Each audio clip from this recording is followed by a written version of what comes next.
Title: The Sign of the Four. Author: Arthur Conan Doyle. Chapter 1. The Science of Deduction. Sherlock Holmes took his bottle from the corner of the mantelpiece and his hypodermic syringe from its neat morocco case. With his long, white, nervous fingers, he adjusted the delicate needle and rolled back his left shirt cuff.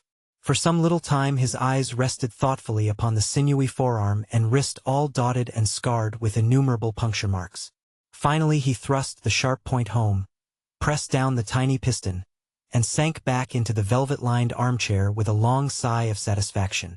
3 times a day for many months I had witnessed this performance, but custom had not reconciled my mind to it.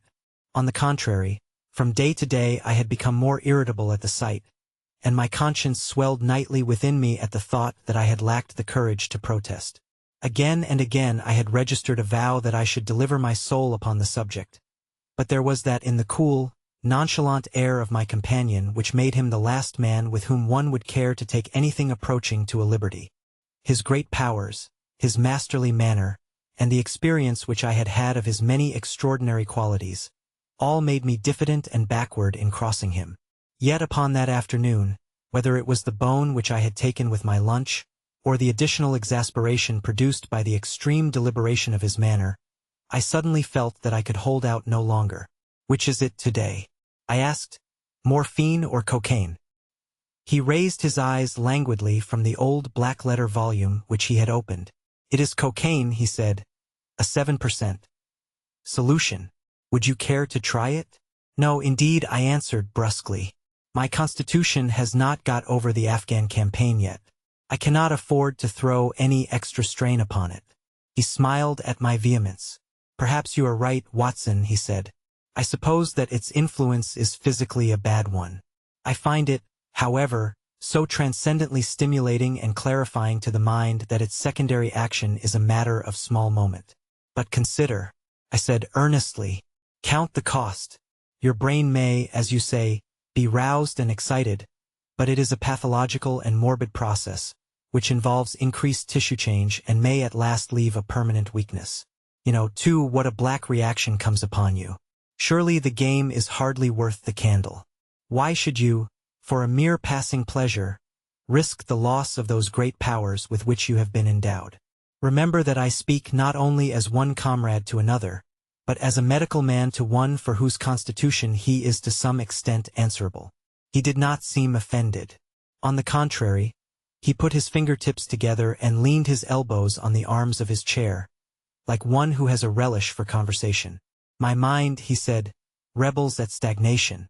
Give me problems, give me work, give me the most abstruse cryptogram or the most intricate analysis, and I am in my own proper atmosphere. I can dispense then with artificial stimulants. But I abhor the dull routine of existence. I crave for mental exaltation.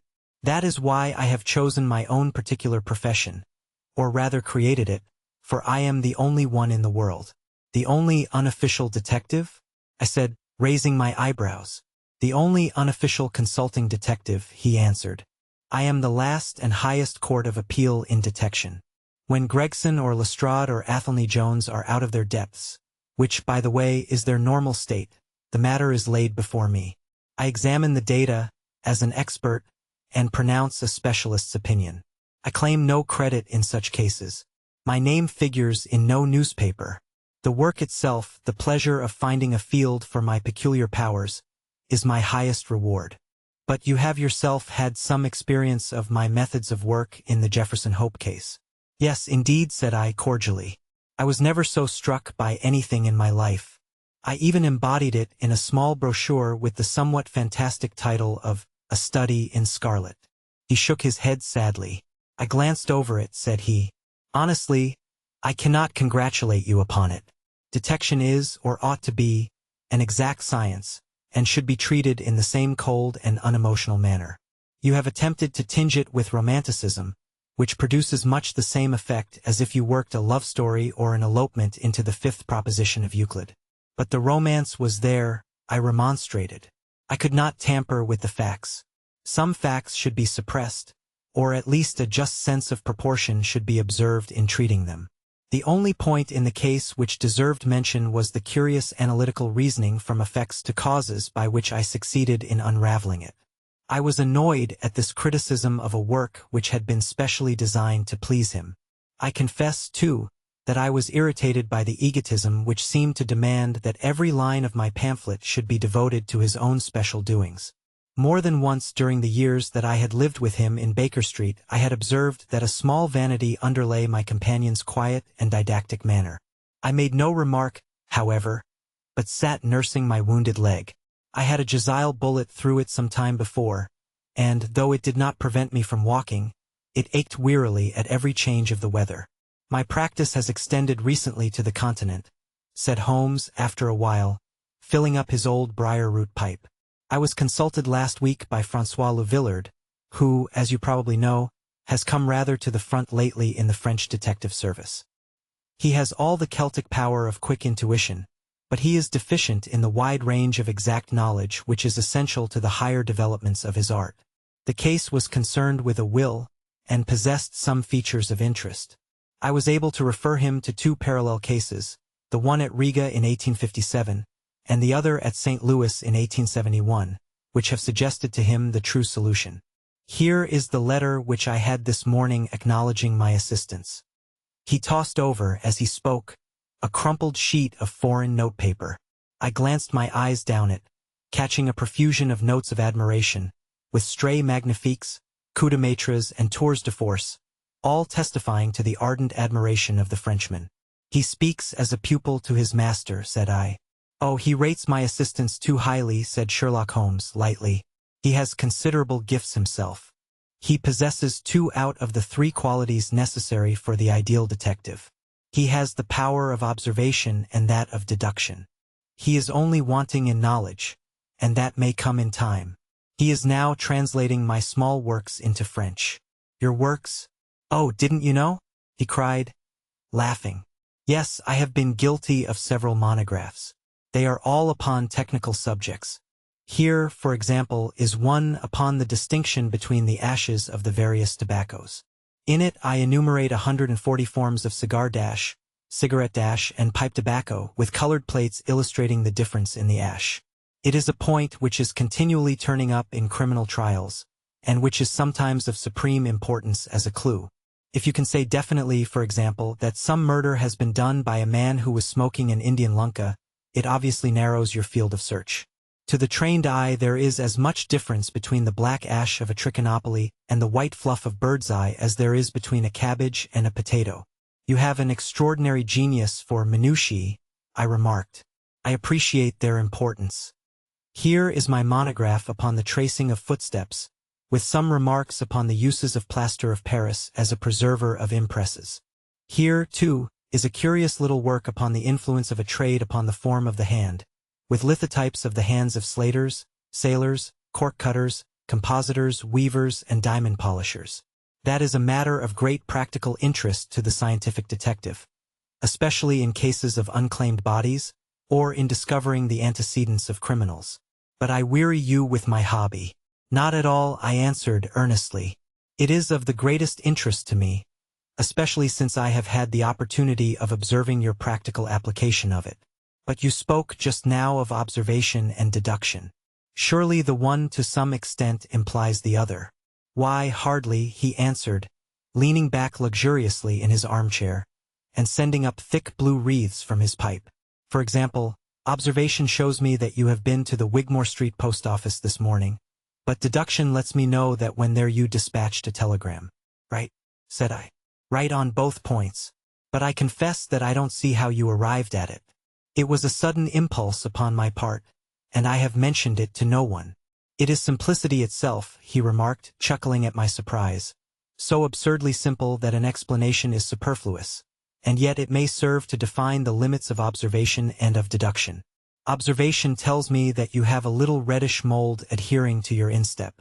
Just opposite the Wigmore Street office they have taken up the pavement and thrown up some earth which lies in such a way that it is difficult to avoid treading in it in entering. The earth is of this peculiar reddish tint which is found, as far as I know, nowhere else in the neighborhood. So much is observation. The rest is deduction. How, then, did you deduce the telegram? Why, of course I knew that you had not written a letter, since I sat opposite to you all morning. I see also in your open desk there that you have a sheet of stamps and a thick bundle of postcards. What could you go into the post office for, then, but to send a wire? Eliminate all other factors, and the one which remains must be the truth. In this case it certainly is so, I replied after a little thought. The thing, however, is, as you say, of the simplest. Would you think me impertinent if I were to put your theories to a more severe test? On the contrary, he answered, it would prevent me from taking a second dose of cocaine. I should be delighted to look into any problem which you might submit to me. I have heard you say that it is difficult for a man to have any object in daily use without leaving the impress of his individuality upon it in such a way that a trained observer might read it. Now, I have here a watch which has recently come into my possession. Would you have the kindness to let me have an opinion upon the character or habits of the late owner? I handed him over the watch with some slight feeling of amusement in my heart, for the test was, as I thought, an impossible one, and I intended it as a lesson against the somewhat dogmatic tone which he occasionally assumed. He balanced the watch in his hand, gazed hard at the dial, opened the back, and examined the works, first with his naked eyes and then with a powerful convex lens. I could hardly keep from smiling at his crestfallen face when he finally snapped the case to and handed it back. There are hardly any data, he remarked. The watch has been recently cleaned, which robs me of my most suggestive facts. You are right, I answered. It was cleaned before being sent to me. In my heart, I accused my companion of putting forward a most lame and impotent excuse to cover his failure. What data could he expect from an uncleaned watch? Though unsatisfactory, my research has not been entirely barren, he observed, staring up at the ceiling with dreamy, lackluster eyes. Subject to your correction, I should judge that the watch belonged to your elder brother, who inherited it from your father. That you gather, no doubt, from the H.W. upon the back? Quite so. The W. suggests your own name. The date of the watch is nearly 50 years back, and the initials are as old as the watch, so it was made for the last generation. Jewelry usually descends to the eldest son, and he is most likely to have the same name as the father. Your father has, if I remember right, been dead many years. It has, therefore, been in the hands of your eldest brother. Right so far, said I. Anything else? He was a man of untidy habits, very untidy and careless. He was left with good prospects, but he threw away his chances, lived for some time in poverty with occasional short intervals of prosperity, and finally, taking to drink, he died. That is all I can gather. I sprang from my chair and limped impatiently about the room with considerable bitterness in my heart. This is unworthy of you, Holmes, I said. I could not have believed that you would have descended to this. You have made inquiries into the history of my unhappy brother, and you now pretend to deduce this knowledge in some fanciful way. You cannot expect me to believe that you have read all this from his old watch. It is unkind, and, to speak plainly, has a touch of charlatanism in it. My dear doctor, said he, kindly pray accept my apologies. Viewing the matter as an abstract problem, I had forgotten how personal and painful a thing it might be to you.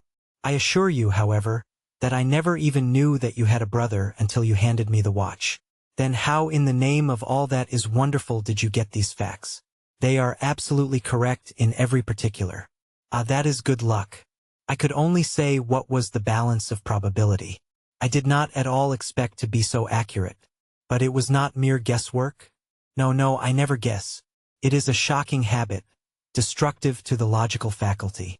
What seems strange to you is only so because you do not follow my train of thought or observe the small facts upon which large inferences may depend. For example, I began by stating that your brother was careless. When you observe the lower part of that watch case, you notice that it is not only dinted in 2 places, but it is cut and marked all over from the habit of keeping other hard objects, such as coins or keys, in the same pocket. Surely it is no great feat to assume that a man who treats a 50-guinea watch so cavalierly must be a careless man. Neither is it a very far-fetched inference that a man who inherits one article of such value is pretty well provided for in other respects. I nodded to show that I followed his reasoning. It is very customary for pawnbrokers in England, when they take a watch, to scratch the number of the ticket with a pinpoint upon the inside of the case. It is more handy than a label, as there is no risk of the number being lost or transposed. There are no less than 4 such numbers visible to my lens on the inside of this case.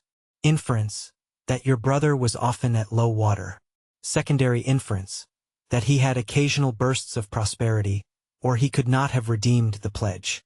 Finally, I ask you to look at the inner plate which contains the keyhole. Look at the thousands of scratches all round the hole, marks where the key has slipped. What sober man's key could have scored those grooves? But you will never see a drunkard's watch without them. He wins it at night, and he leaves these traces of his unsteady hand. Where is the mystery in all this? It is as clear as daylight, I answered. I regret the injustice which I did you. I should have had more faith in your marvelous faculty. May I ask whether you have any professional inquiry on foot at present? None. Hence the cocaine. I cannot live without brain work. What else is there to live for? Stand at the window here. Was ever such a dreary, dismal, unprofitable world? See how the yellow fog swirls down the street and drifts across the dun-colored houses. What could be more hopelessly prosaic and material? What is the use of having powers, doctor, when one has no field upon which to exert them? Crime is commonplace, existence is commonplace, and no qualities save those which are commonplace have any function upon earth. I had opened my mouth to reply to this tirade, when with a crisp knock our landlady entered, bearing a card upon the brass salver. "A young lady for you, sir," she said, addressing my companion. "Miss Mary Morstan," he read. I have no recollection of the name. Ask the young lady to step up, Mrs. Hudson. Don't go, doctor. I should prefer that you remain. Chapter 2. The Statement of the Case. Miss Morstan entered the room with a firm step and an outward composure of manner. She was a blonde young lady, small, dainty, well-gloved, and dressed in the most perfect taste. There was, however, a plainness and simplicity about her costume which bore with it a suggestion of limited means. The dress was a somber grayish beige, untrimmed and unbraided, and she wore a small turban of the same dull hue, relieved only by a suspicion of white feather in the side. Her face had neither regularity of feature nor beauty of complexion, but her expression was sweet and amiable, and her large blue eyes were singularly spiritual and sympathetic. In an experience of women which extends over many nations and 3 separate continents, I have never looked upon a face which gave a clearer promise of a refined and sensitive nature. I could not but observe that as she took the seat which Sherlock Holmes placed for her, her lip trembled, her hand quivered, and she showed every sign of intense inward agitation. "I have come to you, Mr. Holmes," she said, "because you once enabled my employer, Mrs. Cecil Forrester, to unravel a little domestic complication. She was much impressed by your kindness and skill." "Mrs. Cecil Forrester," he repeated thoughtfully. "I believe that I was of some slight service to her. The case, however, as I remember it, was a very simple one." She did not think so, but at least you cannot say the same of mine. I can hardly imagine anything more strange, more utterly inexplicable, than the situation in which I find myself. Holmes rubbed his hands, and his eyes glistened.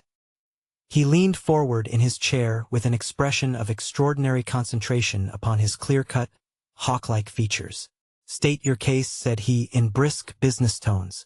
I felt that my position was an embarrassing one. "You will, I am sure."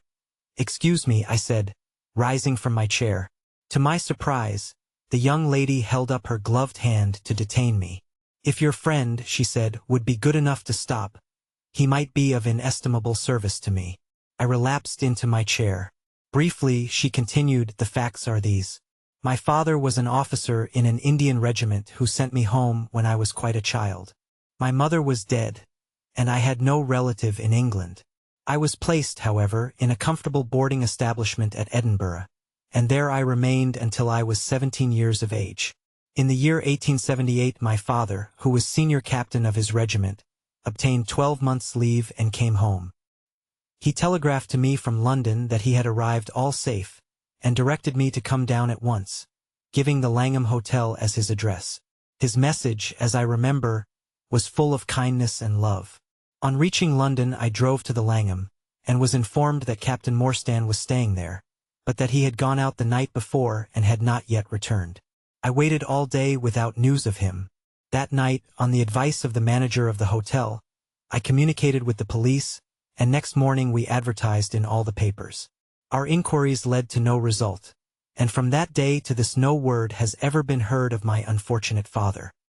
He came home with his heart full of hope, to find some peace, some comfort, and instead, she put her hand to her throat, and a choking sob cut short the sentence.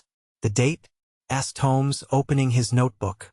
"He disappeared upon the 3rd of December, 1878, nearly 10 years ago. His luggage remained at the hotel.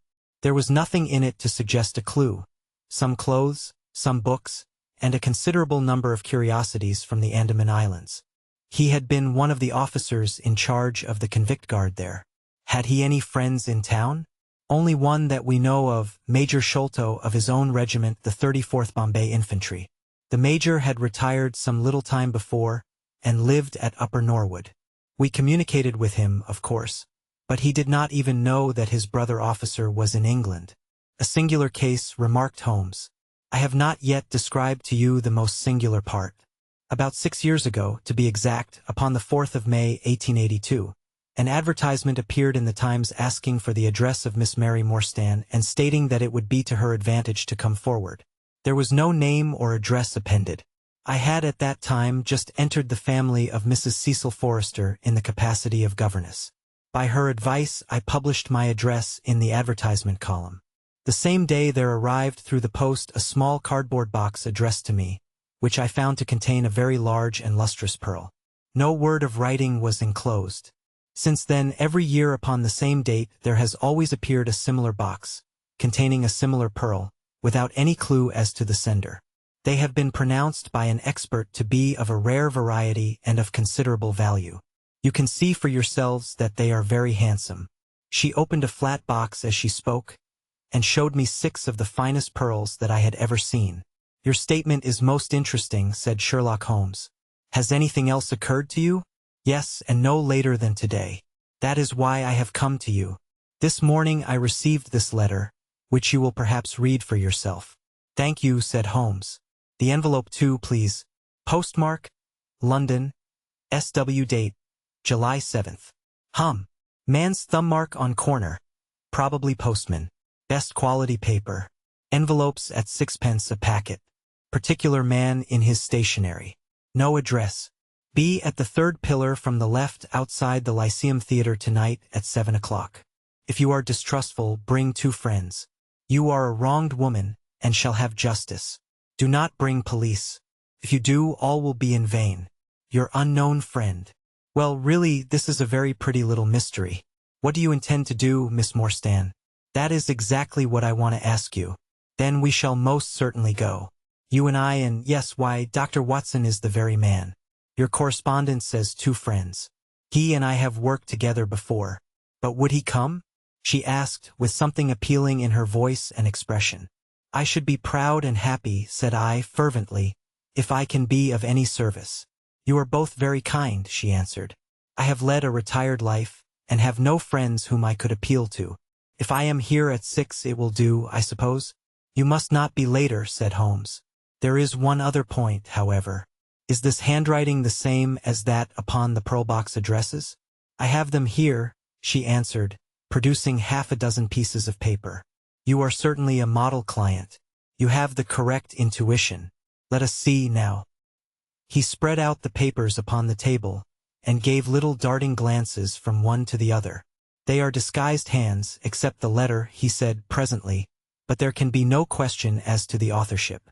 See how the irrepressible Greek E will break out, and see the twirl of the final S. They are undoubtedly by the same person. I should not like to suggest false hopes, Miss Morstan, but is there any resemblance between this hand and that of your father?" "Nothing could be more unlike." "I expected to hear you say so. We shall look out for you, then, at 6. Pray allow me to keep the papers. I may look into the matter before then. It is only 3:30. Au revoir, then." "Au revoir," said our visitor, and, with a bright, kindly glance from one to the other of us, she replaced her pearl box in her bosom and hurried away. Standing at the window, I watched her walking briskly down the street, until the gray turban and white feather were but a speck in the somber crowd. "What a very attractive woman!" I exclaimed, turning to my companion. He had lit his pipe again, and was leaning back with drooping eyelids. "Is she?" he said, languidly. I did not observe. "You really are an automaton, a calculating machine," I cried. "There is something positively inhuman in you at times." He smiled gently. "It is of the first importance," he said, "not to allow your judgment to be biased by personal qualities. A client is to me a mere unit, a factor in a problem. The emotional qualities are antagonistic to clear reasoning. I assure you that the most winning woman I ever knew was hanged for poisoning 3 little children for their insurance money, and the most repellent man of my acquaintance is a philanthropist who has spent nearly $250,000 upon the London poor. In this case, however, I never make exceptions. An exception disproves the rule. Have you ever had occasion to study character in handwriting? What do you make of this fellow's scribble?" "It is legible and regular," I answered. "A man of business habits and some force of character." Holmes shook his head. "Look at his long letters," he said. "They hardly rise above the common herd. That D might be an A, and that L an E. Men of character always differentiate their long letters, however illegibly they may write. There is vacillation in his K's and self-esteem in his capitals. I am going out now. I have some few references to make. Let me recommend this book, one of the most remarkable ever penned. It is Winwood Reade's Martyrdom of Man. I shall be back in an hour." I sat in the window with the volume in my hand, but my thoughts were far from the daring speculations of the writer. My mind ran upon our late visitor. Her smiles, the deep, rich tones of her voice, the strange mystery which overhung her life. If she were 17 at the time of her father's disappearance, she must be 27 now. A sweet age, when youth has lost its self-consciousness and become a little sobered by experience. So I sat and mused, until such dangerous thoughts came into my head that I hurried away to my desk and plunged furiously into the latest treatise upon pathology. What was I, an army surgeon with a weak leg and a weaker banking account, that I should dare to think of such things? She was a unit, a factor, nothing more. If my future were black, it was better surely to face it like a man than to attempt to brighten it by mere will-o'-the-wisps of the imagination. Chapter 3. In quest of a solution. It was 5:30 before Holmes returned. He was bright, eager, and in excellent spirits, a mood which in his case alternated with fits of the blackest depression. "There is no great mystery in this matter," he said, taking the cup of tea which I had poured out for him. "The facts appear to admit of only one explanation." "What? You have solved it already?" "Well, that would be too much to say. I have discovered a suggestive fact, that is all. It is, however, very suggestive. The details are still to be added. I have just found, on consulting the back files of the Times, that Major Sholto of Upper Norwood, late of the 34th Bombay Infantry, died upon the 28th of April, 1882. I may be very obtuse, Holmes, but I fail to see what this suggests. No? You surprise me. Look at it in this way, then. Captain Morstan disappears. The only person in London whom he could have visited is Major Sholto. Major Sholto denies having heard that he was in London. 4 years later, Sholto dies. Within a week of his death, Captain Morstan's daughter receives a valuable present, which is repeated from year to year, and now culminates in a letter which describes her as a wronged woman. What wrong can it refer to except this deprivation of her father? And why should the presents begin immediately after Sholto's death, unless it is that Sholto's heir knows something of the mystery and desires to make compensation? Have you any alternative theory which will meet the facts? But what a strange compensation, and how strangely made. Why, too, should he write a letter now, rather than 6 years ago? Again, the letter speaks of giving her justice. What justice can she have? It is too much to suppose that her father is still alive. There is no other injustice in her case that you know of. There are difficulties. There are certainly difficulties, said Sherlock Holmes, pensively. But our expedition of tonight will solve them all. Ah, here is a four-wheeler, and Miss Morstan is inside. Are you all ready? Then we had better go down, for it is a little past the hour. I picked up my hat and my heaviest stick, but I observed that Holmes took his revolver from his drawer and slipped it into his pocket. It was clear that he thought that our night's work might be a serious one. Miss Morstan was muffled in a dark cloak, and her sensitive face was composed, but pale. She must have been more than woman if she did not feel some uneasiness at the strange enterprise upon which we were embarking, yet her self-control was perfect, and she readily answered the few additional questions which Sherlock Holmes put to her. Major Sholto was a very particular friend of Papa's, she said. His letters were full of allusions to the Major. He and Papa were in command of the troops at the Andaman Islands, so they were thrown a great deal together. By the way, a curious paper was found in Papa's desk which no one could understand. I don't suppose that it is of the slightest importance, but I thought you might care to see it, so I brought it with me. It is here. Holmes unfolded the paper carefully and smoothed it out upon his knee. He then very methodically examined it all over with his double lens. It is paper of native Indian manufacture, he remarked. It has at some time been pinned to a board. The diagram upon it appears to be a plan of part of a large building with numerous halls, corridors, and passages. At one point is a small cross done in red ink, and above it is 3.37 from left, in faded pencil writing. In the left-hand corner is a curious hieroglyphic like 4 crosses in a line with their arms touching. Beside it is written, in very rough and coarse characters, the sign of the 4, Jonathan Small, Muhammad Singh, Abdullah Khan, Dost Akbar. No, I confess that I do not see how this bears upon the matter. Yet it is evidently a document of importance. It has been kept carefully in a pocketbook, for the one side is as clean as the other. It was in his pocketbook that we found it. Preserve it carefully, then, Miss Morstan, for it may prove to be of use to us. I begin to suspect that this matter may turn out to be much deeper and more subtle than I at first supposed. I must reconsider my ideas. He leaned back in the cab, and I could see by his drawn brow and his vacant eye that he was thinking intently. Miss Morstan and I chatted in an undertone about our present expedition and its possible outcome, but our companion maintained his impenetrable reserve until the end of our journey. It was a September evening, and not yet 7 o'clock, but the day had been a dreary one, and a dense drizzly fog lay low upon the great city. Mud-colored clouds drooped sadly over the muddy streets. Down the Strand the lamps were but misty splotches of diffused light which threw a feeble circular glimmer upon the slimy pavement. The yellow glare from the shop windows streamed out into the steamy, vaporous air, and threw a murky, shifting radiance across the crowded thoroughfare. There was, to my mind, something eerie and ghost-like in the endless procession of faces which flitted across these narrow bars of light. Sad faces and glad, haggard and merry. The situation was a curious one.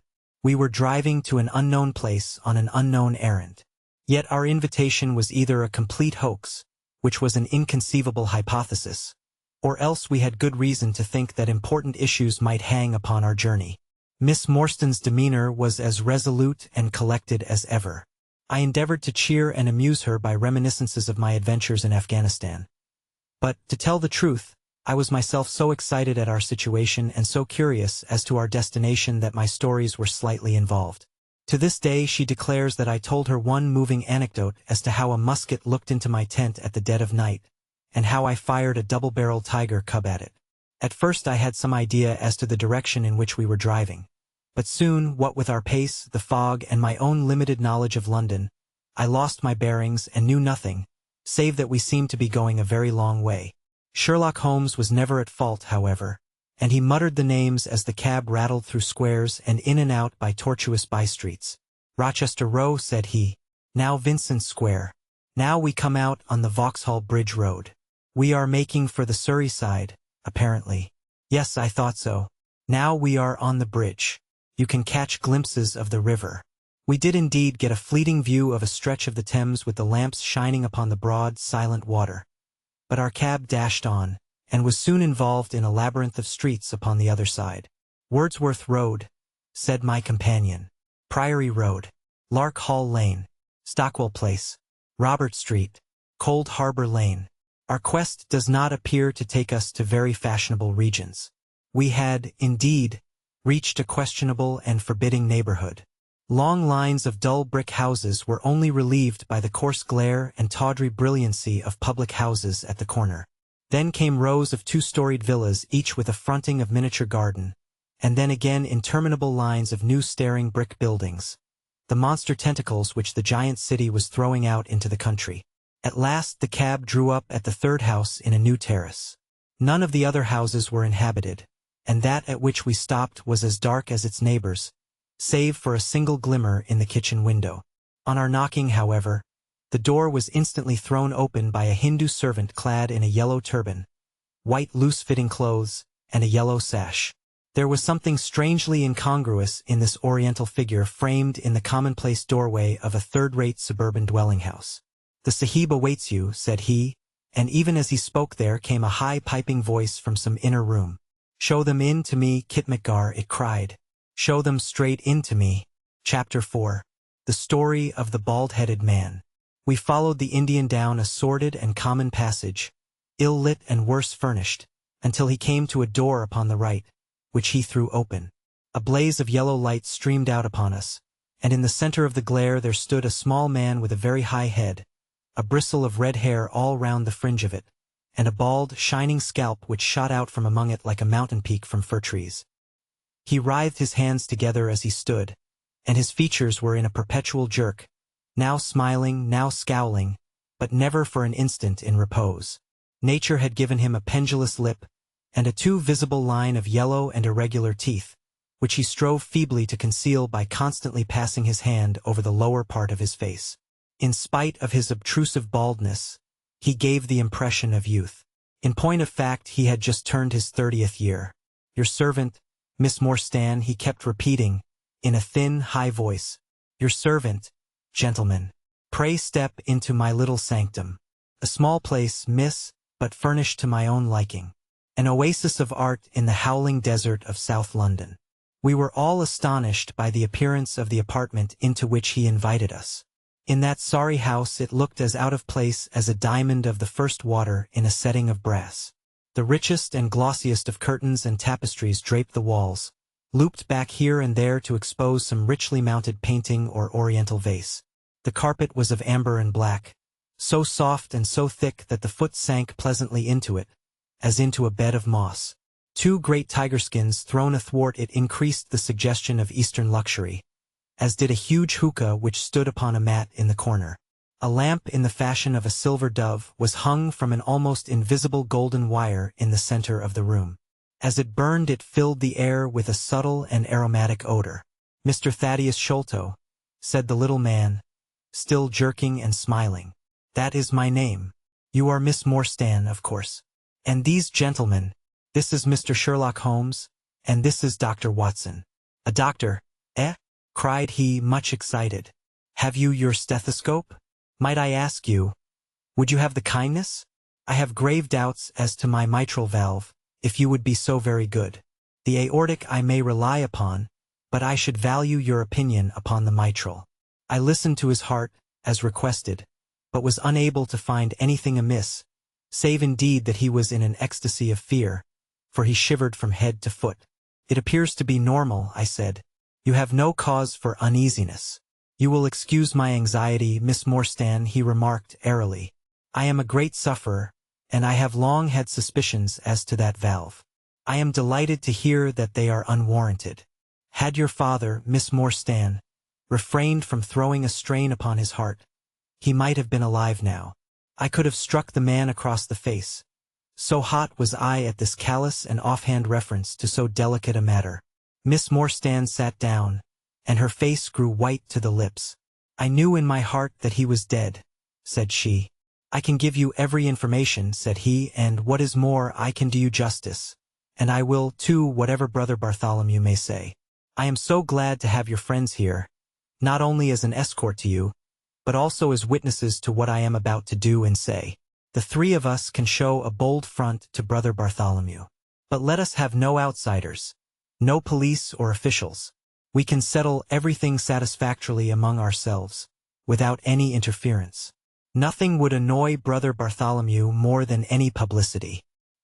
He sat down upon a low settee and blinked at us inquiringly with his weak, watery blue eyes. "For my part," said Holmes, "whatever you may choose to say will go no further." I nodded to show my agreement. "That is well. That is well," said he. "May I offer you a glass of Chianti, Miss Morstan, or of Tokay? I keep no other wines. Shall I open a flask? No? Well, then, I trust that you have no objection to tobacco smoke, to the mild balsamic odor of the Eastern tobacco. I am a little nervous, and I find my hookah an invaluable sedative." He applied a taper to the great bowl, and the smoke bubbled merrily through the rosewater. We sat all three in a semicircle, with our heads advanced, and our chins upon our hands, while the strange, jerky little fellow, with his high, shining head, puffed uneasily in the center. "When I first determined to make this communication to you," said he, "I might have given you my address, but I feared that you might disregard my request and bring unpleasant people with you. I took the liberty, therefore, of making an appointment in such a way that my man Williams might be able to see you first. I have complete confidence in his discretion, and he had orders, if he were dissatisfied, to proceed no further in the matter. You will excuse these precautions, but I am a man of somewhat retiring, and I might even say refined, tastes, and there is nothing more unaesthetic than a policeman. I have a natural shrinking from all forms of rough materialism. I seldom come in contact with the rough crowd. I live, as you see, with some little atmosphere of elegance around me. I may call myself a patron of the arts. It is my weakness. The landscape is a genuine Corot, and, though a connoisseur might perhaps throw a doubt upon that Salvator Rosa, there cannot be the least question about the Bouguereau. I am partial to the modern French school. You will excuse me, Mr. Sholto, said Miss Morstan, but I am here at your request to learn something which you desire to tell me. It is very late, and I should desire the interview to be as short as possible. At the best it must take some time, he answered, for we shall certainly have to go to Norwood and see Brother Bartholomew. We shall all go and try if we can get the better of Brother Bartholomew. He is very angry with me for taking the course which has seemed right to me. I had quite high words with him last night. You cannot imagine what a terrible fellow he is when he is angry. If we are to go to Norwood, it would perhaps be as well to start at once, I ventured to remark. He laughed until his ears were quite red. That would hardly do, he cried. I don't know what he would say if I brought you in that sudden way. No, I must prepare you by showing you how we all stand to each other. In the first place, I must tell you that there are several points in the story of which I am myself ignorant. I can only lay the facts before you as far as I know them myself. My father was, as you may have guessed, Major John Sholto, once of the Indian Army. He retired some 11 years ago, and came to live at Pondicherry Lodge in Upper Norwood. He had prospered in India, and brought back with him a considerable sum of money, a large collection of valuable curiosities, and a staff of native servants. With these advantages he bought himself a house, and lived in great luxury. My twin brother Bartholomew and I were the only children. I very well remember the sensation which was caused by the disappearance of Captain Morstan. We read the details in the papers, and, knowing that he had been a friend of our father's, we discussed the case freely in his presence. He used to join in our speculations as to what could have happened. Never for an instant did we suspect that he had the whole secret hidden in his own breast.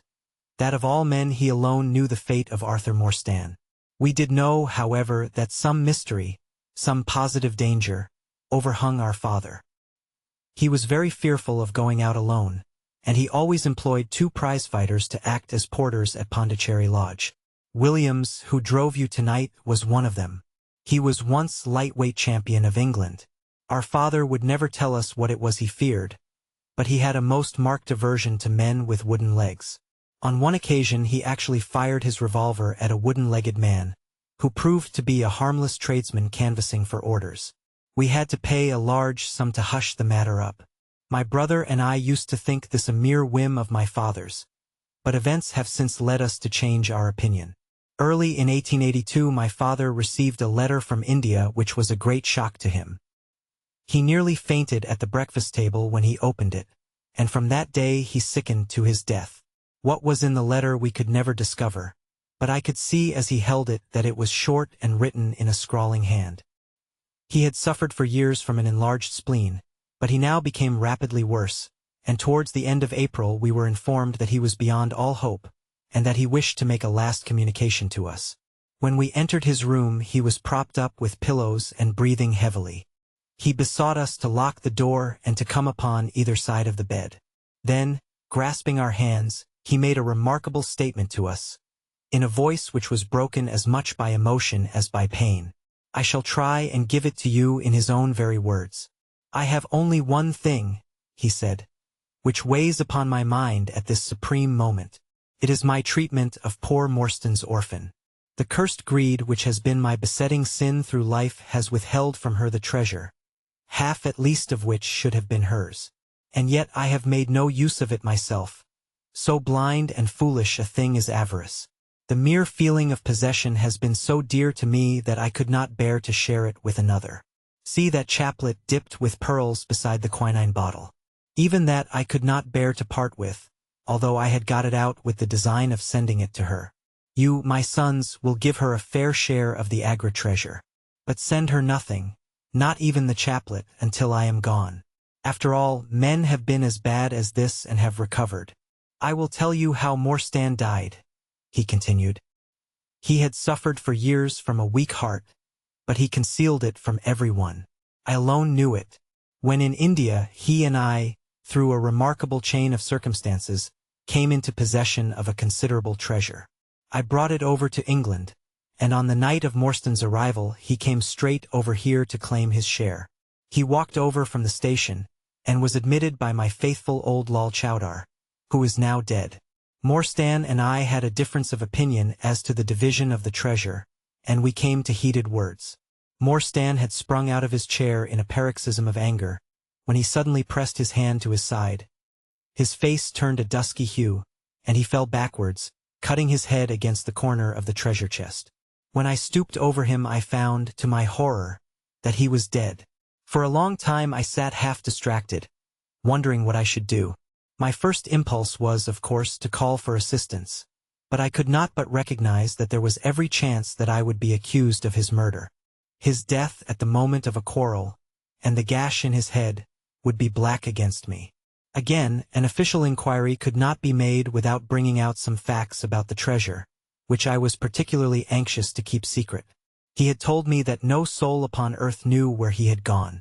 There seemed to be no necessity why any soul ever should know. I was still pondering over the matter when, looking up, I saw my servant Lal Chowdar in the doorway. He stole in and bolted the door behind him. "Do not fear, Sahib," he said. "No one need know that you have killed him. Let us hide him away, and who is the wiser?" "I did not kill him," said I. Lal Chowdar shook his head and smiled. "I heard it all, Sahib," said he. "I heard you quarrel, and I heard the blow. But my lips are sealed. All are asleep in the house. Let us put him away together." That was enough to decide me. If my own servant could not believe my innocence, how could I hope to make it good before 12 foolish tradesmen in a jury box? Lal Chowdar and I disposed of the body that night, and within a few days the London papers were full of the mysterious disappearance of Captain Morstan. You will see from what I say that I can hardly be blamed in the matter. My fault lies in the fact that we concealed not only the body, but also the treasure, and that I have clung to Morstan's share as well as to my own. I wish you, therefore, to make restitution. Put your ears down to my mouth. The treasure is hidden in. At this instant a horrible change came over his expression. His eyes stared wildly, his jaw dropped, and he yelled, in a voice which I can never forget, "Keep him out! For Christ's sake, keep him out!" We both stared round at the window behind us upon which his gaze was fixed. A face was looking in at us out of the darkness. We could see the whitening of the nose where it was pressed against the glass. It was a bearded, hairy face, with wild, cruel eyes and an expression of concentrated malevolence. My brother and I rushed towards the window, but the man was gone. When we returned to my father his head had dropped and his pulse had ceased to beat. We searched the garden that night, but found no sign of the intruder, save that just under the window a single footmark was visible in the flower-bed. But for that one trace, we might have thought that our imaginations had conjured up that wild, fierce face. We soon, however, had another and a more striking proof that there were secret agencies at work all round us. The window of my father's room was found open in the morning. His cupboards and boxes had been rifled, and upon his chest was fixed a torn piece of paper, with the words "The Sign of the Four" scrawled across it. What the phrase meant, or who our secret visitor may have been, we never knew. As far as we can judge, none of my father's property had been actually stolen, though everything had been turned out. My brother and I naturally associated this peculiar incident with the fear which haunted my father during his life. But it is still a complete mystery to us. The little man stopped to relight his hookah and puffed thoughtfully for a few moments.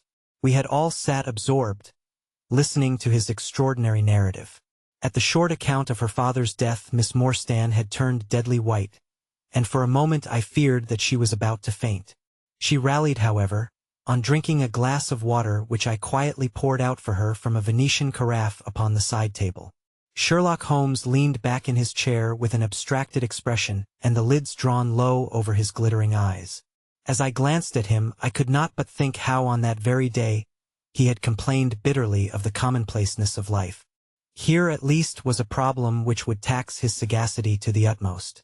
Mr. Thaddeus Sholto looked from one to the other of us with an obvious pride at the effect which his story had produced, and then continued between the puffs of his overgrown pipe. My brother and I, said he, were, as you may imagine, much excited as to the treasure which my father had spoken of. For weeks and for months we dug and delved in every part of the garden, without discovering its whereabouts. It was maddening to think that the hiding place was on his very lips at the moment that he died. We could judge the splendor of the missing riches by the chaplet which he had taken out. Over this chaplet my brother Bartholomew and I had some little discussion. The pearls were evidently of great value, and he was averse to part with them, for, between friends, my brother was himself a little inclined to my father's fault. He thought, too, that if we parted with the chaplet it might give rise to gossip and finally bring us into trouble. It was all that I could do to persuade him to let me find out Miss Morstan's address and send her a detached pearl at fixed intervals, so that at least she might never feel destitute. It was a kindly thought, said our companion, earnestly. It was extremely good of you. The little man waved his hand deprecatingly. We were your trustees, he said. That was the view which I took of it, though brother Bartholomew could not altogether see it in that light. We had plenty of money ourselves. I desired no more. Besides, it would have been such bad taste to have treated a young lady in so scurvy a fashion. Le mauvais goût me no crime. The French have a very neat way of putting these things. Our difference of opinion on this subject went so far that I thought it best to set up rooms for myself. So I left Pondicherry Lodge, taking the old Kitmutgar and Williams with me. Yesterday, however, I learned that an event of extreme importance has occurred. The treasure has been discovered. I instantly communicated with Miss Morstan, and it only remains for us to drive out to Norwood and demand our share. I explained my views last night to brother Bartholomew. So we shall be expected, if not welcome, visitors. Mr. Thaddeus Sholto ceased, and sat twitching on his luxurious settee. We all remained silent, with our thoughts upon the new development which the mysterious business had taken. Holmes was the first to spring to his feet. You have done well, sir, from first to last, said he. It is possible that we may be able to make you some small return by throwing some light upon that which is still dark to you. But, as Miss Morstan remarked just now, it is late, and we had best put the matter through without delay. Our new acquaintance very deliberately coiled up the tube of his hookah, and produced from behind a curtain a very long befrogged topcoat with astrakhan collar and cuffs. This he buttoned tightly up, in spite of the extreme closeness of the night, and finished his attire by putting on a rabbit-skin cap with hanging lappets which covered the ears, so that no part of him was visible save his mobile and peaky face. My health is somewhat fragile, he remarked, as he led the way down the passage. I am compelled to be a valetudinarian. Our cab was awaiting us outside, and our program was evidently prearranged, for the driver started off at once at a rapid pace. Thaddeus Sholto talked incessantly, in a voice which rose high above the rattle of the wheels. Bartholomew is a clever fellow, said he. How do you think he found out where the treasure was? He had come to the conclusion that it was somewhere indoors. So he worked out all the cubic space of the house, and made measurements everywhere, so that not 1 inch should be unaccounted for. Among other things, he found that the height of the building was 74 feet, but on adding together the heights of all the separate rooms, and making every allowance for the space between, which he ascertained by borings, he could not bring the total to more than 70 feet. There were 4 feet unaccounted for. These could only be at the top of the building. He knocked a hole, therefore, in the lath and plaster ceiling of the highest room, and there, sure enough, he came upon another little garret above it, which had been sealed up and was known to no one. In the center stood the treasure chest, resting upon 2 rafters. He lowered it through the hole, and there it lies. He computes the value of the jewels at not less than £500,000 sterling. At the mention of this gigantic sum, we all stared at one another open-eyed. Miss Morstan, could we secure her rights, would change from a needy governess to the richest heiress in England. Surely it was the place of a loyal friend to rejoice at such news. Yet I am ashamed to say that selfishness took me by the soul, and that my heart turned as heavy as lead within me. I stammered out some few halting words of congratulation, and then sat downcast, with my head drooped, deaf to the babble of our new acquaintance. He was clearly a confirmed hypochondriac, and I was dreamily conscious that he was pouring forth interminable trains of symptoms, and imploring information as to the composition and action of innumerable quack nostrums, some of which he bore about in a leather case in his pocket. I trust that he may not remember any of the answers which I gave him that night. Holmes declares that he overheard me caution him against the great danger of taking more than 2 drops of castor oil, while I recommended strychnine in large doses as a sedative. However that may be, I was certainly relieved when our cab pulled up with a jerk and the coachman sprang down to open the door. "This, Miss Morstan, is Pondicherry Lodge," said Mr. Thaddeus Sholto, as he handed her out. Chapter 5. The Tragedy of Pondicherry Lodge. It was nearly 11 o'clock when we reached this final stage of our night's adventures. We had left the damp fog of the great city behind us, and the night was fairly fine. A warm wind blew from the westward, and heavy clouds moved slowly across the sky, with half a moon peeping occasionally through the rifts. It was clear enough to see for some distance, but Thaddeus Sholto took down one of the side lamps from the carriage to give us a better light upon our way. Pondicherry Lodge stood in its own grounds, and was girt round with a very high stone wall topped with broken glass. A single narrow iron-clamped door formed the only means of entrance. On this our guide knocked with a peculiar postman-like rat-tat. "Who is there?" cried a gruff voice from within. "It is I, McMurdo. You surely know my knock by this time." There was a grumbling sound and a clanking and jarring of keys.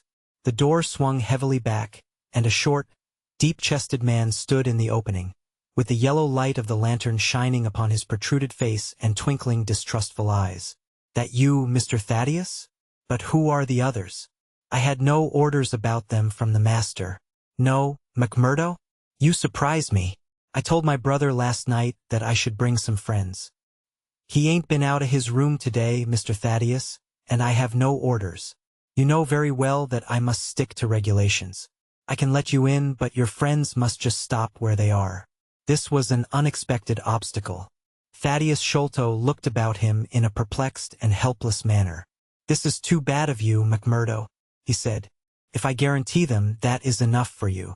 There is the young lady, too. She cannot wait on the public road at this hour." "Very sorry, Mr. Thaddeus," said the porter inexorably. "Folk may be friends o' yours, and yet no friends o' the master's. He pays me well to do my duty, and my duty I'll do. I don't know none o' your friends." "Oh yes you do, McMurdo," cried Sherlock Holmes genially. "I don't think you can have forgotten me.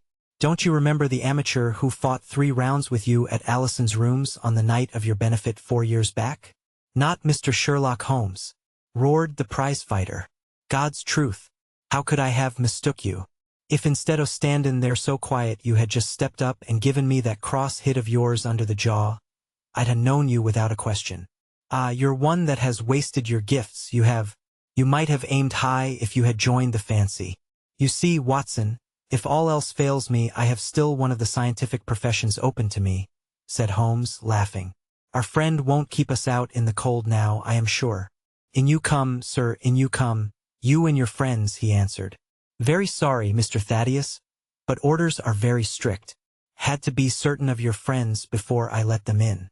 Inside, a gravel path wound through desolate grounds to a huge clump of a house, square and prosaic, all plunged in shadow save where a moonbeam struck one corner and glimmered in a garret window. The vast size of the building, with its gloom and its deathly silence, struck a chill to the heart. Even Thaddeus Sholto seemed ill at ease, and the lantern quivered and rattled in his hand. "I cannot understand it," he said. "There must be some mistake. I distinctly told Bartholomew that we should be here, and yet there is no light in his window. I do not know what to make of it."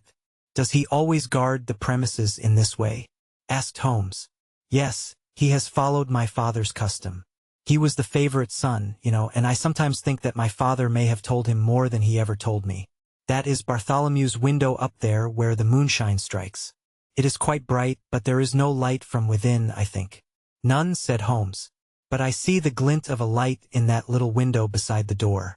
Ah, that is the housekeeper's room. That is where old Mrs. Burnstone sits. She can tell us all about it. But perhaps you would not mind waiting here for a minute or two, for if we all go in together and she has no word of our coming she may be alarmed. But hush! What is that?" He held up the lantern, and his hand shook until the circles of light flickered and wavered all round us. Miss Morstan seized my wrist, and we all stood with thumping hearts, straining our ears. From the great black house there sounded through the silent night the saddest and most pitiful of sounds, the shrill, broken whimpering of a frightened woman. "It is Mrs. Burnstone," said Sholto. "She is the only woman in the house. Wait here. I shall be back in a moment." He hurried for the door, and knocked in his peculiar way. We could see a tall old woman admit him, and sway with pleasure at the very sight of him. "Oh, Mr. Thaddeus, sir. I am so glad you have come. I am so glad you have come, Mr. Thaddeus, sir." We heard her reiterated rejoicings until the door was closed and her voice died away into a muffled monotone. Our guide had left us the lantern. Holmes swung it slowly round, and peered keenly at the house, and at the great rubbish heaps which cumbered the grounds. Miss Morstan and I stood together, and her hand was in mine. A wondrous subtle thing is love, for here were we two who had never seen each other before that day, between whom no word or even look of affection had ever passed, and yet now in an hour of trouble our hands instinctively sought for each other. I have marveled at it since, but at the time it seemed the most natural thing that I should go out to her so, and, as she has often told me, there was in her also the instinct to turn to me for comfort and protection. So we stood hand in hand, like two children, and there was peace in our hearts for all the dark things that surrounded us. "What a strange place," she said, looking round. "It looks as though all the moles in England had been let loose in it. I have seen something of the sort on the side of a hill near Ballarat, where the prospectors had been at work." "And from the same cause," said Holmes. "These are the traces of the treasure-seekers. You must remember that they were 6 years looking for it. No wonder that the grounds look like a gravel pit." At that moment the door of the house burst open, and Thaddeus Sholto came running out, with his hands thrown forward and terror in his eyes. "There is something amiss with Bartholomew," he cried. "I am frightened. My nerves cannot stand it." He was, indeed, half blubbering with fear, and his twitching feeble face peeping out from the great astrakhan collar had the helpless appealing expression of a terrified child. "Come into the house," said Holmes, in his crisp, firm way. "Yes, do," pleaded Thaddeus Sholto. "I really do not feel equal to giving directions." We all followed him into the housekeeper's room, which stood upon the left-hand side of the passage. The old woman was pacing up and down with a scared look and restless picking fingers, but the sight of Miss Morstan appeared to have a soothing effect upon her. "God bless your sweet calm face," she cried with an hysterical sob. "It does me good to see you. Oh, but I have been sorely tried this day." Our companion patted her thin, work-worn hand, and murmured some few words of kindly womanly comfort which brought the color back into the other's bloodless cheeks. "Master has locked himself in and will not answer me," she explained. "All day I have waited to hear from him, for he often likes to be alone. But an hour ago I feared that something was amiss, so I went up and peeped through the keyhole.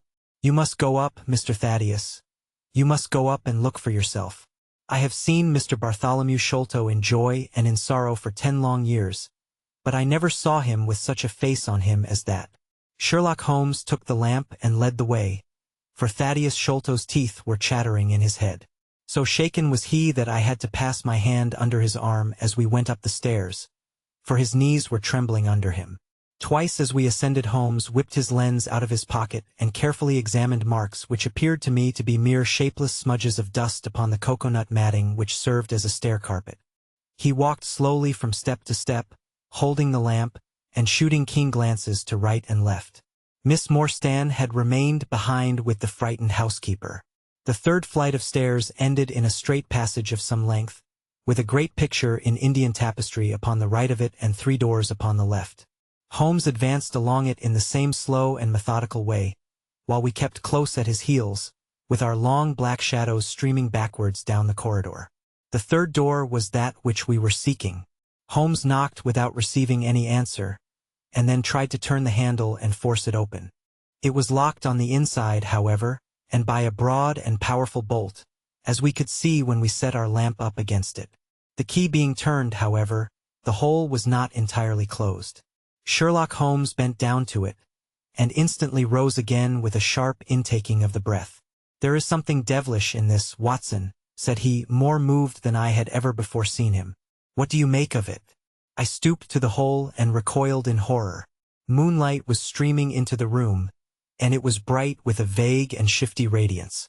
Looking straight at me and suspended, as it were, in the air, for all beneath was in shadow, there hung a face.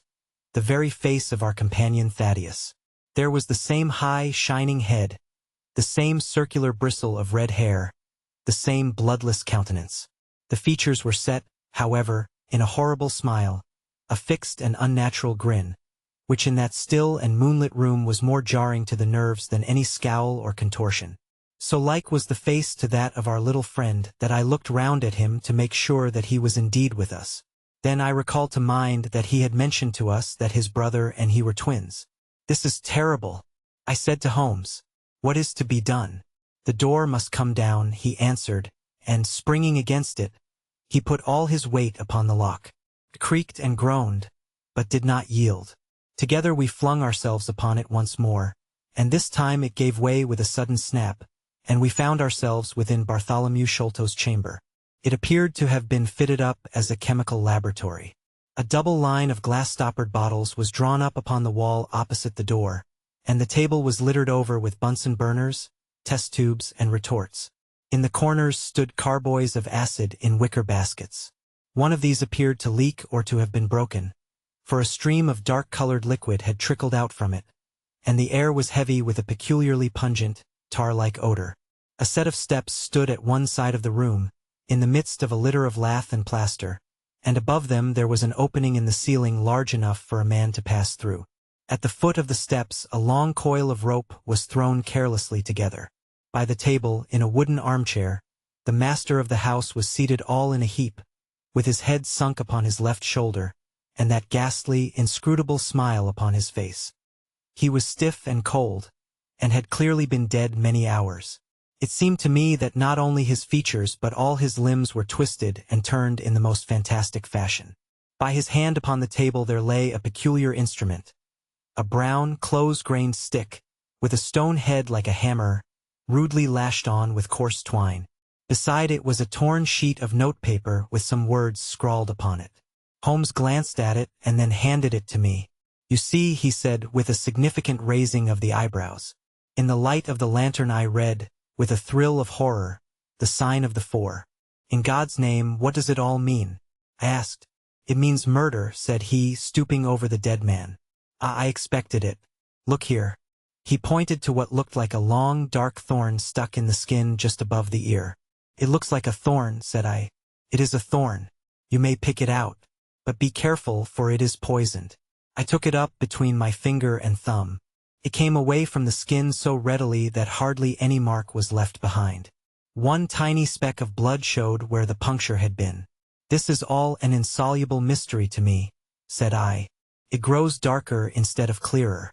"On the contrary," he answered, "it clears every instant. I only require a few missing links to have an entirely connected case." We had almost forgotten our companion's presence since we entered the chamber. He was still standing in the doorway, the very picture of terror, wringing his hands and moaning to himself. Suddenly, however, He broke out into a sharp, querulous cry. "The treasure is gone," he said. "They have robbed him of the treasure. There is the hole through which we lowered it. I helped him to do it. I was the last person who saw him. I left him here last night, and I heard him lock the door as I came downstairs." "What time was that?" "It was 10 o'clock. And now he is dead, and the police will be called in, and I shall be suspected of having had a hand in it." "Oh yes, I am sure I shall." "But you don't think so, gentlemen? Surely you don't think that it was I? Is it likely that I would have brought you here if it were I? Oh dear! Oh dear! I know that I shall go mad." He jerked his arms and stamped his feet in a kind of convulsive frenzy. "You have no reason for fear, Mr. Sholto," said Holmes, kindly, putting his hand upon his shoulder. "Take my advice, and drive down to the station to report this matter to the police. Offer to assist them in every way. We shall wait here until your return." The little man obeyed in a half-stupefied fashion, and we heard him stumbling down the stairs in the dark. Chapter 6. Sherlock Holmes gives a demonstration. "Now, Watson," said Holmes, rubbing his hands, "we have half an hour to ourselves. Let us make good use of it. My case is, as I have told you, almost complete, but we must not err on the side of overconfidence. Simple as the case seems now, there may be something deeper underlying it." "Simple!" I ejaculated. "Surely," said he, with something of the air of a clinical professor expounding to his class. "Just sit in the corner there, that your footprints may not complicate matters. Now to work. In the first place, how did these folk come, and how did they go? The door has not been opened since last night. How of the window?" He carried the lamp across to it, muttering his observations aloud the while, but addressing them to himself rather than to me. "Window is snibbed on the inner side. Framework is solid. No hinges at the side.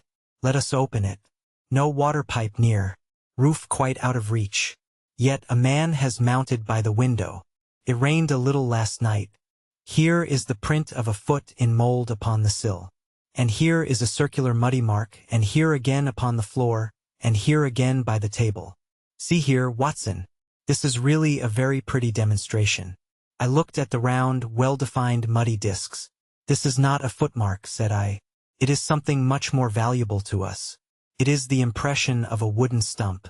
You see here on the sill is the boot mark, a heavy boot with the broad metal heel, and beside it is the mark of the timber toe. It is the wooden-legged man." "Quite so. But there has been someone else, a very able and efficient ally. Could you scale that wall, Doctor?" I looked out of the open window. The moon still shone brightly on that angle of the house. We were a good 60 feet from the ground, and, look where I would, I could see no foothold, nor as much as a crevice in the brickwork. "It is absolutely impossible," I answered. "Without aid it is so. But suppose you had a friend up here who lowered you this good stout rope which I see in the corner, securing one end of it to this great hook in the wall. Then, I think, if you were an active man, you might swarm up, wooden leg and all. You would depart, of course, in the same fashion, and your ally would draw up the rope, untie it from the hook, shut the window, snib it on the inside, and get away in the way that he originally came. As a minor point it may be noted," he continued, fingering the rope, "that our wooden-legged friend, though a fair climber, was not a professional sailor. His hands were far from horny.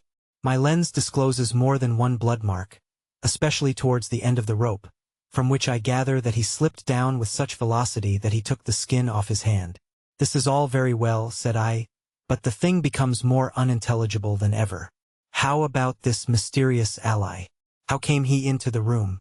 "Yes, the ally," repeated Holmes pensively. "There are features of interest about this ally. He lifts the case from the regions of the commonplace. I fancy that this ally breaks fresh ground in the annals of crime in this country, though parallel cases suggest themselves from India, and, if my memory serves me, from Senegambia." "How came he, then?" I reiterated. "The door is locked, the window is inaccessible." "Was it through the chimney?" "The grate is much too small," he answered. I had already considered that possibility. "How then?" I persisted. "You will not apply my precept," he said, shaking his head.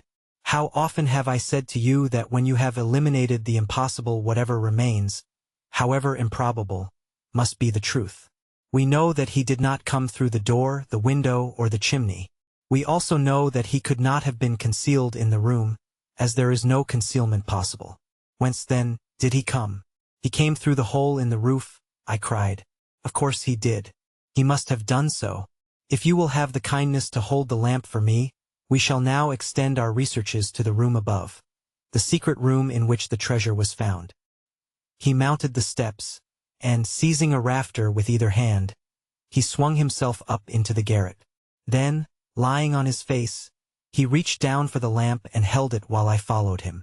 The chamber in which we found ourselves was about 10 feet one way and 6 the other. The floor was formed by the rafters, with thin lath and plaster between, so that in walking one had to step from beam to beam.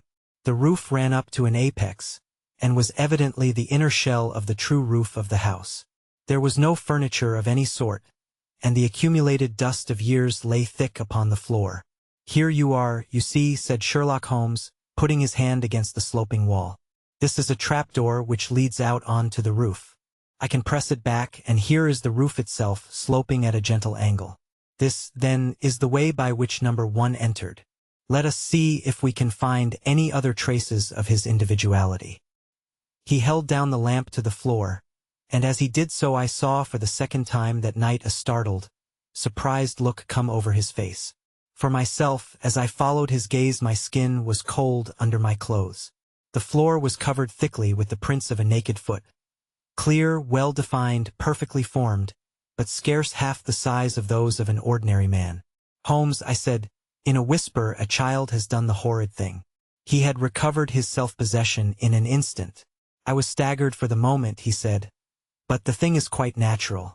My memory failed me, or I should have been able to foretell it. There is nothing more to be learned here. Let us go down.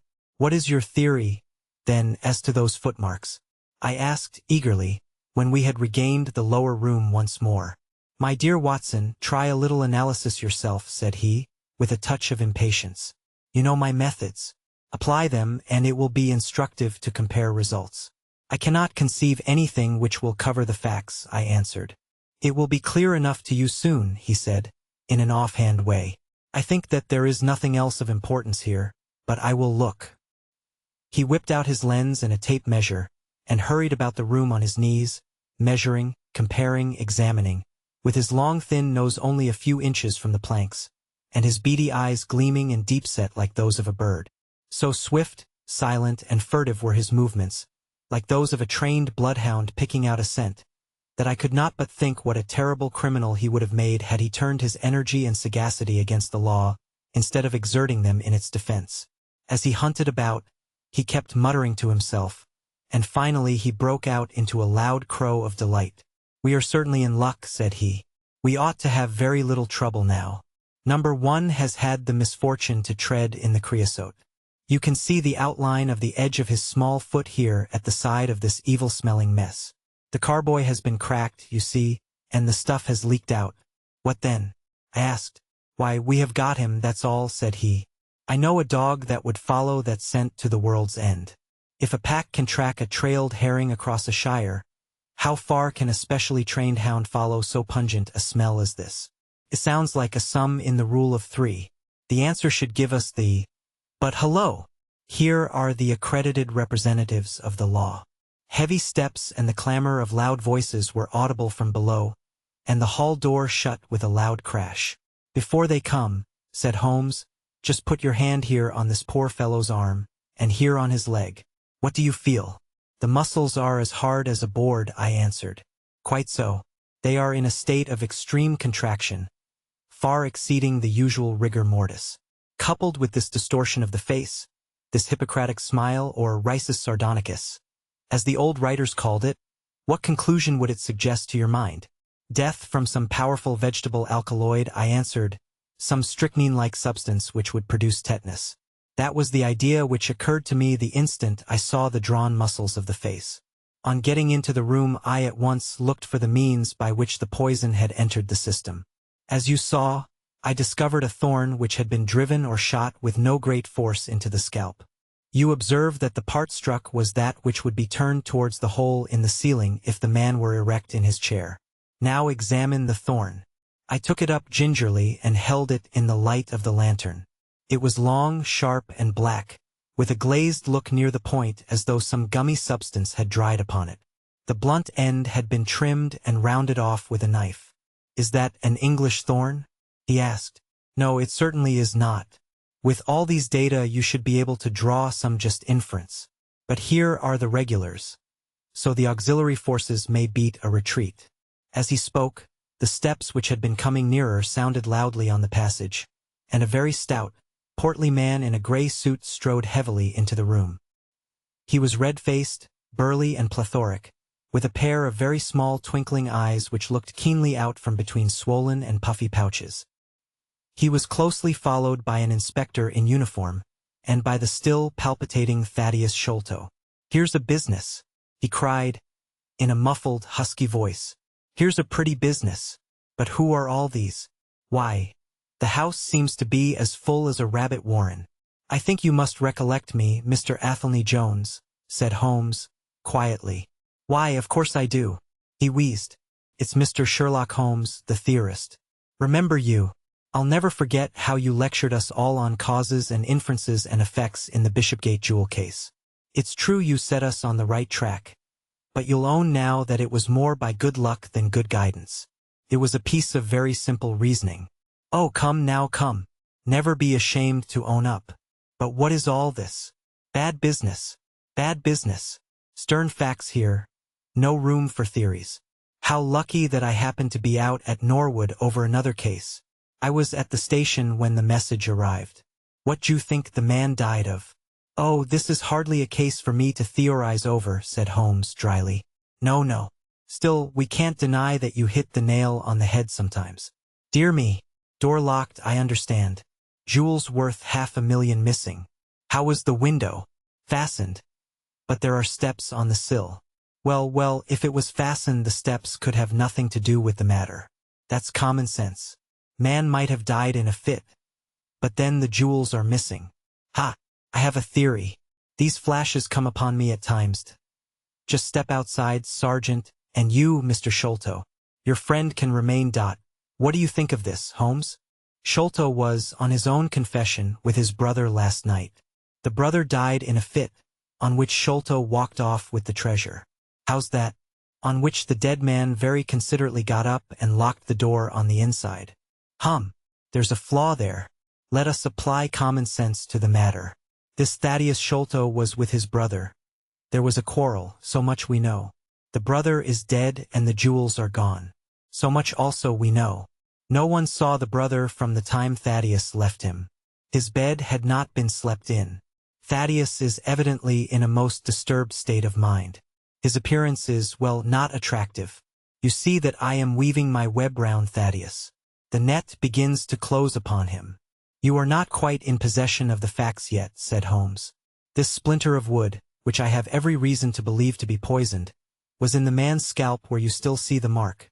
This card, inscribed as you see it, was on the table, and beside it lay this rather curious stone-headed instrument. How does all that fit into your theory? Confirms it in every respect, said the fat detective pompously. House is full of Indian curiosities. Thaddeus brought this up, and if this splinter be poisonous, Thaddeus may as well have made murderous use of it as any other man. The card is some hocus-pocus, a blind as like as not. The only question is, how did he depart? Of course, here is a hole in the roof. With great activity, considering his bulk, he sprang up the steps and squeezed through into the garret, and immediately afterwards we heard his exulting voice proclaiming that he had found the trapdoor. He can find something, remarked Holmes, shrugging his shoulders.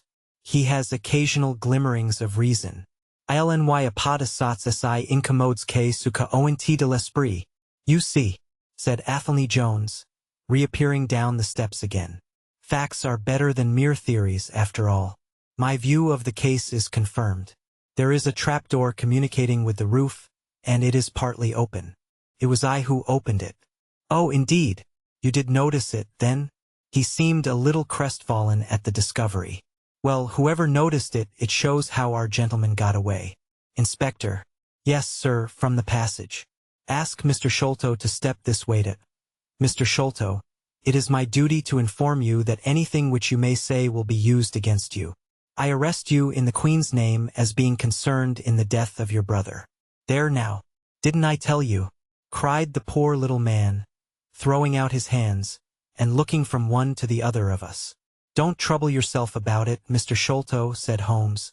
"I think that I can engage to clear you of the charge." "Don't promise too much, Mr. Theorist. Don't promise too much," snapped the detective. "You may find it a harder matter than you think. Not only will I clear him, Mr. Jones, but I will make you a free present of the name and description of one of the two people who were in this room last night. His name, I have every reason to believe, is Jonathan Small. He is a poorly educated man, small, active, with his right leg off, and wearing a wooden stump which is worn away upon the inner side. His left boot has a coarse, square-toed sole, with an iron band round the heel. He is a middle-aged man, much sunburned, and has been a convict. These few indications may be of some assistance to you, coupled with the fact that there is a good deal of skin missing from the palm of his hand. The other man—" "Ah, the other man?" asked Athelney Jones in a sneering voice, but impressed none the less, as I could easily see, by the precision of the other's manner. "Is a rather curious person," said Sherlock Holmes, turning upon his heel. "I hope before very long to be able to introduce you to the pair of them. A word with you, Watson." He led me out to the head of the stair. "This unexpected occurrence," he said, "has caused us rather to lose sight of the original purpose of our journey." "I have just been thinking so," I answered. "It is not right that Miss Morstan should remain in this stricken house. No, you must escort her home. She lives with Mrs. Cecil Forrester in Lower Camberwell, so it is not very far. I will wait for you here if you will drive out again. Or perhaps you are too tired." "By no means. I don't think I could rest until I know more of this fantastic business. I have seen something of the rough side of life, but I give you my word that this quick succession of strange surprises tonight has shaken my nerve completely. I should like, however, to see the matter through with you, now that I have got so far." "Your presence will be of great service to me," he answered. "We shall work the case out independently, and leave this fellow Jones to exult over any mare's nest which he may choose to construct. When you have dropped Miss Morstan, I wish you to go on to number 3, Pinchin Lane, down near the water's edge at Lambeth. The third house on the right-hand side is a birdstuffer's. Sherman is the name.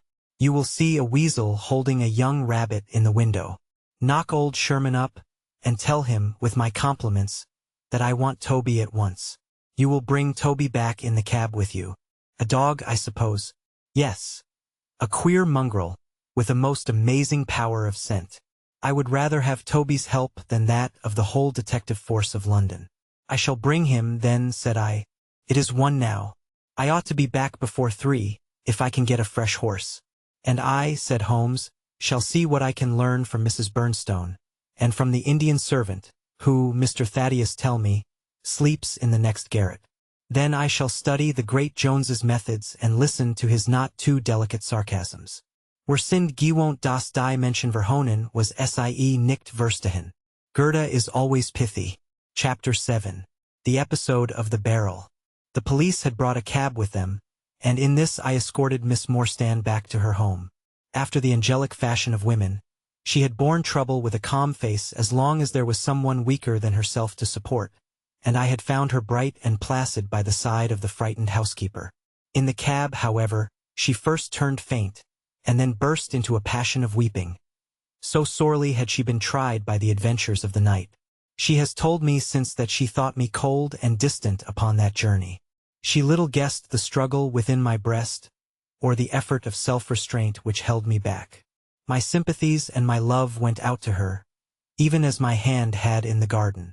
I felt that years of the conventionalities of life could not teach me to know her sweet, brave nature as had this one day of strange experiences.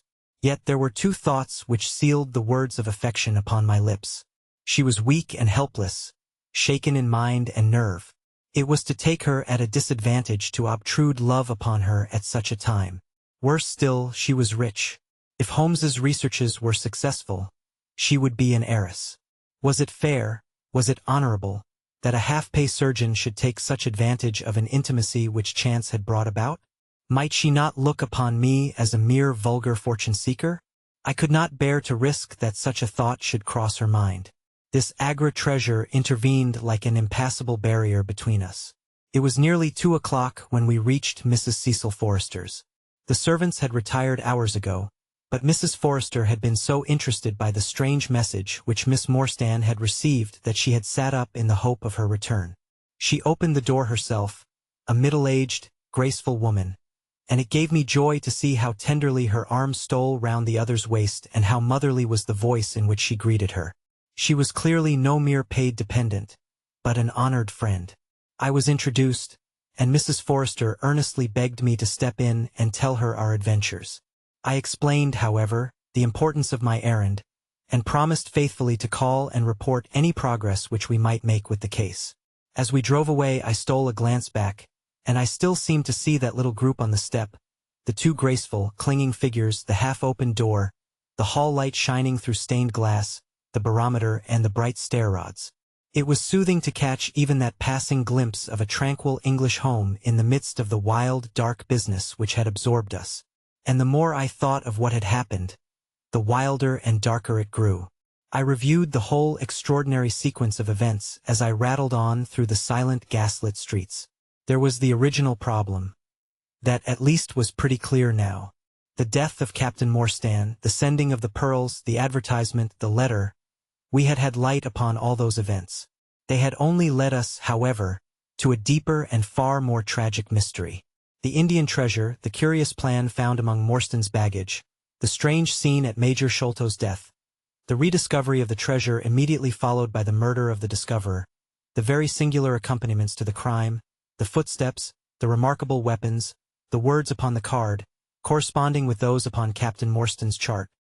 Here was indeed a labyrinth in which a man less singularly endowed than my fellow lodger might well despair of ever finding the clue. Pinchin Lane was a row of shabby 2-storied brick houses in the lower quarter of Lambeth. I had to knock for some time at number 3 before I could make my impression. At last, however, there was the glint of a candle behind the blind, and a face looked out at the upper window. "Go on, you drunken vagabond," said the face. "If you kick up any more row, I'll open the kennels and let out 43 dogs upon you." "If you'll let one out, it's just what I have come for," said I. "Go on," yelled the voice. "So help me gracious, I have a wiper in the bag, and I'll drop it on your AD if you don't hook it." "But I want a dog," I cried. "I won't be argued with," shouted Mr. Sherman. "Now stand clear, for when I say 3, down goes the wiper." "Mr. Sherlock Holmes," I began, but the words had a most magical effect, for the window instantly slammed down, and within a minute the door was unbarred and open. Mr. Sherman was a lanky, lean old man, with stooping shoulders, a stringy neck, and blue-tinted glasses. "A friend of Mr. Sherlock is always welcome," said he. "Step in, sir. Keep clear of the badger, for he bites. Ah, naughty, naughty. Would you take a nip at the gentleman?" This to a stoat which thrust its wicked head and red eyes between the bars of its cage. "Don't mind that, sir. It's only a slow worm. It hain't got no fangs, so I gives it the run o' the room, for it keeps the beetles down. You must not mind my bein' just a little short while you at first, for I'm guided by the children, and there's many a one just comes down this lane to knock me up." "What was it that Mr. Sherlock Holmes wanted, sir?" "He wanted a dog of yours." "Ah, that would be Toby." "Yes, Toby was the name. Toby lives at number 7 on the left here." He moved slowly forward with his candle among the queer animal family which he had gathered round him. In the uncertain, shadowy light I could see dimly that there were glancing, glimmering eyes peeping down at us from every cranny and corner. Even the rafters above our heads were lined by solemn fowls, who lazily shifted their weight from one leg to the other as our voices disturbed their slumbers. Toby proved to be an ugly, long-haired, lop-eared creature, half spaniel and half lurcher, brown and white in color, with a very clumsy waddling gait. It accepted after some hesitation a lump of sugar which the old naturalist handed to me, and, having thus sealed an alliance, it followed me to the cab, and made no difficulties about accompanying me. It had just struck 3 on the palace clock when I found myself back once more at Pondicherry Lodge. The ex-prizefighter McMurdo had, I found, been arrested as an accessory, and both he and Mr. Sholto had been marched off to the station. 2 constables guarded the narrow gate, but they allowed me to pass with the dog on my mentioning the detective's name. Holmes was standing on the doorstep, with his hands in his pockets, smoking his pipe. "Ah, you have him there," said he. "Good dog, then. Athelney Jones has gone. We have had an immense display of energy since you left. He has arrested not only friend Thaddeus, but the gatekeeper, the housekeeper, and the Indian servant. We have the place to ourselves, but for a sergeant upstairs. Leave the dog here and come up." We tied Toby to the hall table and reascended the stairs. The room was as he had left it, save that a sheet had been draped over the central figure. A weary-looking police sergeant reclined in the corner. "Lend me your bullseye, sergeant," said my companion. "Now tie this bit of card round my neck, so as to hang it in front of me." "Thank you. Now I must kick off my boots and stockings. Just you carry them down with you, Watson. I am going to do a little climbing, and dip my handkerchief into the creosote. That will do. Now come up into the garret with me for a moment." We clambered up through the hole. Holmes turned his light once more upon the footsteps in the dust. "I wish you particularly to notice these footmarks," he said. "Do you observe anything noteworthy about them?" "They belong," I said, "to a child or a small woman. Apart from their size, though, is there nothing else? They appear to be much as other footmarks." "Not at all. Look here. This is the print of a right foot in the dust. Now I make one with my naked foot beside it. What is the chief difference? Your toes are all cramped together. The other print has each toe distinctly divided." "Quite so. That is the point. Bear that in mind. Now, would you kindly step over to that flap window and smell the edge of the woodwork? I shall stay here, as I have this handkerchief in my hand." I did as he directed, and was instantly conscious of a strong tarry smell. That is where he put his foot in getting out. If you can trace him, I should think that Toby will have no difficulty. Now run downstairs, loose the dog, and look out for Blondin. By the time that I got out into the grounds, Sherlock Holmes was on the roof, and I could see him like an enormous glowworm crawling very slowly along the ridge. I lost sight of him behind a stack of chimneys, but he presently reappeared, and then vanished once more upon the opposite side. When I made my way round there, I found him seated at one of the corner eaves. "That you, Watson?" he cried. "Yes, this is the place. What is that black thing down there?" "A water barrel." "Top on it?" "Yes." "No sign of a ladder?" "No." "Confound the fellow. It's a most breakneck place.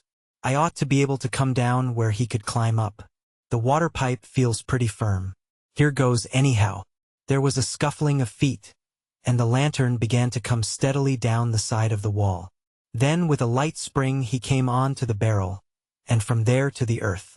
It was easy to follow him, he said, drawing on his stockings and boots.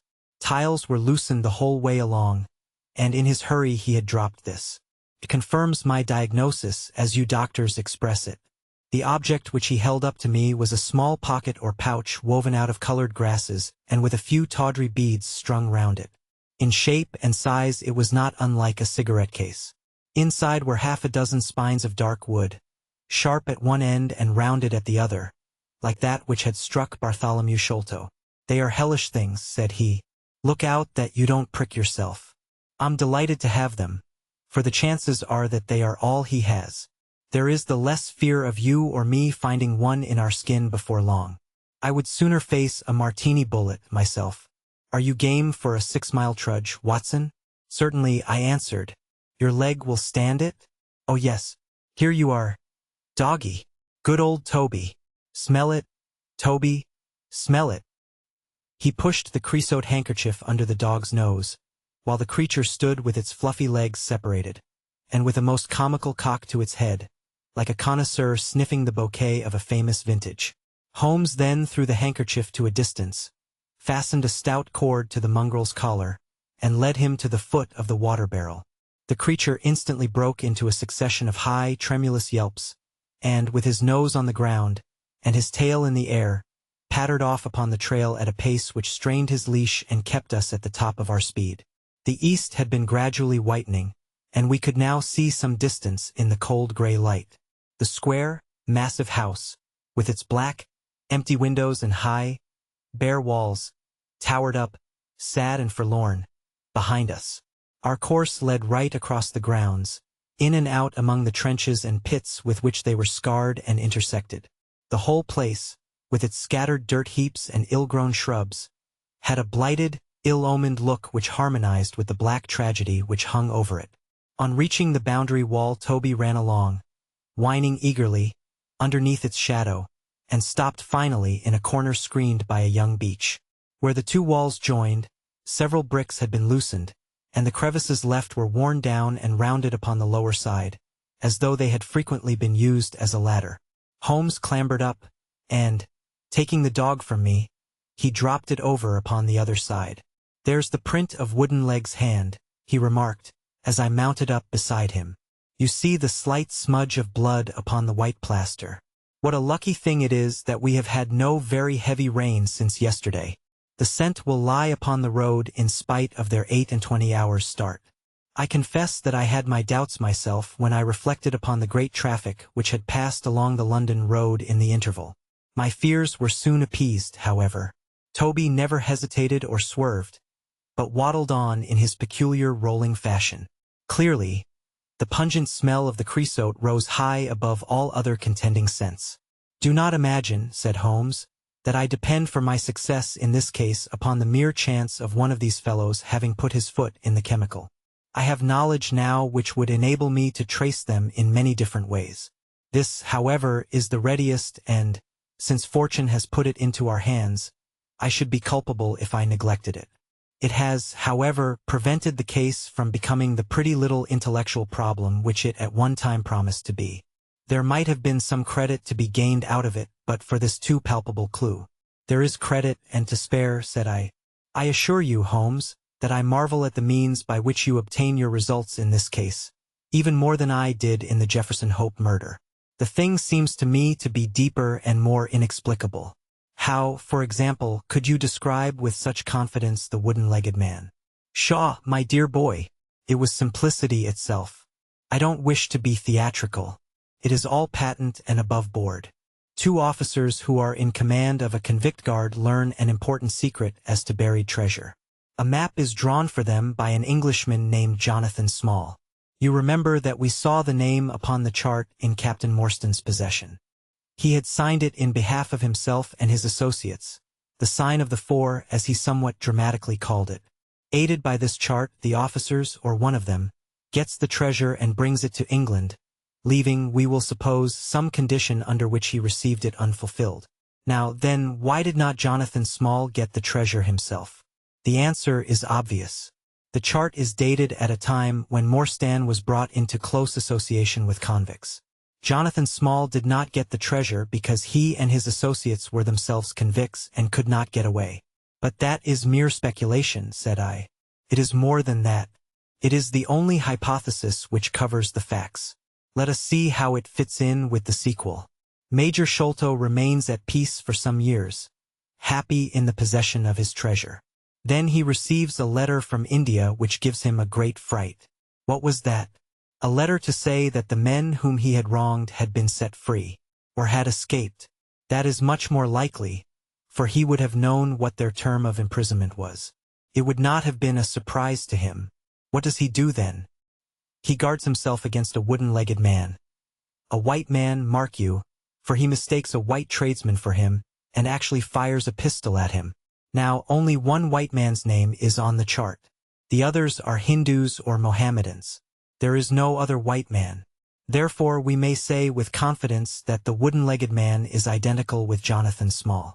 Does the reasoning strike you as being faulty? No, it is clear and concise. Well, now, let us put ourselves in the place of Jonathan Small. Let us look at it from his point of view. He comes to England with the double idea of regaining what he would consider to be his rights and of having his revenge upon the man who had wronged him. He found out where Sholto lived, and very possibly he established communications with someone inside the house. There is this butler, Lal Rao, whom we have not seen. Mrs. Burnstone gives him far from a good character. Small could not find out, however, where the treasure was hid, for no one ever knew, save the major and one faithful servant who had died. Suddenly Small learns that the major is on his deathbed. In a frenzy lest the secret of the treasure die with him, he runs the gauntlet of the guards, makes his way to the dying man's window, and is only deterred from entering by the presence of his 2 sons. Mad with hate, however, against the dead man, he enters the room that night, searches his private papers in the hope of discovering some memorandum relating to the treasure, and finally leaves a memento of his visit in the short inscription upon the card. He had doubtless planned beforehand that should he slay the major he would leave some such record upon the body as a sign that it was not a common murder, but, from the point of view of the 4 associates, something in the nature of an act of justice. Whimsical and bizarre conceits of this kind are common enough in the annals of crime, and usually afford valuable indications as to the criminal. Do you follow all this? Very clearly. Now, what could Jonathan Small do? He could only continue to keep a secret watch upon the efforts made to find the treasure. Possibly he leaves England and only comes back at intervals. Then comes the discovery of the garret, and he is instantly informed of it. We again trace the presence of some confederate in the household. Jonathan, with his wooden leg, is utterly unable to reach the lofty room of Bartholomew Sholto. He takes with him, however, a rather curious associate who gets over this difficulty, but dips his naked foot into creosote, whence comes Toby, and a 6-mile limp for a half-pay officer with a damaged tendo Achilles.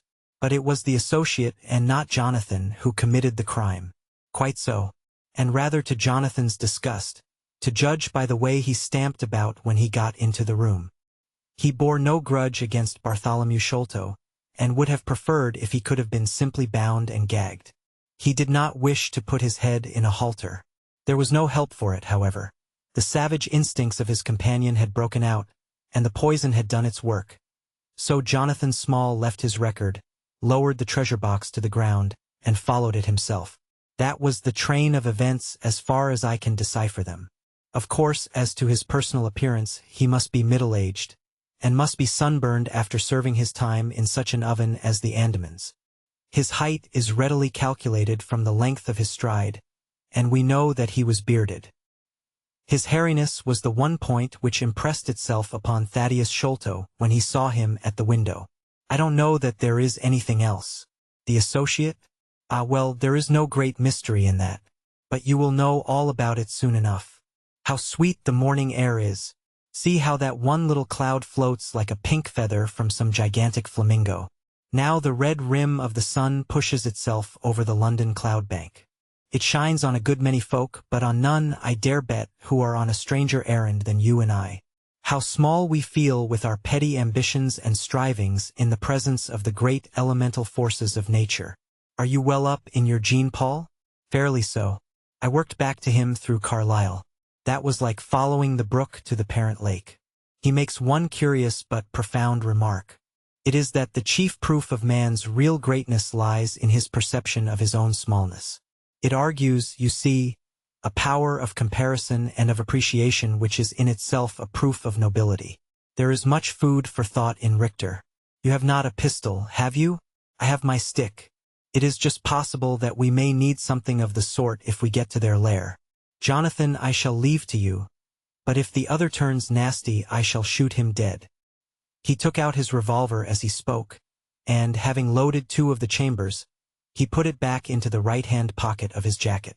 We had during this time been following the guidance of Toby down the half-rural villa-lined roads which lead to the metropolis.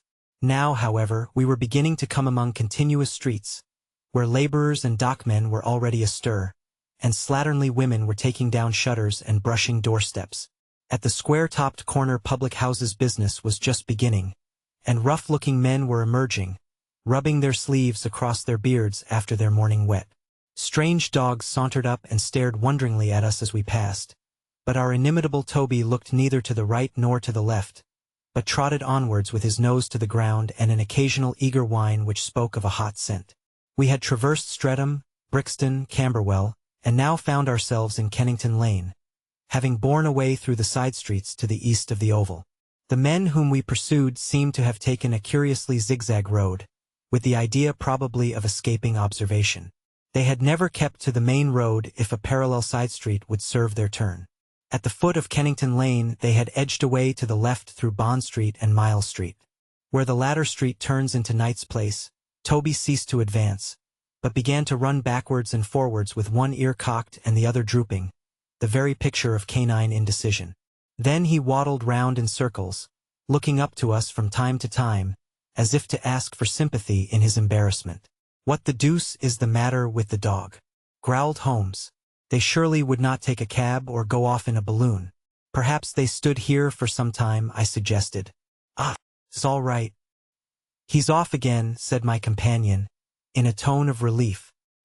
He was indeed off, for after sniffing round again he suddenly made up his mind, and darted away with an energy and determination such as he had not yet shown.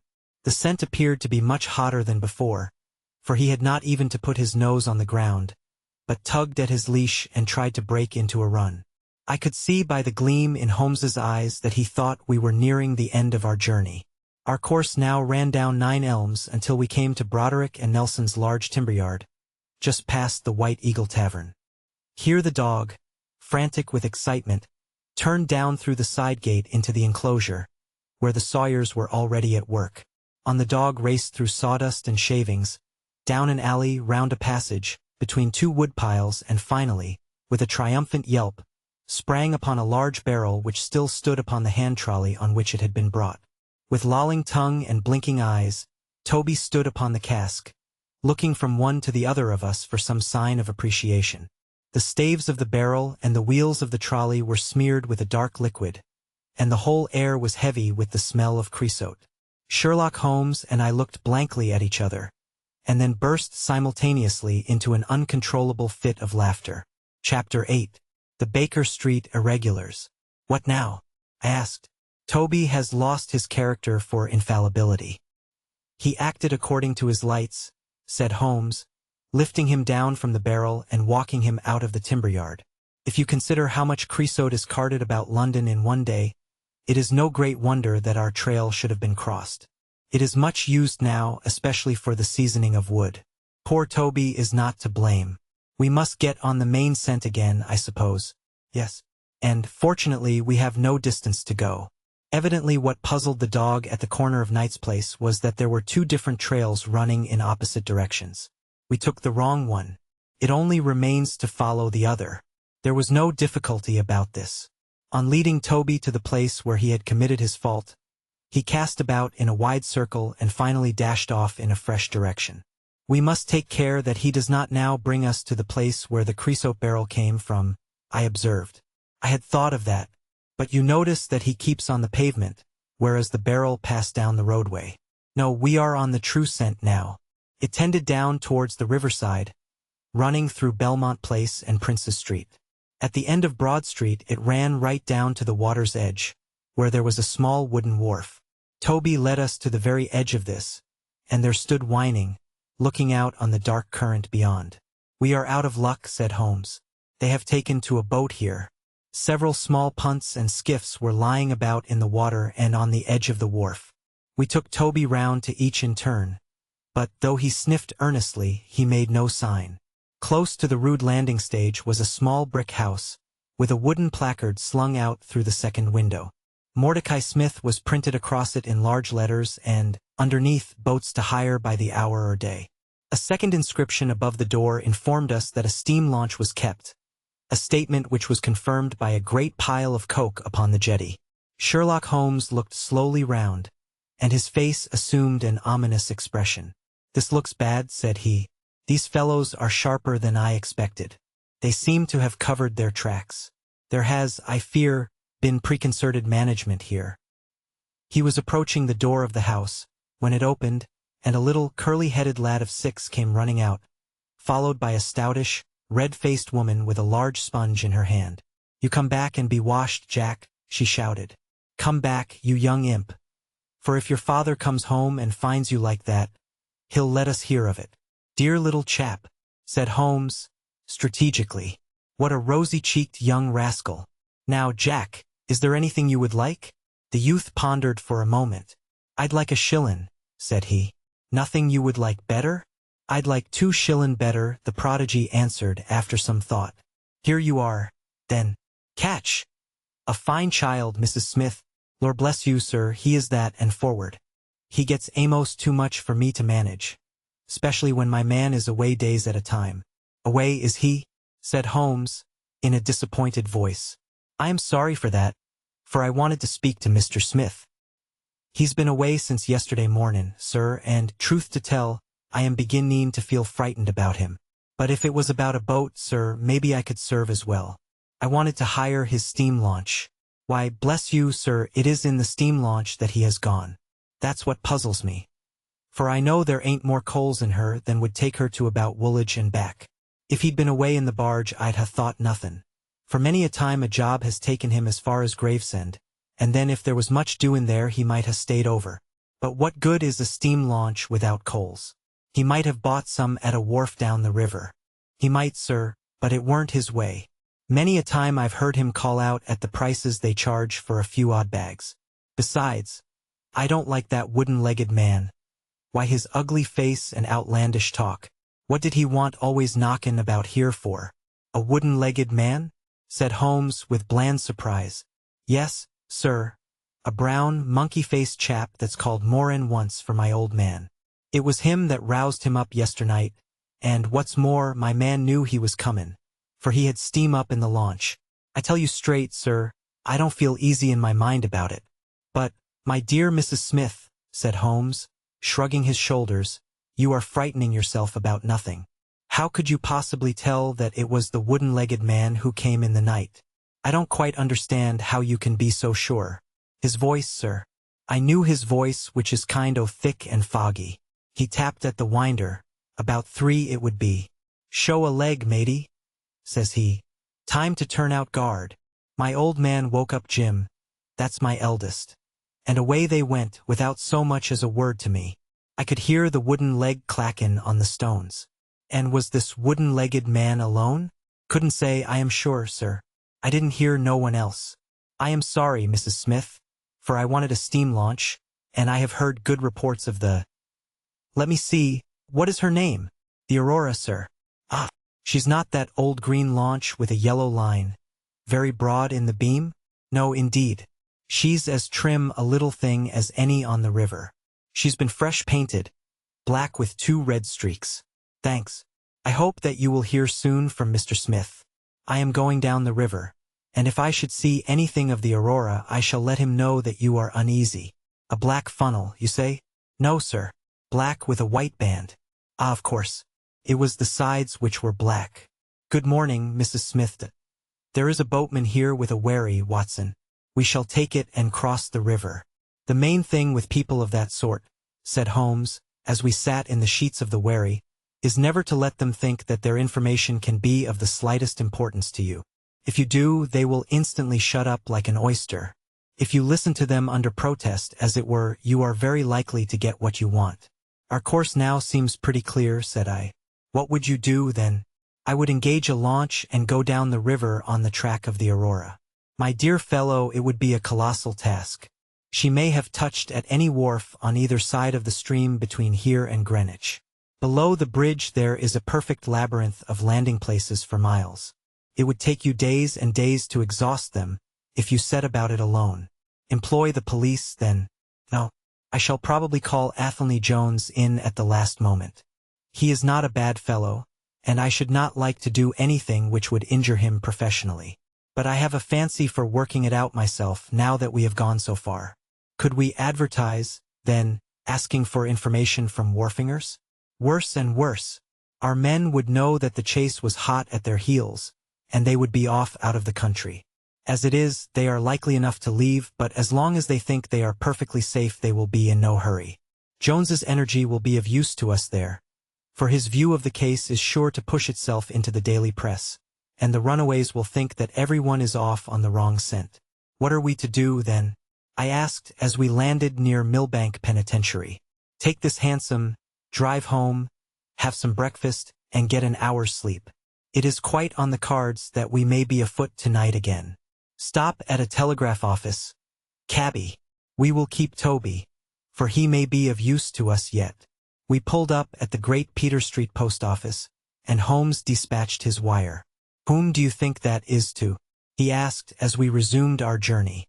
"I am sure I don't know. You remember the Baker Street division of the detective police force whom I employed in the Jefferson Hope case? Well, said I, laughing. This is just the case where they might be invaluable. If they fail, I have other resources. But I shall try them first. That wire was to my dirty little lieutenant, Wiggins, and I expect that he and his gang will be with us before we have finished our breakfast. It was between 8 and 9 o'clock now, and I was conscious of a strong reaction after the successive excitements of the night. I was limp and weary, befogged in mind and fatigued in body.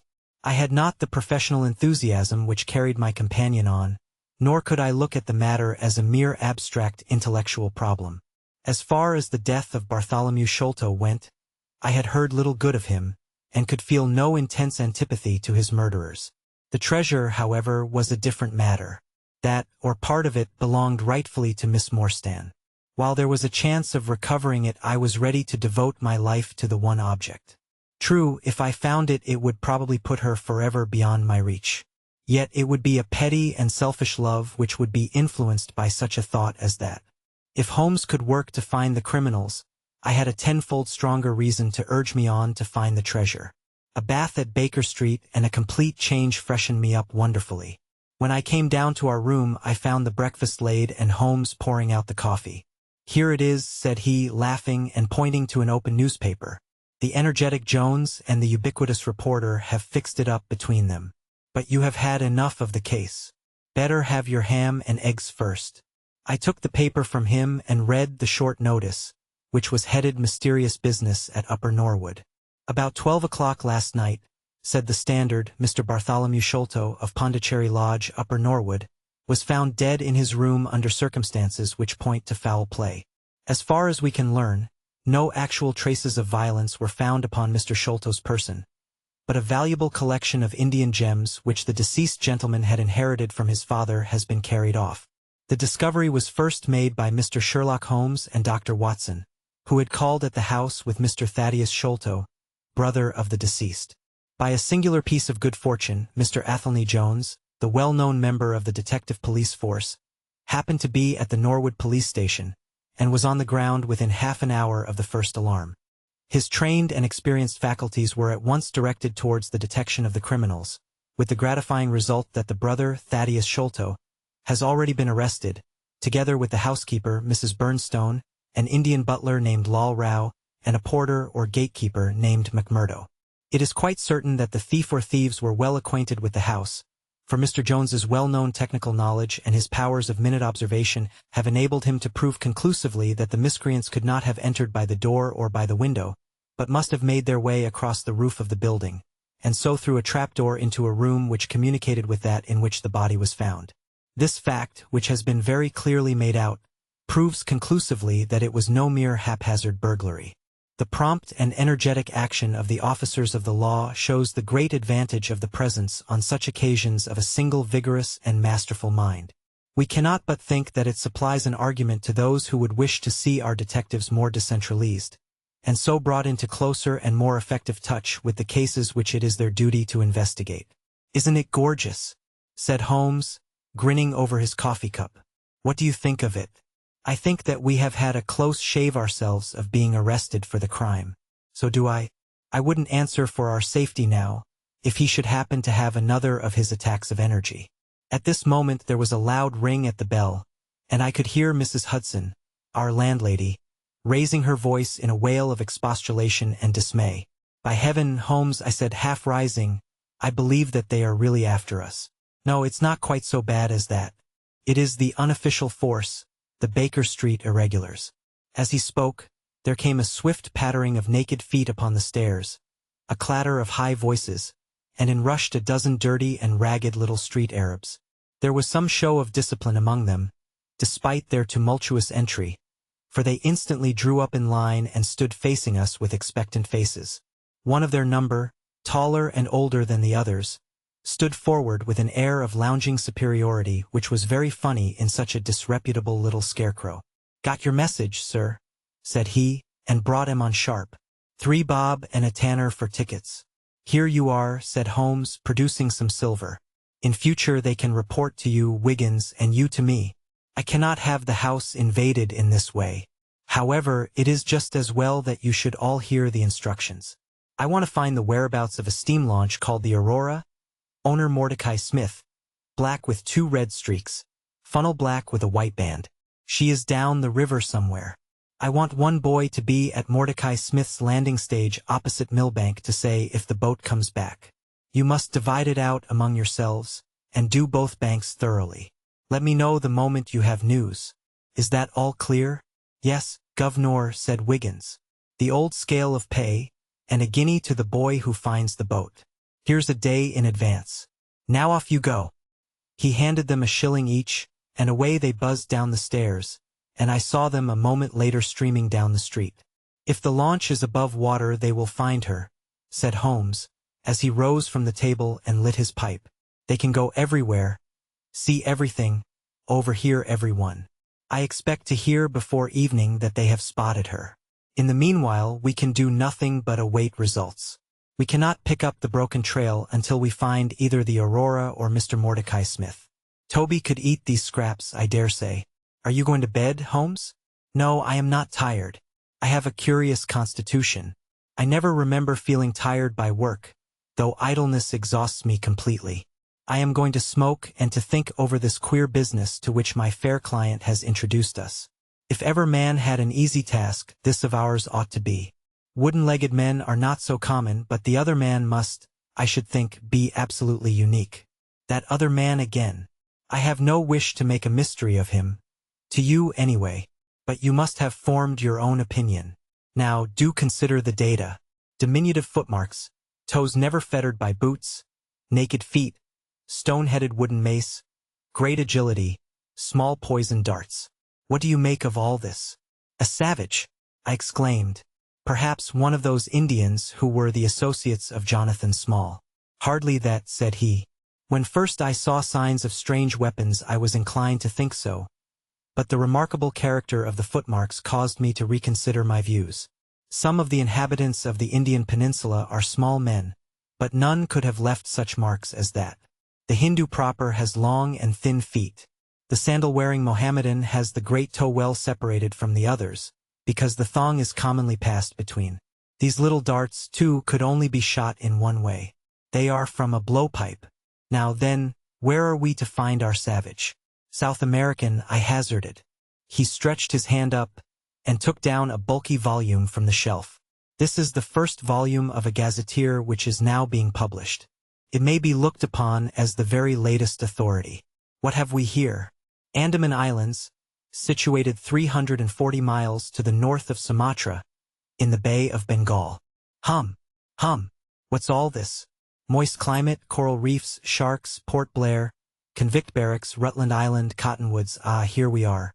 The aborigines of the Andaman Islands may perhaps claim the distinction of being the smallest race upon this earth, though some anthropologists prefer the Bushmen of Africa, the Digger Indians of America, and the Terra del Fuegians. The average height is rather below 4 feet, although many full-grown adults may be found who are very much smaller than this. They are a fierce, morose, and intractable people, though capable of forming most devoted friendships when their confidence has once been gained. Mark that, Watson. Now then, listen to this. They are naturally hideous, having large, misshapen heads, small, fierce eyes, and distorted features. Their feet and hands, however, are remarkably small. So intractable and fierce are they that all the efforts of the British official have failed to win them over in any degree.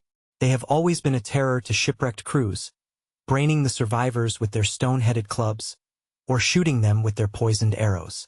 These massacres are invariably concluded by a cannibal feast. Nice, amiable people, Watson. If this fellow had been left to his own unaided devices, this affair might have taken an even more ghastly turn. I fancy that, even as it is, Jonathan Small would give a good deal not to have employed him. But how came he to have so singular a companion? Ah, that is more than I can tell.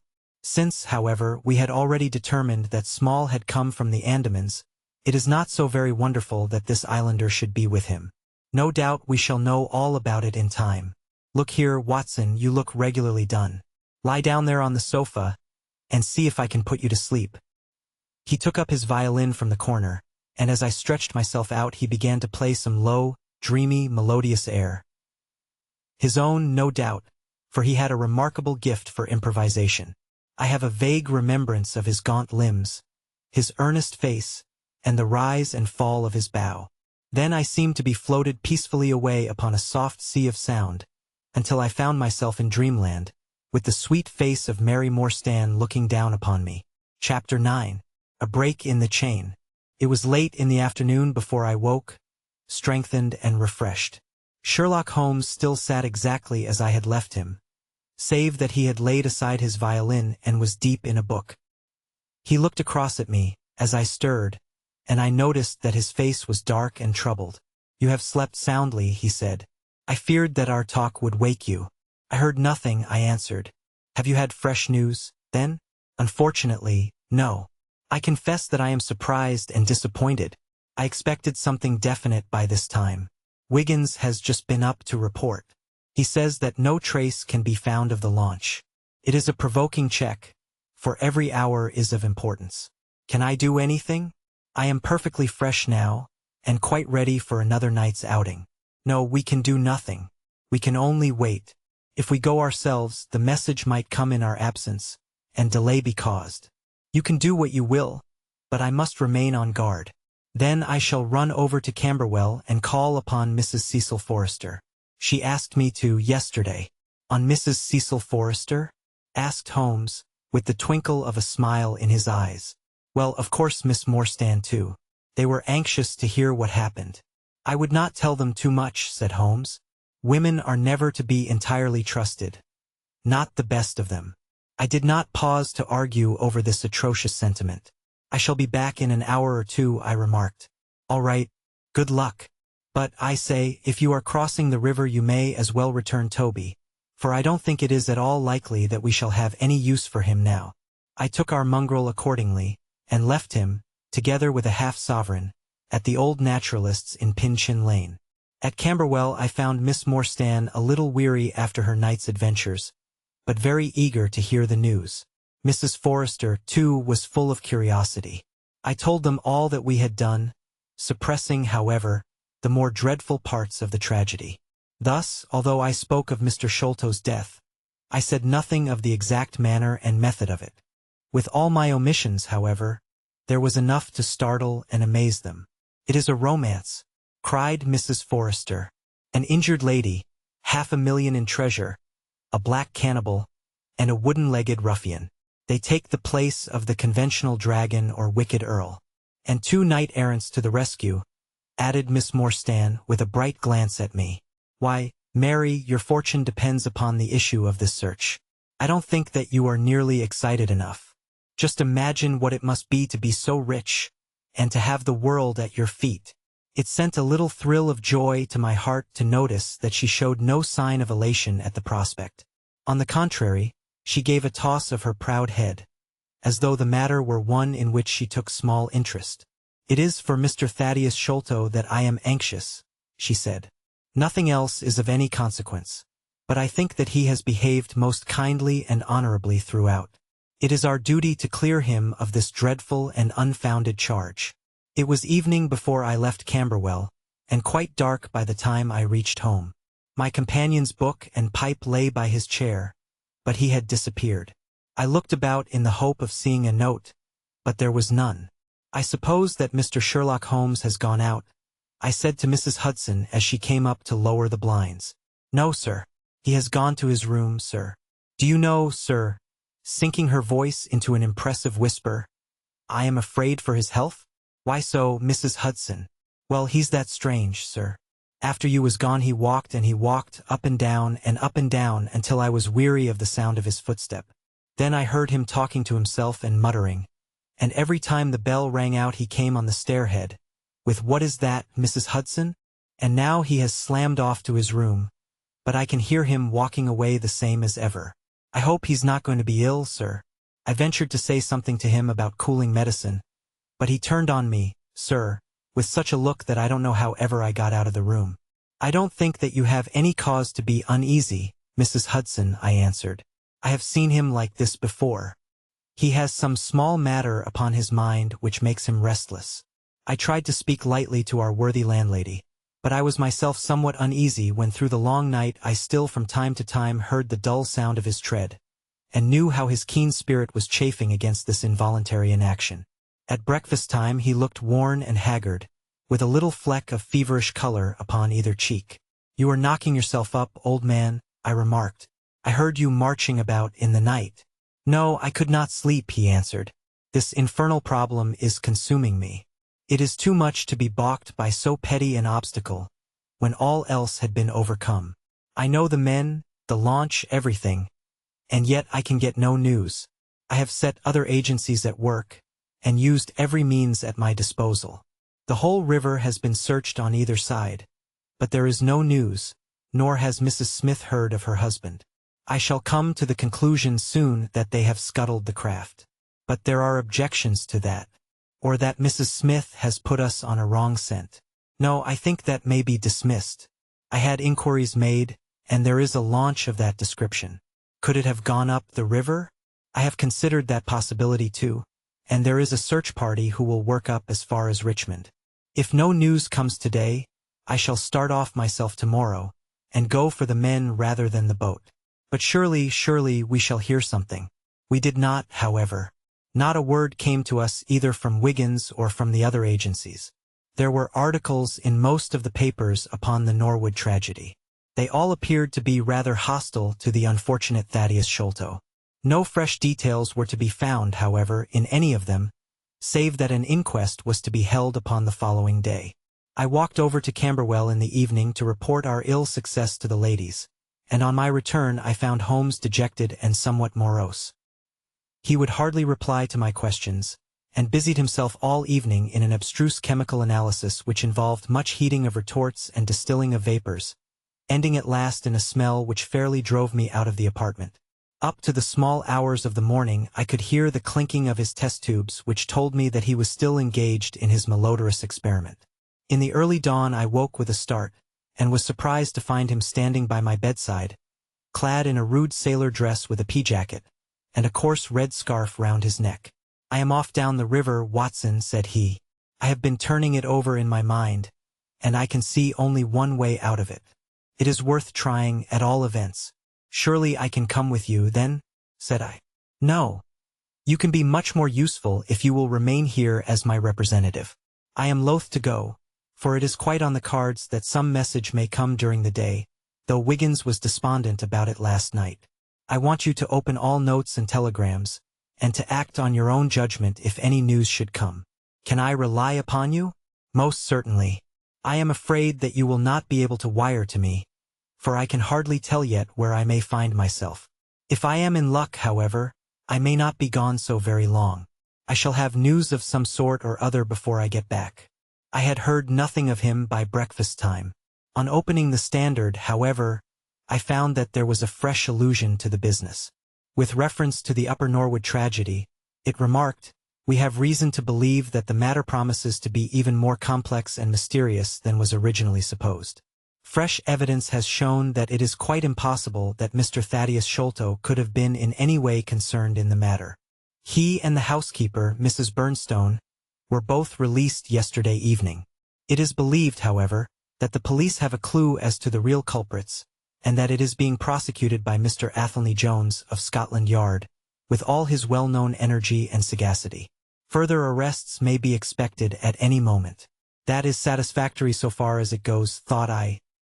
Friend Sholto is safe, at any rate.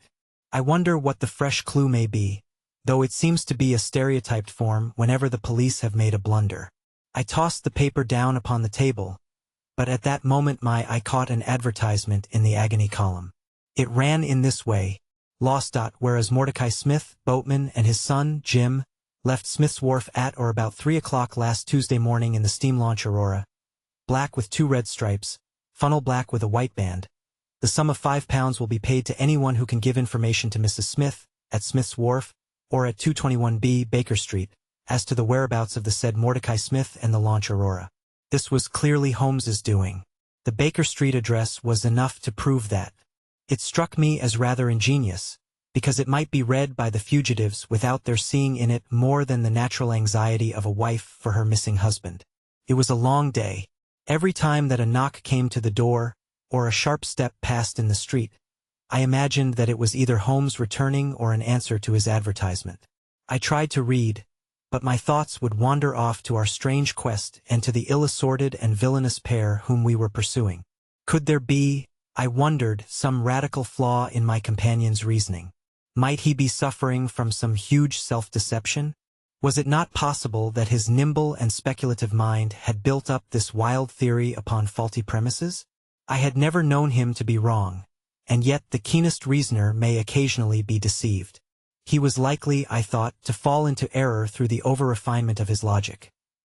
His preference for a subtle and bizarre explanation when a plainer and more commonplace one lay ready to his hand. Yet, on the other hand, I had myself seen the evidence, and I had heard the reasons for his deductions. When I looked back on the long chain of curious circumstances, many of them trivial in themselves, but all tending in the same direction, I could not disguise from myself that even if Holmes's explanation were incorrect, the true theory must be equally outre and startling. At 3 o'clock in the afternoon there was a loud peal at the bell, an authoritative voice in the hall, and, to my surprise, no less a person than Mr. Athelney Jones was shown up to me. Very different was he, however, from the brusque and masterful professor of common sense who had taken over the case so confidently at Upper Norwood. His expression was downcast, and his bearing meek and even apologetic. "Good day, sir." "Good day," said he. "Mr. Sherlock Holmes is out, I understand." "Yes, and I cannot be sure when he will be back. But perhaps you would care to wait. Take that chair and try one of these cigars." "Thank you." "I don't mind if I do," said he, mopping his face with a red bandana handkerchief. "And a whiskey and soda?" "Well, half a glass. It is very hot for the time of year, and I have had a good deal to worry and try me. You know my theory about this Norwood case? I remember that you expressed one. Well, I have been obliged to reconsider it. I had my net drawn tightly round Mr. Sholto, sir, when pop he went through a hole in the middle of it. He was able to prove an alibi which could not be shaken. From the time that he left his brother's room, he was never out of sight of someone or other. So it could not be he who climbed over roofs and through trapdoors. It's a very dark case, and my professional credit is at stake. I should be very glad of a little assistance." "We all need help sometimes," said I. "Your friend Mr. Sherlock Holmes is a wonderful man, sir," said he, in a husky and confidential voice. "He's a man who is not to be beat. I have known that young man go into a good many cases, but I never saw the case yet that he could not throw a light upon. He is irregular in his methods and a little quick perhaps in jumping at theories, but on the whole I think he would have made a most promising officer, and I don't care who knows it. I have had a wire from him this morning, by which I understand that he has got some clue to this Sholto business. Here is the message." He took the telegram out of his pocket and handed it to me. It was dated from Poplar at 12 o'clock. "Go to Baker Street at once," it said. "If I have not returned, wait for me. I am close on the track of the Sholto gang. You can come with us tonight if you want to be in at the finish." "This sounds well. He has evidently picked up the scent again," said I. "Ah, then he has been at fault too," exclaimed Jones with evident satisfaction. "Even the best of us are thrown off sometimes. Of course this may prove to be a false alarm, but it is my duty as an officer of the law to allow no chance to slip. But there is someone at the door. Perhaps this is he." A heavy step was heard ascending the stair, with a great wheezing and rattling as from a man who was sorely put to it for breath. Once or twice he stopped, as though the climb were too much for him, but at last he made his way to our door and entered. His appearance corresponded to the sounds which we had heard. He was an aged man, clad in seafaring garb, with an old pea-jacket buttoned up to his throat. His back was bowed, his knees were shaky, and his breathing was painfully asthmatic. As he leaned upon a thick oaken cudgel, his shoulders heaved in the effort to draw the air into his lungs. He had a colored scarf round his chin, and I could see little of his face save a pair of keen dark eyes, overhung by bushy white brows and long gray side whiskers. Altogether he gave me the impression of a respectable master mariner who had fallen into years and poverty. "What is it, my man?" I asked. He looked about him in the slow methodical fashion of old age. "Is Mr. Sherlock Holmes here?" said he. "No, but I am acting for him. You can tell me any message you have for him." It was to him himself I was to tell it, said he. But I tell you that I am acting for him. Was it about Mordecai Smith's boat? Yes. I knows well where it is. And I knows where the men he is after are. And I knows where the treasure is. I knows all about it. Then tell me, and I shall let him know. It was to him I was to tell it, he repeated, with the petulant obstinacy of a very old man. Well, you must wait for him. No, no. I ain't going to lose a whole day to please no one. If Mr. Holmes ain't here, then Mr. Holmes must find it all out for himself. I don't care about the look of either of you, and I won't tell a word. He shuffled towards the door, but Athelney Jones got in front of him. Wait a bit, my friend, said he. You have important information, and you must not walk off. We shall keep you, whether you like or not, until our friend returns. The old man made a little run towards the door, but as Athelney Jones put his broad back up against it, he recognized the uselessness of resistance. Pretty sort of treatment this, he cried, stamping his stick. I come here to see a gentleman, and you too, who I never saw in my life, seize me and treat me in this fashion. You will be none the worse, I said. We shall recompense you for the loss of your time. Sit over here on the sofa, and you will not have long to wait. He came across sullenly enough, and seated himself with his face resting on his hands. Jones and I resumed our cigars and our talk. Suddenly, however, Holmes's voice broke in upon us. I think that you might offer me a cigar too, he said.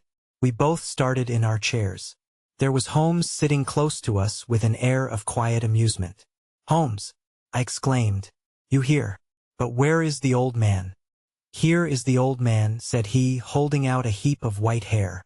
Here he is, wig, whiskers, eyebrows, and all. I thought my disguise was pretty good, but I hardly expected that it would stand that test.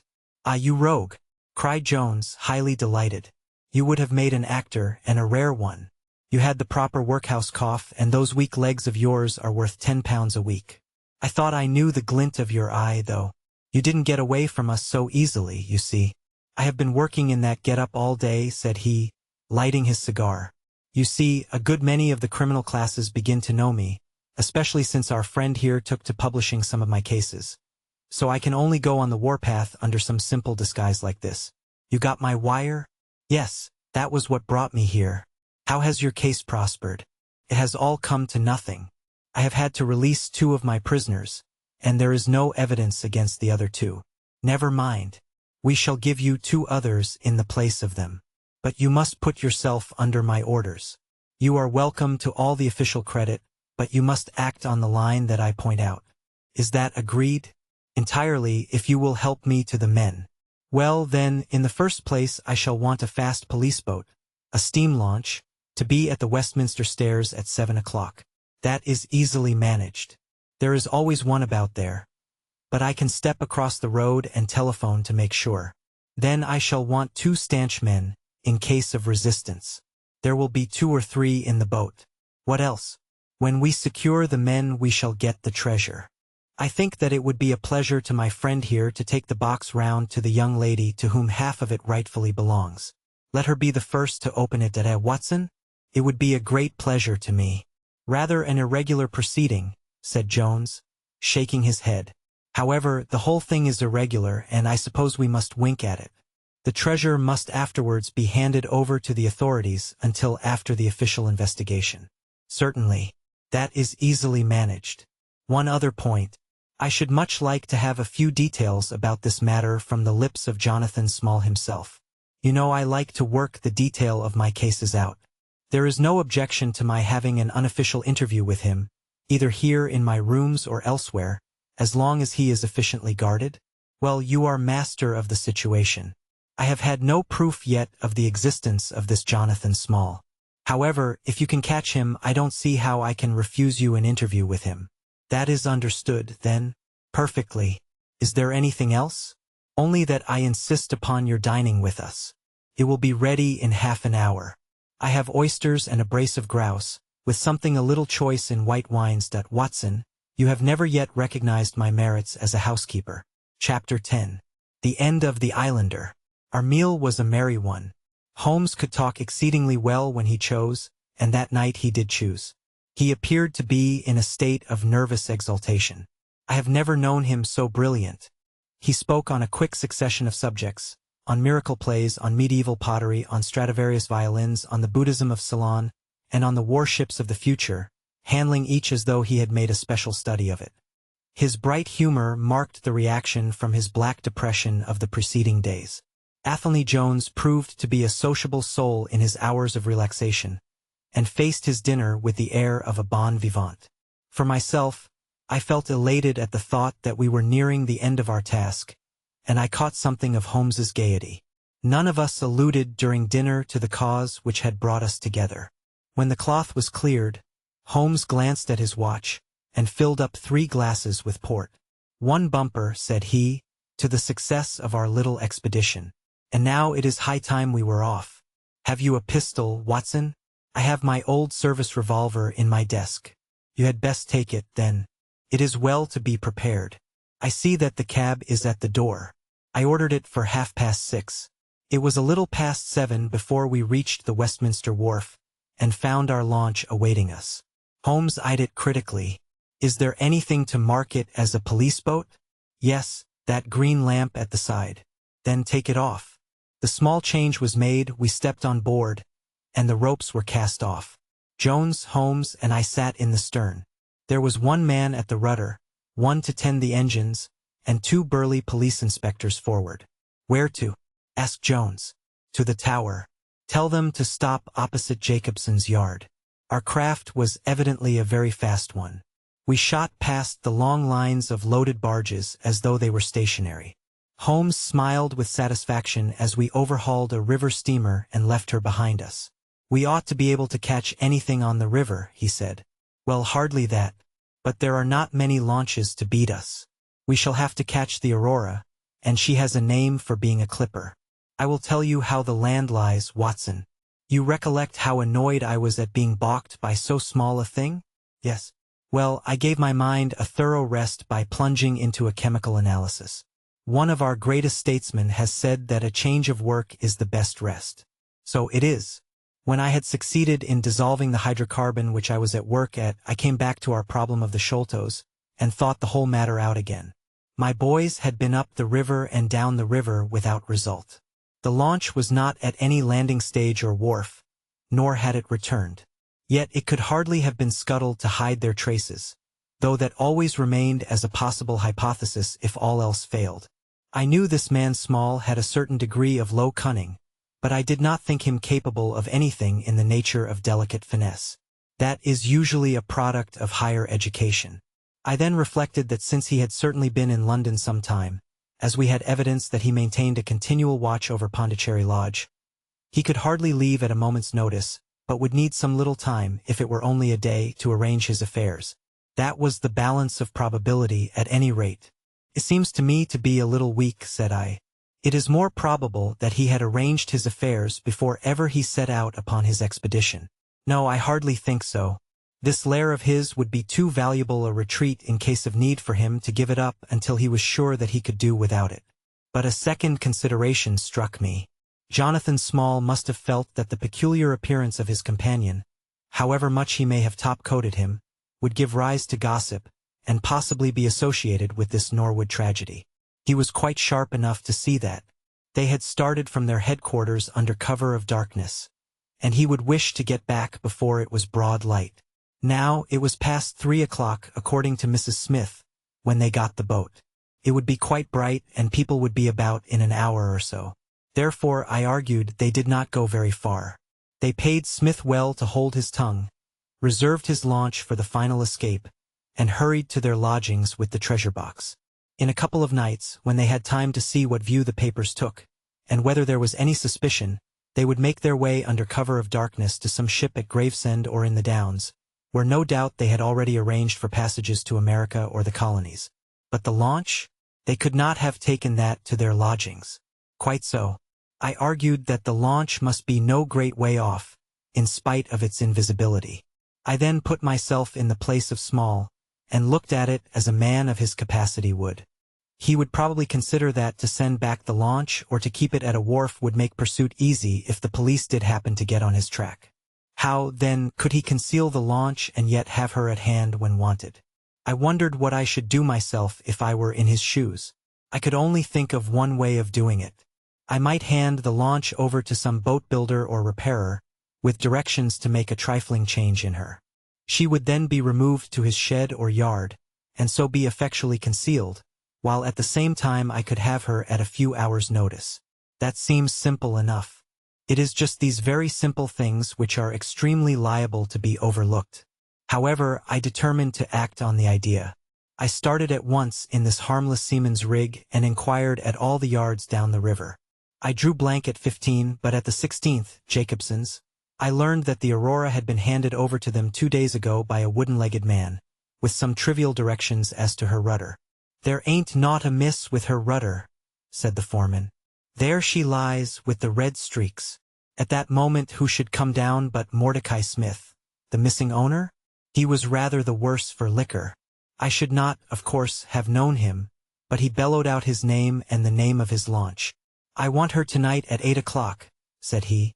8 o'clock sharp, mind, for I have 2 gentlemen who won't be kept waiting. They had evidently paid him well, for he was very flush of money, chucking shillings about to the men. I followed him some distance, but he subsided into an alehouse. So I went back to the yard, and happening to pick up one of my boys on the way, I stationed him as a sentry over the launch. He is to stand at water's edge and wave his handkerchief to us when they start. We shall be lying off in the stream, and it will be a strange thing if we do not take men, treasure, and all. You have planned it all very neatly, whether they are the right men or not, said Jones. But if the affair were in my hands I should have had a body of police in Jacobson's yard, and arrested them when they came down. Which would have been never. This man Small is a pretty shrewd fellow. He would send a scout on ahead, and if anything made him suspicious lie snug for another week. But you might have stuck to Mordecai Smith and so been led to their hiding place, said I. In that case I should have wasted my day. I think that it is 100 to 1 against Smith knowing where they live. As long as he has liquor and good pay, why should he ask questions? They send him messages what to do. No, I thought over every possible course, and this is the best. While this conversation had been proceeding, we had been shooting the long series of bridges which span the Thames.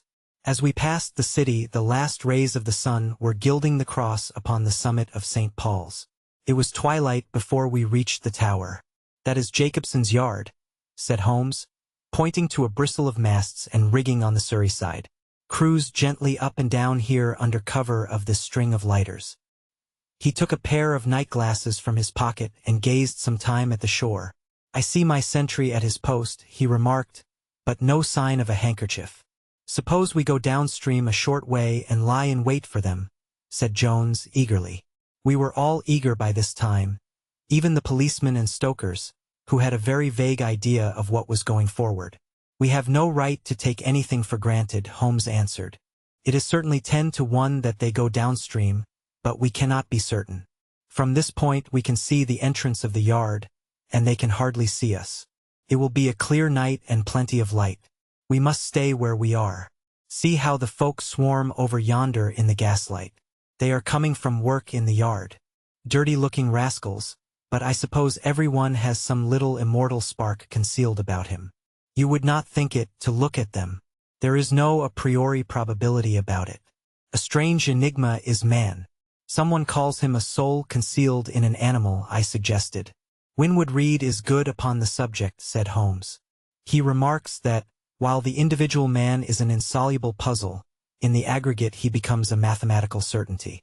You can, for example, never foretell what any one man will do, but you can say with precision what an average number will be up to. Individuals vary, but percentages remain constant. So says the statistician.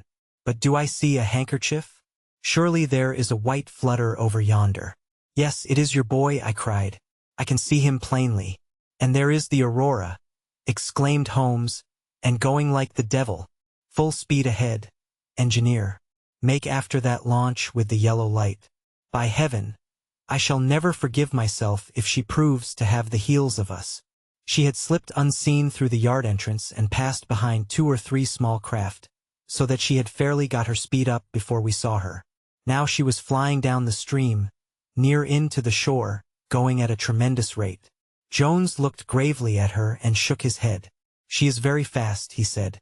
"I doubt if we shall catch her." "We must catch her," cried Holmes, between his teeth. "Keep it on, stokers. Make her do all she can. If we burn the boat we must have them." We were fairly after her now. The furnaces roared, and the powerful engines whizzed and clanked, like a great metallic heart. Her sharp, steep prow cut through the river water and sent 2 rolling waves to right and to left of us. With every throb of the engines we sprang and quivered like a living thing. One great yellow lantern in our bows threw a long, flickering funnel of light in front of us. Right ahead a dark blur upon the water showed where the Aurora lay, and the swirl of white foam behind her spoke of the pace at which she was going. We flashed past barges, steamers, merchant vessels, in and out, behind this one and round the other. Voices hailed us out of the darkness, but still the Aurora thundered on, and still we followed close upon her track. "Pile it on, men, pile it on," cried Holmes, looking down into the engine room, while the fierce glow from below beat upon his eager, aquiline face. "Get every pound of steam you can." "I think we gain a little," said Jones, with his eyes on the Aurora. "I am sure of it," said I. "We shall be up with her in a very few minutes."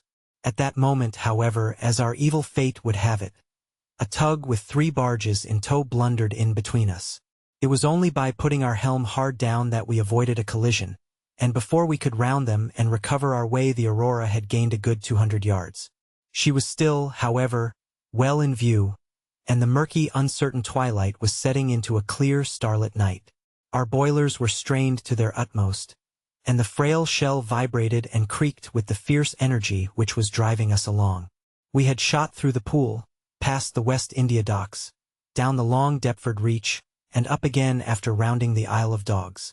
The dull blur in front of us resolved itself now clearly enough into the dainty Aurora. Jones turned our searchlight upon her, so that we could plainly see the figures upon her deck. One man sat by the stern, with something black between his knees over which he stooped. Beside him lay a dark mass which looked like a Newfoundland dog. The boy held the tiller, while against the red glare of the furnace I could see old Smith, stripped to the waist, and shoveling coals for dear life. They may have had some doubt at first as to whether we were really pursuing them, but now as we followed every winding and turning which they took there could no longer be any question about it. At Greenwich we were about 300 paces behind them. At Blackwell we could not have been more than 250. I have coursed many creatures in many countries during my checkered career, but never did sport give me such a wild thrill as this mad, flying manhunt down the Thames. Steadily we drew in upon them, yard by yard. In the silence of the night we could hear the panting and clanking of their machinery. The man in the stern still crouched upon the deck, and his arms were moving as though he were busy, while every now and then he would look up and measure with a glance the distance which still separated us. Nearer we came and nearer. Jones yelled to them to stop. We were not more than 4 boats' lengths behind them, both boats flying at a tremendous pace. It was a clear reach of the river, with Barking Level upon one side and the melancholy Plumstead Marshes upon the other. At our hail the man in the stern sprang up from the deck and shook his 2 clenched fists at us, cursing the while in a high, cracked voice. He was a good-sized, powerful man, and as he stood poising himself with legs astride I could see that from the thigh downwards there was but a wooden stump upon the right side. At the sound of his strident, angry cries there was movement in the huddled bundle upon the deck. It straightened itself into a little black man, the smallest I have ever seen, with a great misshapen head and a shock of tangled, disheveled hair. Holmes had already drawn his revolver, and I whipped out mine at the sight of this savage, distorted creature. He was wrapped in some sort of dark ulster or blanket, which left only his face exposed. But that face was enough to give a man a sleepless night. Never have I seen features so deeply marked with all bestiality and cruelty. His small eyes glowed and burned with a somber light, and his thick lips were writhed back from his teeth, which grinned and chattered at us with a half-animal fury. "Fire if he raises his hand," said Holmes, quietly. We were within a boat's length by this time, and almost within touch of our quarry. I can see the 2 of them now as they stood, the white man with his legs far apart, shrieking out curses, and the unhallowed dwarf with his hideous face, and his strong yellow teeth gnashing at us in the light of our lantern. It was well that we had so clear a view of him. Even as we looked, he plucked out from under his covering a short, round piece of wood, like a school ruler, and clapped it to his lips. Our pistols rang out together. He whirled round, threw up his arms, and with a kind of choking cough fell sideways into the stream. I caught one glimpse of his venomous, menacing eyes amid the white swirl of the waters. At the same moment the wooden-legged man threw himself upon the rudder and put it hard down, so that his boat made straight in for the southern bank, while we shot past her stern, only clearing her by a few feet. We were round after her in an instant, but she was already nearly at the bank. It was a wild and desolate place, where the moon glimmered upon a wide expanse of marshland, with pools of stagnant water and beds of decaying vegetation. The launch with a dull thud ran up upon the mudbank, with her bow in the air and her stern flush with the water. The fugitive sprang out, but his stump instantly sank its whole length into the sodden soil. In vain he struggled and writhed. Not one step could he possibly take either forwards or backwards. He yelled in impotent rage, and kicked frantically into the mud with his other foot, but his struggles only bored his wooden pin the deeper into the sticky bank. When we brought our launch alongside, he was so firmly anchored that it was only by throwing the end of a rope over his shoulders that we were able to haul him out, and to drag him, like some evil fish, over our side. The two Smiths, father and son, sat sullenly in their launch, but came aboard meekly enough when commanded. The Aurora herself we hauled off and made fast to our stern. A solid iron chest of Indian workmanship stood upon the deck. This, there could be no question, was the same that had contained the ill-omened treasure of the Sholtos. There was no key, but it was of considerable weight, so we transferred it carefully to our own little cabin. As we steamed slowly upstream again, we flashed our searchlight in every direction, but there was no sign of the islander. Somewhere in the dark ooze at the bottom of the Thames lie the bones of that strange visitor to our shores. "See here," said Holmes, pointing to the wooden hatchway. We were hardly quick enough with our pistols. There, sure enough, just behind where we had been standing, stuck one of those murderous darts which we knew so well. It must have whizzed between us at the instant that we fired. Holmes smiled at it and shrugged his shoulders in his easy fashion.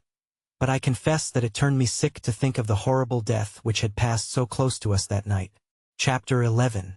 The Great Agra Treasure. Our captive sat in the cabin opposite to the iron box which he had done so much and waited so long to gain. He was a sunburned, reckless-eyed fellow, with a network of lines and wrinkles all over his mahogany features, which told of a hard, open-air life. There was a singular prominence about his bearded chin, which marked a man who was not to be easily turned from his purpose. His age may have been 50 or thereabouts, for his black, curly hair was thickly shot with gray. His face in repose was not an unpleasing one, though his heavy brows and aggressive chin gave him, as I had lately seen, a terrible expression when moved to anger. He sat now with his handcuffed hands upon his lap, and his head sunk upon his breast, while he looked with his keen, twinkling eyes at the box which had been the cause of his ill-doings. It seemed to me that there was more sorrow than anger in his rigid and contained countenance. Once he looked up at me with a gleam of something like humor in his eyes. "Well, Jonathan Small," said Holmes, lighting a cigar, "I am sorry that it has come to this." "And so am I, sir," he answered frankly. "I don't believe that I can swing over the job. I give you my word on the book that I never raised hand against Mr. Sholto. It was that little hellhound Tonga who shot one of his cursed darts into him. I had no part in it, sir. I was as grieved as if it had been my blood relation. I welted the little devil with the slack end of the rope for it, but it was done, and I could not undo it again." "Have a cigar," said Holmes, "and you had best take a pull out of my flask, for you are very wet. How could you expect so small and weak a man as this black fellow to overpower Mr. Sholto and hold him while you were climbing the rope? You seem to know as much about it as if you were there, sir. The truth is that I hoped to find the room clear. I knew the habits of the house pretty well, and it was the time when Mr. Sholto usually went down to his supper. I shall make no secret of the business. The best defense that I can make is just the simple truth. Now, if it had been the old Major, I would have swung for him with a light heart. I would have thought no more of knifing him than of smoking this cigar. But it's cursed hard that I should be lagged over this young Sholto, with whom I had no quarrel whatever. You are under the charge of Mr. Athelney Jones of Scotland Yard. He is going to bring you up to my rooms, and I shall ask you for a true account of the matter. You must make a clean breast of it, for if you do I hope that I may be of use to you. I think I can prove that the poison acts so quickly that the man was dead before ever you reached the room. That he was, sir. I never got such a turn in my life as when I saw him grinning at me with his head on his shoulder as I climbed through the window. Fairly shook me, sir. I'd have half killed Tonga for it if he had not scrambled off. That was how he came to leave his club and some of his darts too, as he tells me, which I dare say helped to put you on our track, though how you kept on it is more than I can tell. I don't feel no malice against you for it. But it does seem a queer thing, he added with a bitter smile, that I who have a fair claim to nigh upon $500,000 of money should spend the first half of my life building a breakwater in the Andamans, and am like to spend the other half digging drains at Dartmoor. It was an evil day for me when first I clapped eyes upon the merchant Achmet and had to do with the Agra treasure, which never brought anything but a curse yet upon the man who owned it. To him it brought murder, to Major Sholto it brought fear and guilt, to me it has meant slavery for life. At this moment Athelney Jones thrust his broad face and heavy shoulders into the tiny cabin. Quite a family party, he remarked. I think I shall have a pull at that flask, Holmes. Well, I think we may all congratulate each other. Pity we didn't take the other alive. But there was no choice. I say, Holmes, you must confess that you cut it rather fine. It was all we could do to overhaul her. All is well that ends well, said Holmes. But I certainly did not know that the Aurora was such a clipper. Smith says she is one of the fastest launches on the river, and that if he had had another man to help him with the engines we should never have caught her. He swears he knew nothing of this Norwood business. Neither he did, cried our prisoner. Not a word. I chose his launch because I heard that she was a flyer. We told him nothing, but we paid him well, and he was to get something handsome if we reached our vessel, the Esmeralda, at Gravesend, outward bound for the Brazils. Well, if he has done no wrong we shall see that no wrong comes to him. If we are pretty quick in catching our men, we are not so quick in condemning them. It was amusing to notice how the consequential Jones was already beginning to give himself airs on the strength of the capture. From the slight smile which played over Sherlock Holmes's face, I could see that the speech had not been lost upon him. We will be at Vauxhall Bridge presently, said Jones, and shall land you, Dr. Watson, with the treasure box. I need hardly tell you that I am taking a very grave responsibility upon myself in doing this. It is most irregular. But of course an agreement is an agreement. I must, however, as a matter of duty, send an inspector with you, since you have so valuable a charge. You will drive, no doubt? Yes, I shall drive. It is a pity there is no key, that we may make an inventory first. You will have to break it open. Where is the key, my man? At the bottom of the river, said Small shortly. There was no use your giving this unnecessary trouble. We have had work enough already through you. However, Doctor, I need not warn you to be careful. Bring the box back with you to the Baker Street rooms. You will find us there, on our way to the station. They landed me at Vauxhall with my heavy iron box, and with a bluff, genial inspector as my companion. A quarter of an hour's drive brought us to Mrs. Cecil Forrester's. The servant seemed surprised at so late a visitor. Mrs. Cecil Forrester was out for the evening, she explained, and likely to be very late. Miss Morstan, however, was in the drawing-room. So to the drawing-room I went, box in hand, leaving the obliging inspector in the cab. She was seated by the open window, dressed in some sort of white diaphanous material, with a little touch of scarlet at the neck and waist. The soft light of a shaded lamp fell upon her as she leaned back in the basket chair, playing over her sweet, grave face, and tinting with a dull, metallic sparkle the rich coils of her luxuriant hair. One white arm and hand drooped over the side of the chair, and her whole pose and figure spoke of an absorbing melancholy. At the sound of my footfall she sprang to her feet, however, and a bright flush of surprise and of pleasure colored her pale cheeks. I heard a cab drive up, she said. I thought that Mrs. Forrester had come back very early, but I never dreamed that it might be you. What news have you brought me? I have brought something better than news, said I, putting down the box upon the table and speaking jovially and boisterously, though my heart was heavy within me. I have brought you something which is worth all the news in the world. I have brought you a fortune." She glanced at the iron box. "Is that the treasure, then?" she asked coolly enough. "Yes, this is the great Agra treasure. Half of it is yours and half is Thaddeus Sholto's. You will have a couple of 100,000 each. Think of that. An annuity of £10,000. There will be few richer young ladies in England. Is it not glorious?" I think that I must have been rather overacting my delight, and that she detected a hollow ring in my congratulations, for I saw her eyebrows rise a little, and she glanced at me curiously. "If I have it," said she, "I owe it to you." "No, no," I answered, "not to me, but to my friend Sherlock Holmes. With all the will in the world, I could never have followed up a clue which has taxed even his analytical genius. As it was, we very nearly lost it at the last moment." "Pray sit down and tell me all about it, Dr. Watson," said she. I narrated briefly what had occurred since I had seen her last. Holmes's new method of search, the discovery of the Aurora, the appearance of Athelney Jones, our expedition in the evening, and the wild chase down the Thames. She listened with parted lips and shining eyes to my recital of our adventures. When I spoke of the dart which had so narrowly missed us, she turned so white that I feared that she was about to faint. "It is nothing," she said, as I hastened to pour her out some water. "I am all right again." It was a shock to me to hear that I had placed my friends in such horrible peril. "That is all over," I answered. "It was nothing. I will tell you no more gloomy details.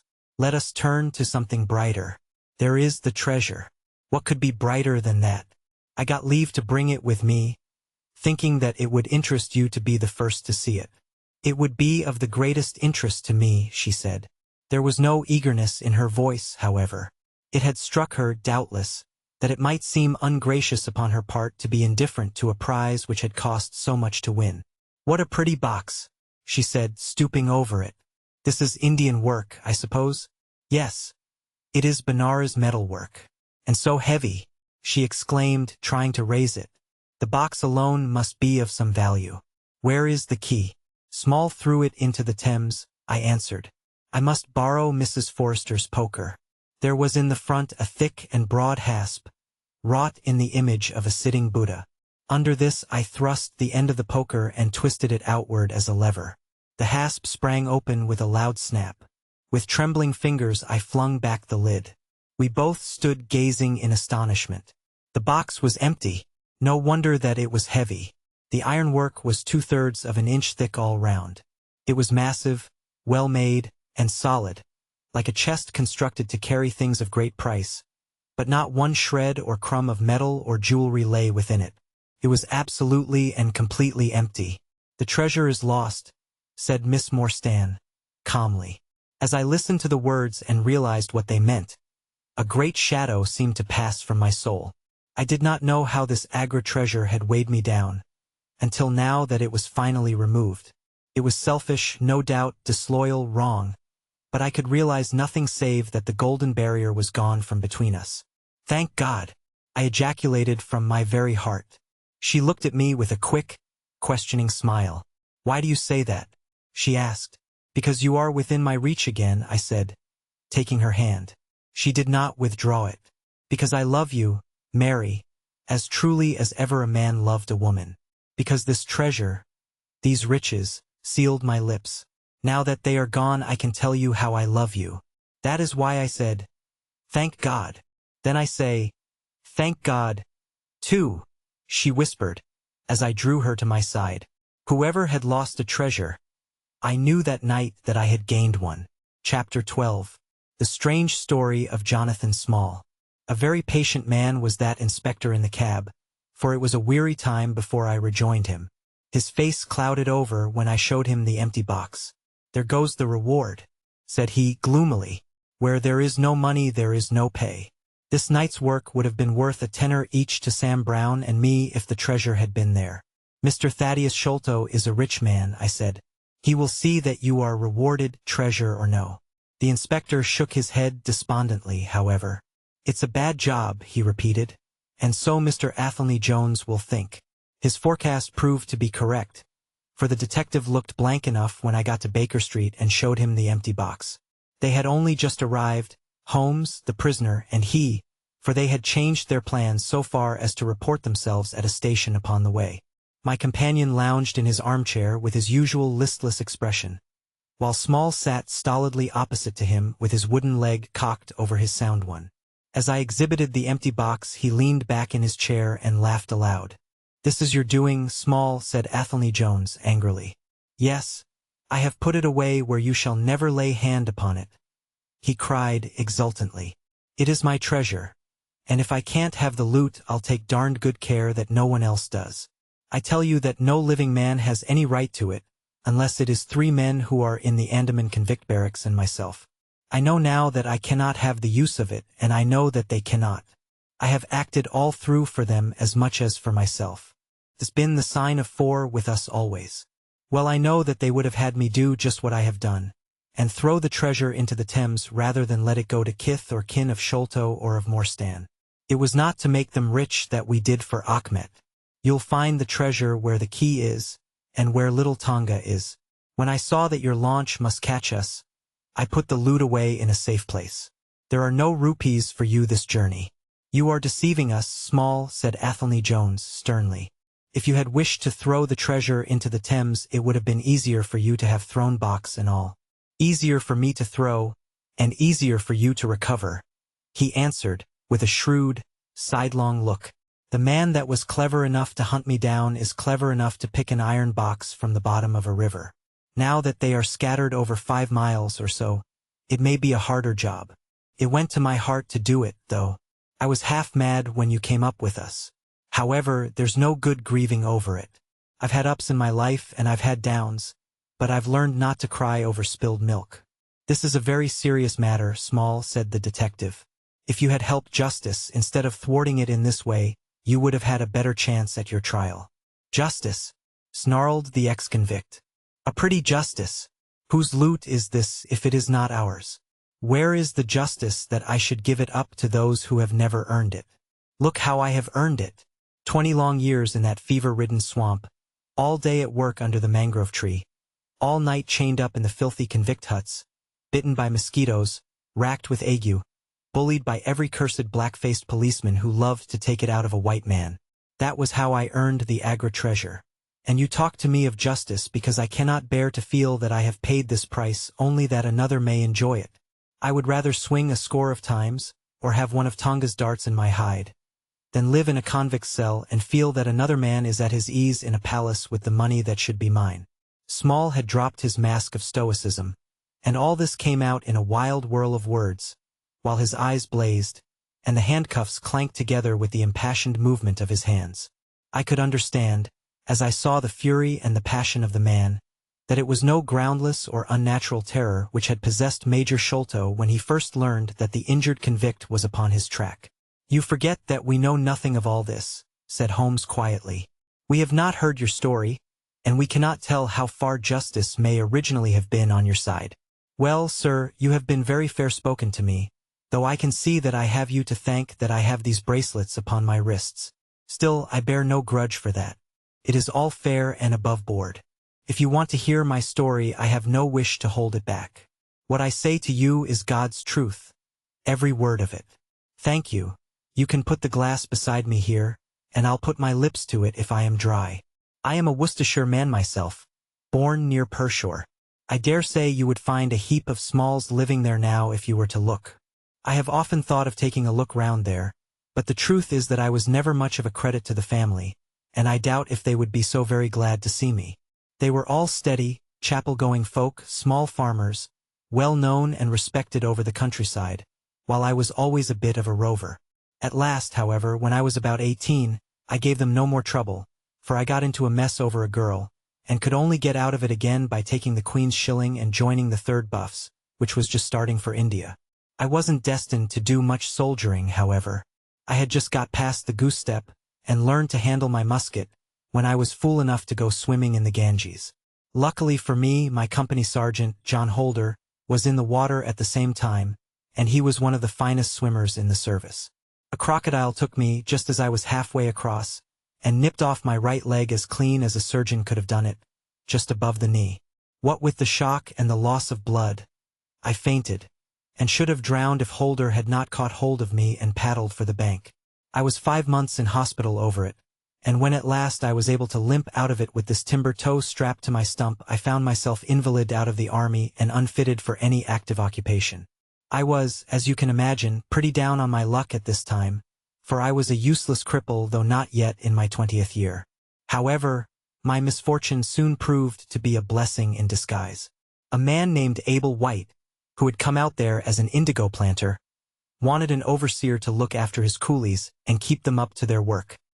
He happened to be a friend of our colonel's, who had taken an interest in me since the accident. To make a long story short, the colonel recommended me strongly for the post and, as the work was mostly to be done on horseback, my leg was no great obstacle, for I had enough knee left to keep good grip on the saddle. What I had to do was to ride over the plantation, to keep an eye on the men as they worked, and to report the idlers. The pay was fair, I had comfortable quarters, and altogether I was content to spend the remainder of my life in indigo planting. Mr. Abel White was a kind man, and he would often drop into my little shanty and smoke a pipe with me, for white folk out there feel their hearts warm to each other as they never do here at home. Well, I was never in luck's way long. Suddenly, without a note of warning, the Great Mutiny broke upon us. 1 month India lay as still and peaceful, to all appearance, as Surrey or Kent. The next there were 200,000 black devils let loose, and the country was a perfect hell. Of course you know all about it, gentlemen. A deal more than I do, very like, since reading is not in my line. I only know what I saw with my own eyes. Our plantation was at a place called Mutra, near the border of the northwest provinces. Night after night the whole sky was alight with the burning bungalows, and day after day we had small companies of Europeans passing through our estate with their wives and children, on their way to Agra, where were the nearest troops. Mr. Abel White was an obstinate man. He had it in his head that the affair had been exaggerated, and that it would blow over as suddenly as it had sprung up. There he sat on his veranda, drinking whiskey pegs and smoking cheroots, while the country was in a blaze about him. Of course we stuck by him, I and Dawson, who, with his wife, used to do the bookwork and the managing. Well, one fine day the crash came. I had been away on a distant plantation, and was riding slowly home in the evening, when my eye fell upon something all huddled together at the bottom of a steep nullah. I rode down to see what it was, and the cold struck through my heart when I found it was Dawson's wife, all cut into ribbons, and half eaten by jackals and native dogs.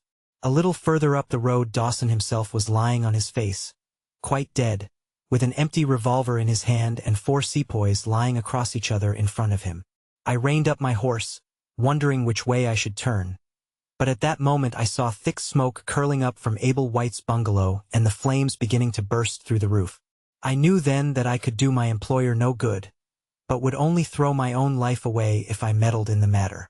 From where I stood I could see hundreds of the black fiends, with their red coats still on their backs, dancing and howling round the burning house. Some of them pointed at me, and a couple of bullets sang past my head. So I broke away across the paddy fields, and found myself late at night safe within the walls at Agra. As it proved, however, there was no great safety there either. The whole country was up like a swarm of bees. Wherever the English could collect in little bands they held just the ground that their guns commanded. Everywhere else they were helpless fugitives. It was a fight of the millions against the hundreds, and the cruelest part of it was that these men that we fought against, foot, horse, and gunners, were our own picked troops, whom we had taught and trained, handling our own weapons and blowing our own bugle calls. At Agra there were the 3rd Bengal Fusiliers, some Sikhs, 2 troops of horse, and a battery of artillery.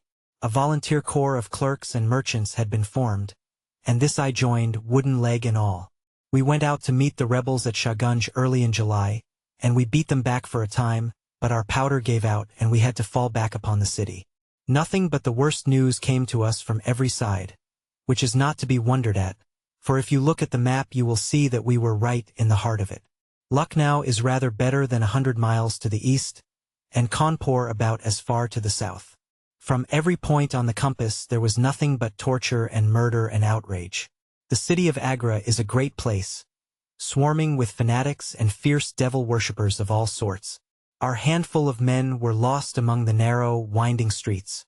Our leader moved across the river, therefore, and took up his position in the old fort at Agra. I don't know if any of you gentlemen have ever read or heard anything of that old fort. It is a very queer place, the queerest that ever I was in, and I have been in some rum corners, too. First of all, it is enormous in size. I should think that the enclosure must be acres and acres. There is a modern part, which took all our garrison, women, children, stores, and everything else, with plenty of room over.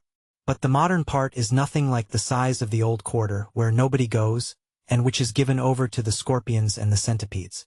It is all full of great deserted halls and winding passages, and long corridors twisting in and out, so that it is easy enough for folk to get lost in it. For this reason it was seldom that anyone went into it, though now and again a party with torches might go exploring. The river washes along the front of the old fort and so protects it, but on the sides and behind there are many doors, and these had to be guarded, of course, in the old quarter as well as in that which was actually held by our troops. We were short-handed, with hardly men enough to man the angles of the building and to serve the guns. It was impossible for us, therefore, to station a strong guard at every one of the innumerable gates. What we did was to organize a central guardhouse in the middle of the fort, and to leave each gate under the charge of one white man and 2 or 3 natives. I was selected to take charge during certain hours of the night of a small isolated door upon the southwest side of the building. 2 Sikh troopers were placed under my command, and I was instructed if anything went wrong to fire my musket, when I might rely upon help coming at once from the central guard. As the guard was a good 200 paces away, however, and as the space between was cut up into a labyrinth of passages and corridors, I had great doubts as to whether they could arrive in time to be of any use in case of an actual attack. Well, I was pretty proud at having this small command given me, since I was a raw recruit and a game-legged one at that. For 2 nights I kept the watch with my Punjabis. They were tall, fierce-looking chaps, Muhammad Singh and Abdullah Khan by name, both old fighting men who had borne arms against us at Chilianwala. They could talk English pretty well, but I could get little out of them. They preferred to stand together and jabber all night in their queer Sikh lingo. For myself, I used to stand outside the gateway, looking down on the broad, winding river and on the twinkling lights of the great city. The beating of drums, the rattle of tom-toms, and the yells and howls of the rebels, drunk with opium and with bang, were enough to remind us all night of our dangerous neighbors across the stream. Every 2 hours the officer of the night used to come round to all the posts, to make sure that all was well. The 3rd night of my watch was dark and dirty, with a small, driving rain. It was dreary work standing in the gateway hour after hour in such weather. I tried again and again to make my Sikhs talk, but without much success. At 2 in the morning the rounds passed, and broke for a moment the weariness of the night. Finding that my companions would not be led into conversation, I took out my pipe and laid down my musket to strike the match. In an instant the 2 Sikhs were upon me. One of them snatched my firelock up and leveled it at my head, while the other held a great knife to my throat and swore between his teeth that he would plunge it into me if I moved a step. My first thought was that these fellows were in league with the rebels, and that this was the beginning of an assault. If our door were in the hands of the sepoys, the place must fall, and the women and children be treated as they were in Cawnpore. Maybe you gentlemen think that I am just making out a case for myself, but I give you my word that when I thought of that, though I felt the point of the knife at my throat, I opened my mouth with the intention of giving a scream, if it was my last one, which might alarm the main guard. The man who held me seemed to know my thoughts, for even as I braced myself to it, he whispered, "Don't make a noise. The fort is safe enough. There are no rebel dogs on this side of the river." There was the ring of truth in what he said, and I knew that if I raised my voice I was a dead man. I could read it in the fellow's brown eyes. I waited, therefore, in silence, to see what it was that they wanted from me. "Listen to me, Sahib," said the taller and fiercer of the pair, the one whom they called Abdullah Khan. "You must either be with us now or you must be silenced forever. The thing is too great a one for us to hesitate. Either you are heart and soul with us on your oath on the cross of the Christians, or your body this night shall be thrown into the ditch and we shall pass over to our brothers in the rebel army. There is no middle way. Which is it to be, death or life? We can only give you 3 minutes to decide, for the time is passing, and all must be done before the rounds come again." "How can I decide?" said I. "You have not told me what you want of me.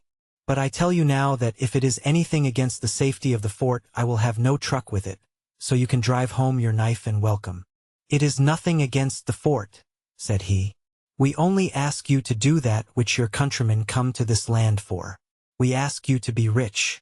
If you will be one of us this night, we will swear to you upon the naked knife, and by the threefold oath which no Sikh was ever known to break, that you shall have your fair share of the loot. A quarter of the treasure shall be yours. We can say no fairer. But what is the treasure, then? I asked. I am as ready to be rich as you can be, if you will but show me how it can be done. You will swear, then, said he, by the bones of your father, by the honor of your mother, by the cross of your faith, to raise no hand and speak no word against us, either now or afterwards?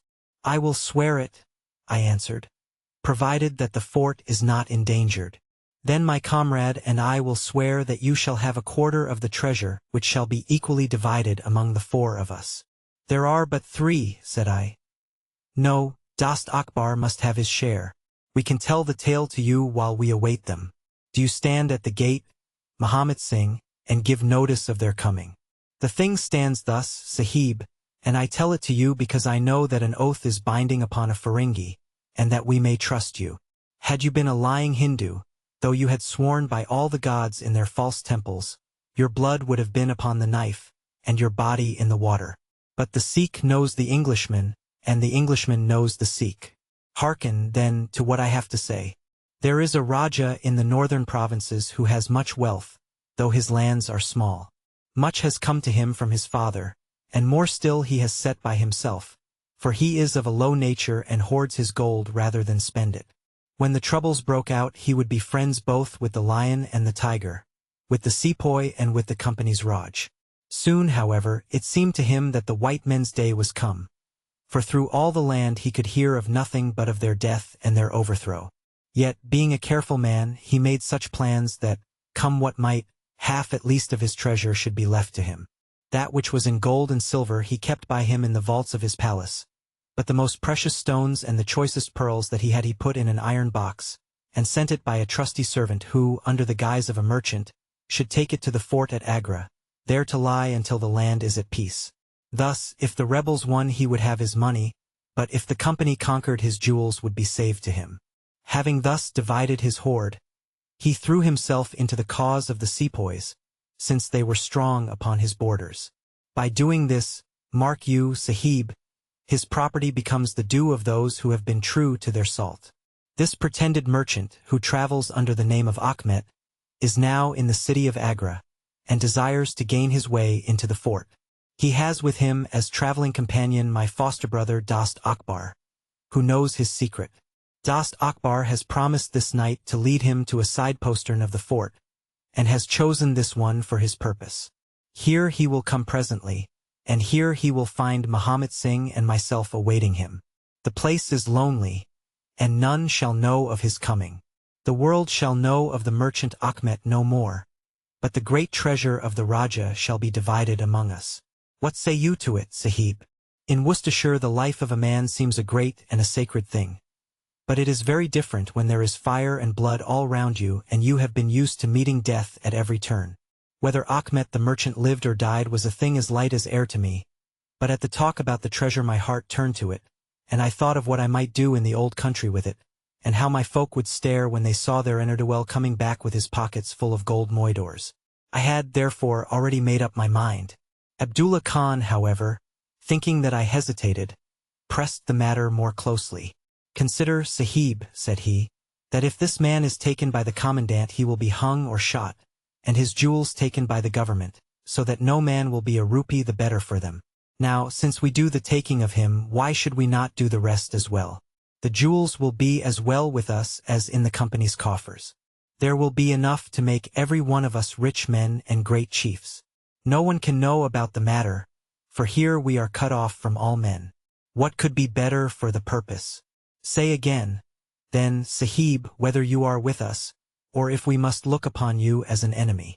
I am with you heart and soul, said I.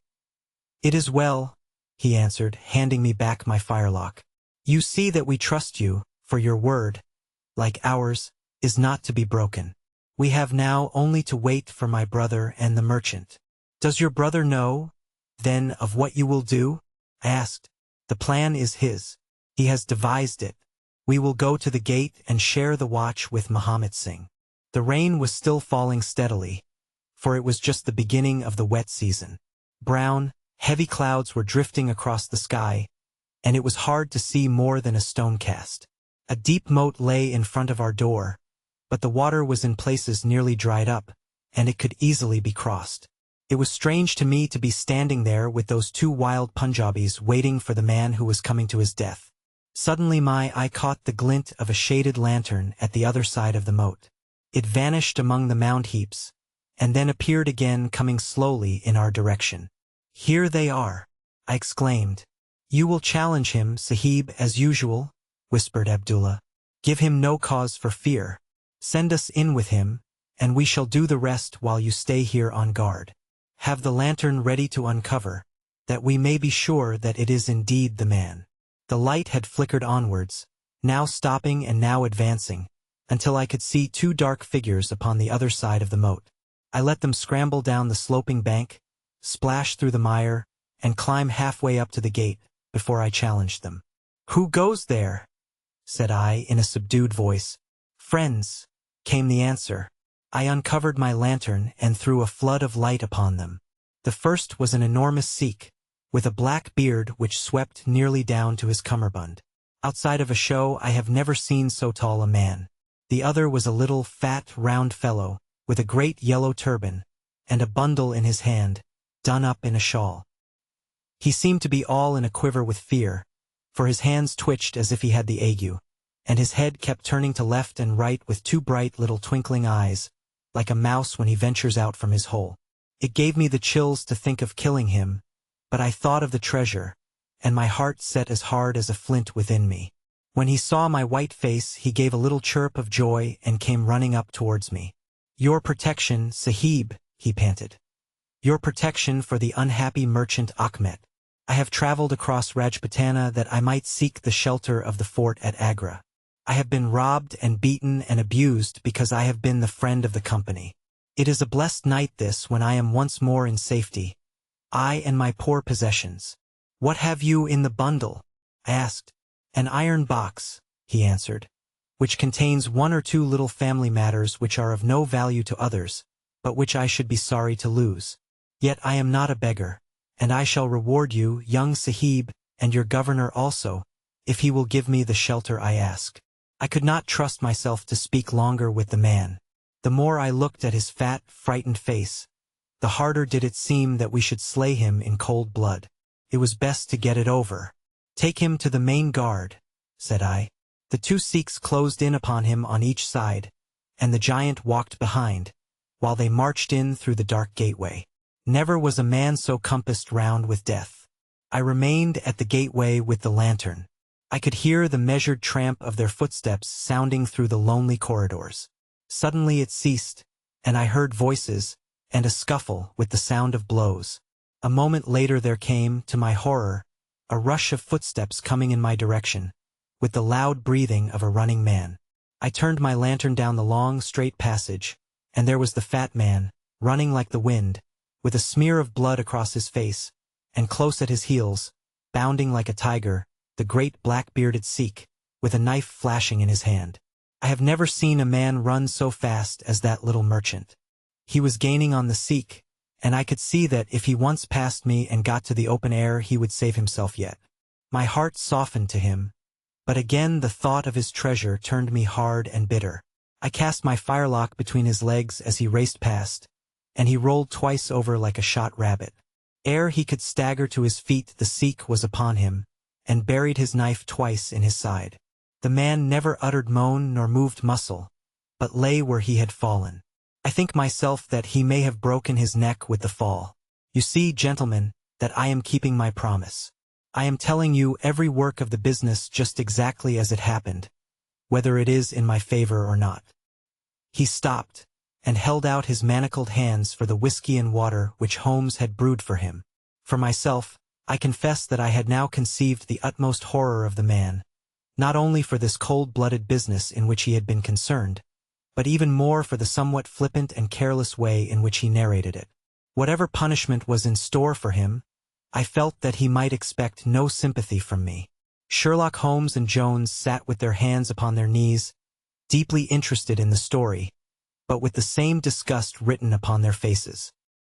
He may have observed it, for there was a touch of defiance in his voice and manner as he proceeded. "It was all very bad, no doubt," said he.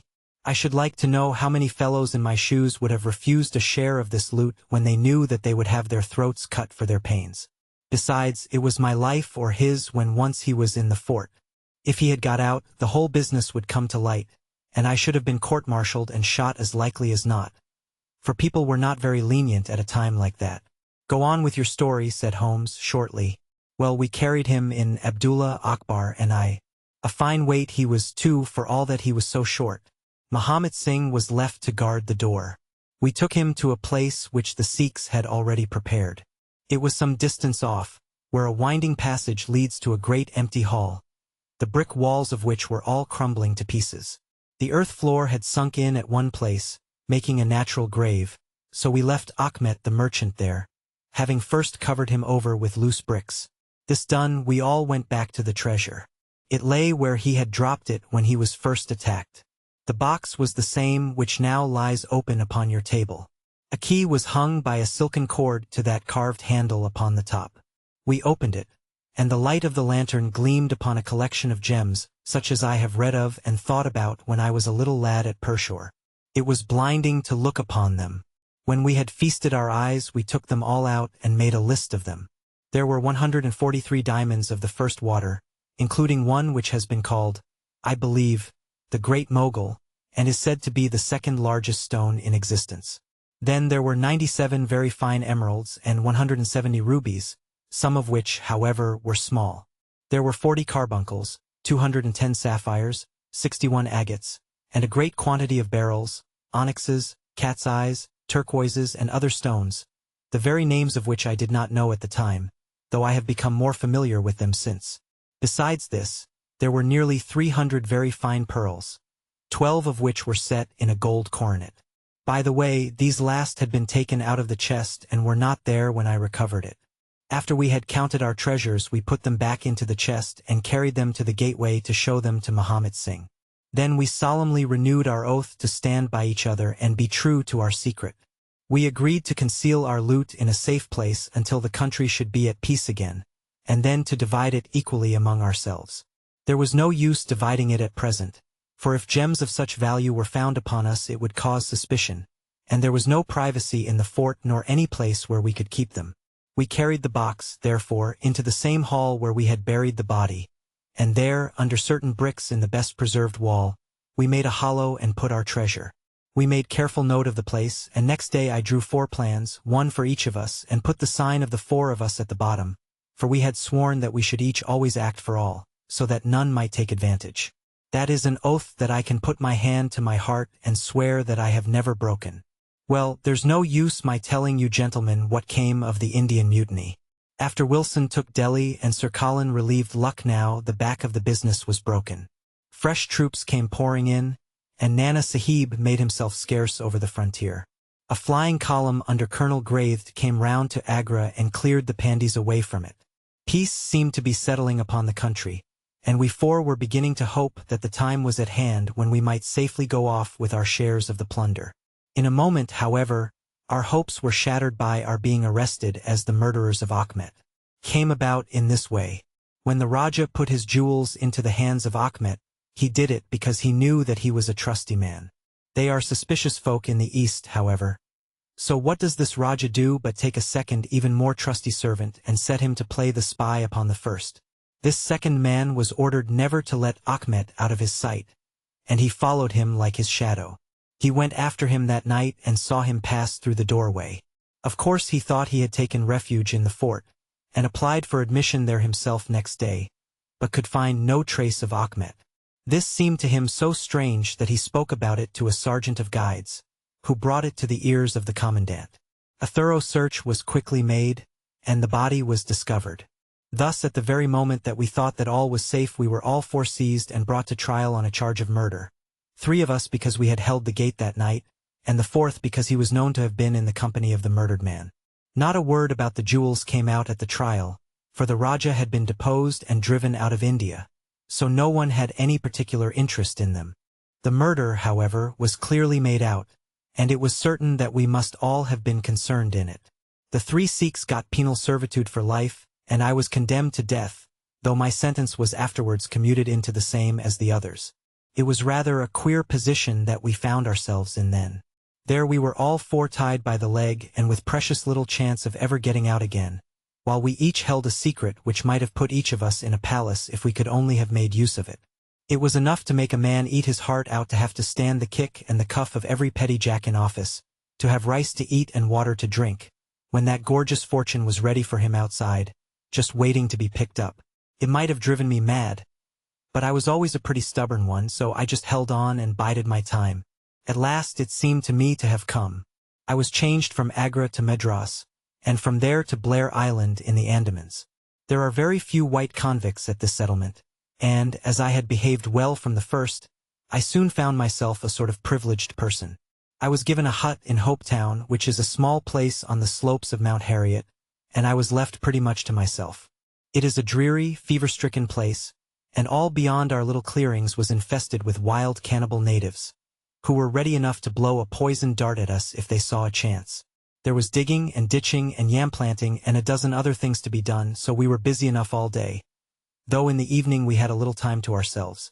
Among other things, I learned to dispense drugs for the surgeon, and picked up a smattering of his knowledge.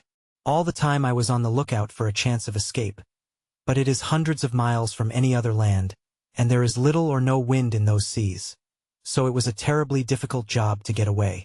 The surgeon, Dr. Somerton, was a fast, sporting young chap, and the other young officers would meet in his rooms of an evening and play cards. The surgery, where I used to make up my drugs, was next to his sitting room, with a small window between us. Often, if I felt lonesome, I used to turn out the lamp in the surgery, and then, standing there, I could hear their talk and watch their play. I am fond of a hand at cards myself, and it was almost as good as having one to watch the others. There was Major Sholto, Captain Morstan, and Lieutenant Bromley Brown, who were in command of the native troops, and there was the surgeon himself and 2 or 3 prison officials, crafty old hands who played a nice sly safe game. A very snug little party they used to make. Well, there was one thing which very soon struck me, and that was that the soldiers used always to lose and the civilians to win. Mind, I don't say that there was anything unfair, but so it was. These prison chaps had done little else than play cards ever since they had been at the Andamans, and they knew each other's game to a point, while the others just played to pass the time and threw their cards down anyhow. Night after night the soldiers got up poorer men, and the poorer they got the more keen they were to play. Major Sholto was the hardest hit. He used to pay in notes and gold at first, but soon it came to notes of hand and for big sums. He sometimes would win for a few deals just to give him heart, and then the luck would set in against him worse than ever. All day he would wander about as black as thunder, and he took to drinking a deal more than was good for him. One night he lost even more heavily than usual. I was sitting in my hut when he and Captain Morstan came stumbling along on the way to their quarters. They were bosom friends, those two, and never far apart. The Major was raving about his losses. "It's all up, Morstan," he was saying as they passed my hut. "I shall have to send in my papers. I am a ruined man." "Nonsense, old chap," said the other, slapping him upon the shoulder. "I've had a nasty facer myself, but—" That was all I could hear, but it was enough to set me thinking. A couple of days later Major Sholto was strolling on the beach, so I took the chance of speaking to him. "I wish to have your advice, Major," said I. "Well, Small, what is it?" he asked, taking his cheroot from his lips. "I wanted to ask you, sir," said I, "who is the proper person to whom hidden treasure should be handed over? I know where $500,000 worth lies, and, as I cannot use it myself, I thought perhaps the best thing that I could do would be to hand it over to the proper authorities, and then perhaps they would get my sentence shortened for me." "$500,000, Small?" he gasped, looking hard at me to see if I was in earnest. "Quite that, sir, in jewels and pearls. It lies there ready for anyone. And the queer thing about it is that the real owner is outlawed and cannot hold property, so that it belongs to the first comer. To government, Small," he stammered. "To government." But he said it in a halting fashion, and I knew in my heart that I had got him. "You think then, sir," That I should give the information to the Governor-General? Said I quietly. Well, you must not do anything rash or that you might repent. Let me hear all about it, Small. Give me the facts. I told him the whole story, with small changes so that he could not identify the places. When I had finished he stood stock-still and full of thought. I could see by the twitch of his lip that there was a struggle going on within him. This is a very important matter, Small, he said at last. You must not say a word to anyone about it, and I shall see you again soon. 2 nights later he and his friend Captain Morstan came to my hut in the dead of the night with a lantern. I want you just to let Captain Morstan hear that story from your own lips, Small, said he. I repeated it as I had told it before. It rings true, eh? Said he. It's good enough to act upon? Captain Morstan nodded. Look here, Small, said the Major. We have been talking it over, my friend here and I, and we have come to the conclusion that this secret of yours is hardly a government matter, after all, but is a private concern of your own, which of course you have the power of disposing of as you think best. Now, the question is, what price would you ask for it? We might be inclined to take it up and at least look into it if we could agree as to terms. He tried to speak in a cool, careless way, but his eyes were shining with excitement and greed. Why, as to that, gentlemen, I answered, trying also to be cool, but feeling as excited as he did. There is only one bargain which a man in my position can make. I shall want you to help me to my freedom, and to help my 3 companions to theirs. We shall then take you into partnership, and give you a 5th share to divide between you. Said he. A 5th share. That is not very tempting. It would come to 50,000 apiece, said I. But how can we gain your freedom? You know very well that you ask an impossibility. Nothing of the sort, I answered. I have thought it all out to the last detail. The only bar to our escape is that we can get no boat fit for the voyage, and no provisions to last us for so long a time. There are plenty of little yachts and yawls at Calcutta or Madras which would serve our turn well. Do you bring one over? We shall engage to get aboard her by night, and if you will drop us on any part of the Indian coast you will have done your part of the bargain. If there were only one, he said. None or all, I answered. We have sworn it. The 4 of us must always act together. You see, Morstan, said he, Small is a man of his word. He does not flinch from his friend. I think we may very well trust him. It's a dirty business, the other answered. Yet, as you say, the money would save our commissions handsomely. Well, Small, said the Major, we must, I suppose, try and meet you. We must first, of course, test the truth of your story. Tell me where the box is hid, and I shall get leave of absence and go back to India in the monthly relief boat to inquire into the affair. Not so fast, said I, growing colder as he got hot. I must have the consent of my 3 comrades. I tell you that it is 4 or none with us. Nonsense, he broke in. What have 3 black fellows to do with our agreement? Black or blue, said I. They are in with me and we all go together. Well, the matter ended by a second meeting, at which Muhammad Singh, Abdullah Khan, and Dost Akbar were all present. We talked the matter over again, and at last we came to an arrangement. We were to provide both the officers with charts of the part of the Agra fort and mark the place in the wall where the treasure was hid. Major Sholto was to go to India to test our story. If he found the box he was to leave it there, to send out a small yacht provisioned for a voyage, which was to lie off Rutland Island, and to which we were to make our way, and finally to return to his duties. Captain Morstan was then to apply for leave of absence, to meet us at Agra, and there we were to have a final division of the treasure, he taking the Major's share as well as his own. All this we sealed by the most solemn oaths that the mind could think or the lips utter. I sat up all night with paper and ink, and by the morning I had the 2 charts all ready, signed with the sign of 4, that is, of Abdullah, Akbar, Muhammad, and myself. Well, gentlemen, I weary you with my long story, and I know that my friend Mr. Jones is impatient to get me safely stowed in Choki. I'll make it as short as I can. The villain Sholto went off to India, but he never came back again. Captain Morstan showed me his name among a list of passengers in one of the mail boats very shortly afterwards. His uncle had died, leaving him a fortune, and he had left the army, yet he could stoop to treat 5 men as he had treated us. Morstan went over to Agra shortly afterwards, and found, as we expected, that the treasure was indeed gone. The scoundrel had stolen it all, without carrying out one of the conditions on which we had sold him the secret. From that day I lived only for vengeance. I thought of it by day and I nursed it by night. It became an overpowering, absorbing passion with me. I cared nothing for the law, nothing for the gallows. To escape, to track down Sholto, to have my hand upon his throat. That was my one thought. Even the Agra treasure had come to be a smaller thing in my mind than the slaying of Sholto. Well, I have set my mind on many things in this life, and never one which I did not carry out. But it was weary years before my time came. I have told you that I had picked up something of medicine. One day when Dr. Somerton was down with a fever, a little Andaman islander was picked up by a convict gang in the woods. He was sick to death, and had gone to a lonely place to die.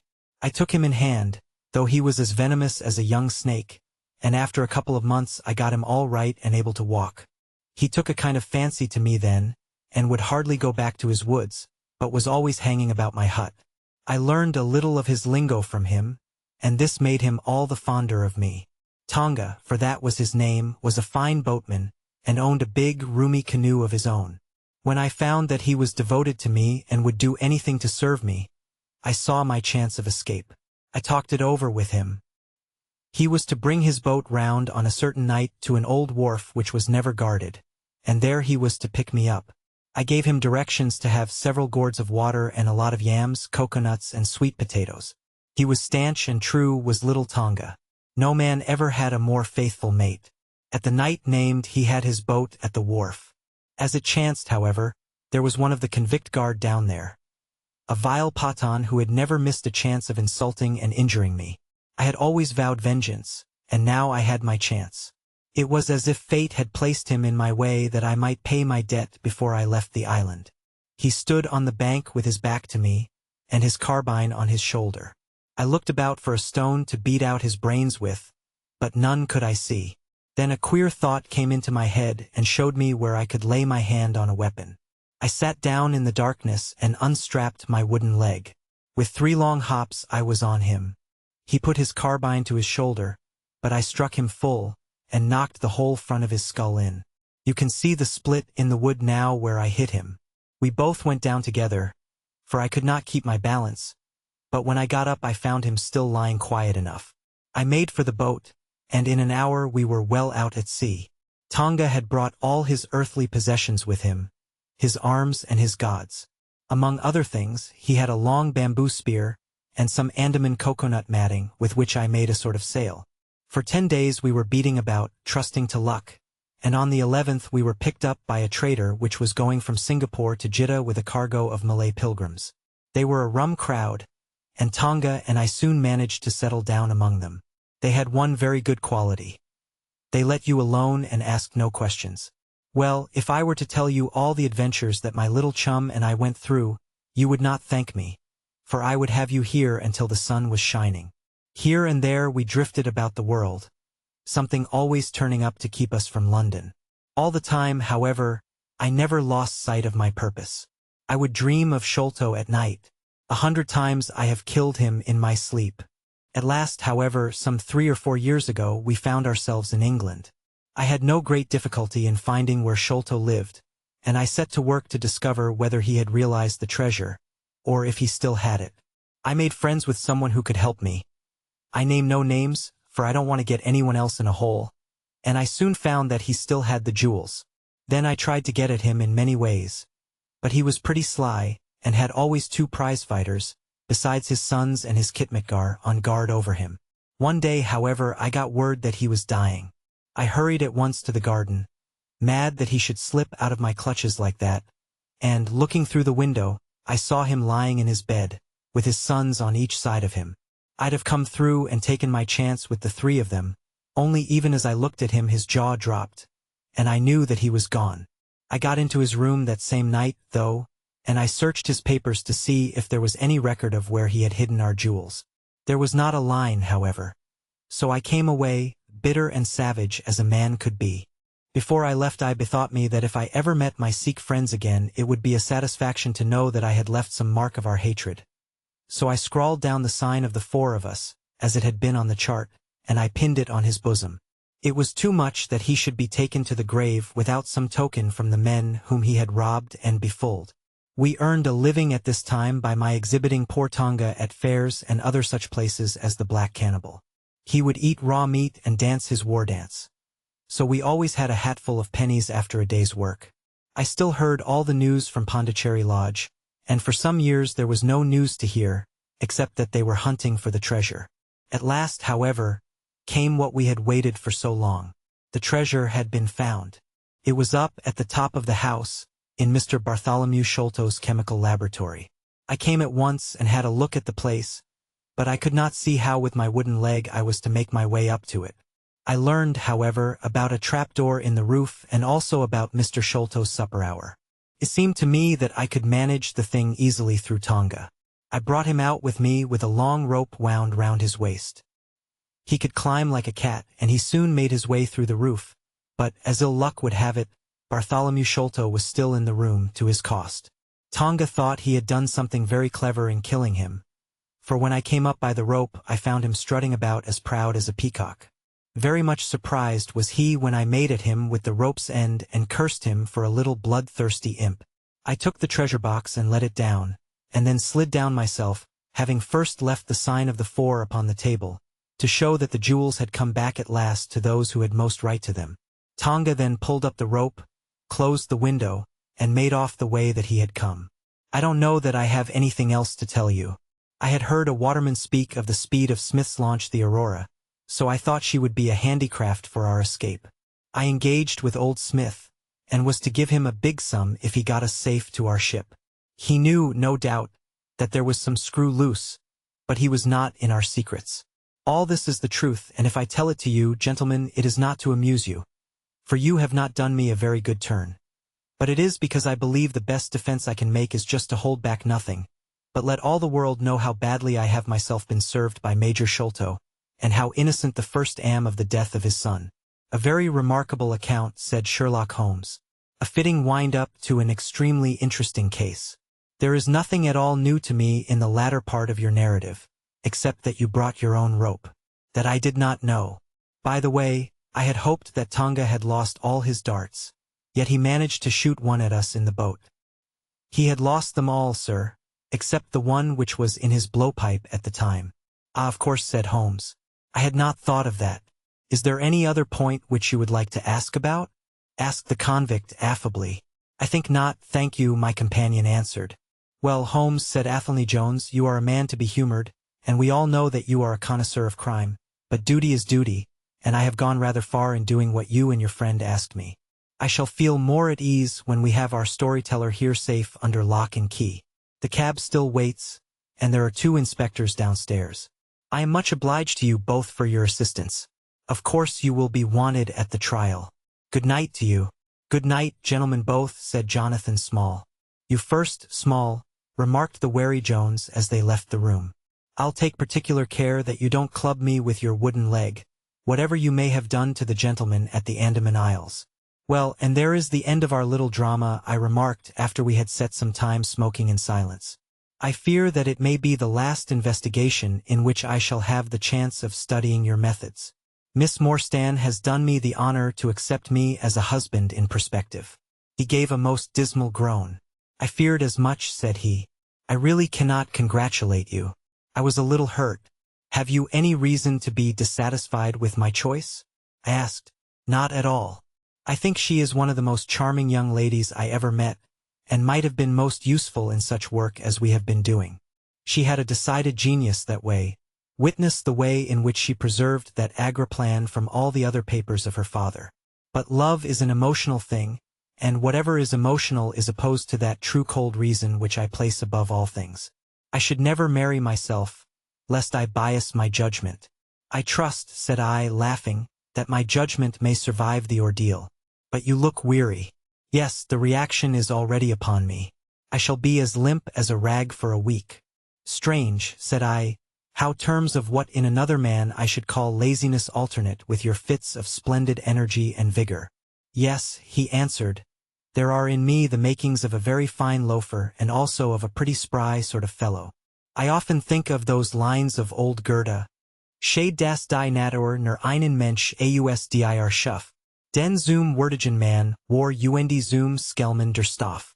By the way, apropos of this Norwood business, you see that they had, as I surmised, a confederate in the house who could be none other than Lal Rao, the butler.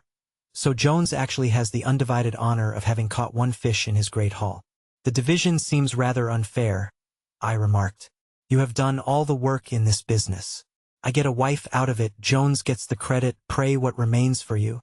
For me, said Sherlock Holmes, there still remains the cocaine bottle. And he stretched his long white hand up for it. End of the Project Gutenberg ebook, The Sign of the Four. Updated editions will replace the previous one. The old editions will be renamed. Creating the works from print editions not protected by U.S. copyright law means that no one owns a United States copyright in these works, so the Foundation and you can copy and distribute it in the United States without permission and without paying copyright royalties.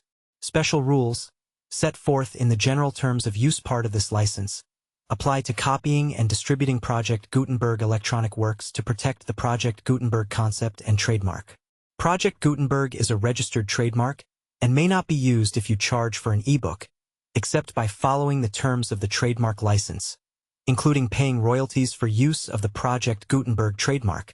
If you do not charge anything for copies of this ebook, complying with the trademark license is very easy.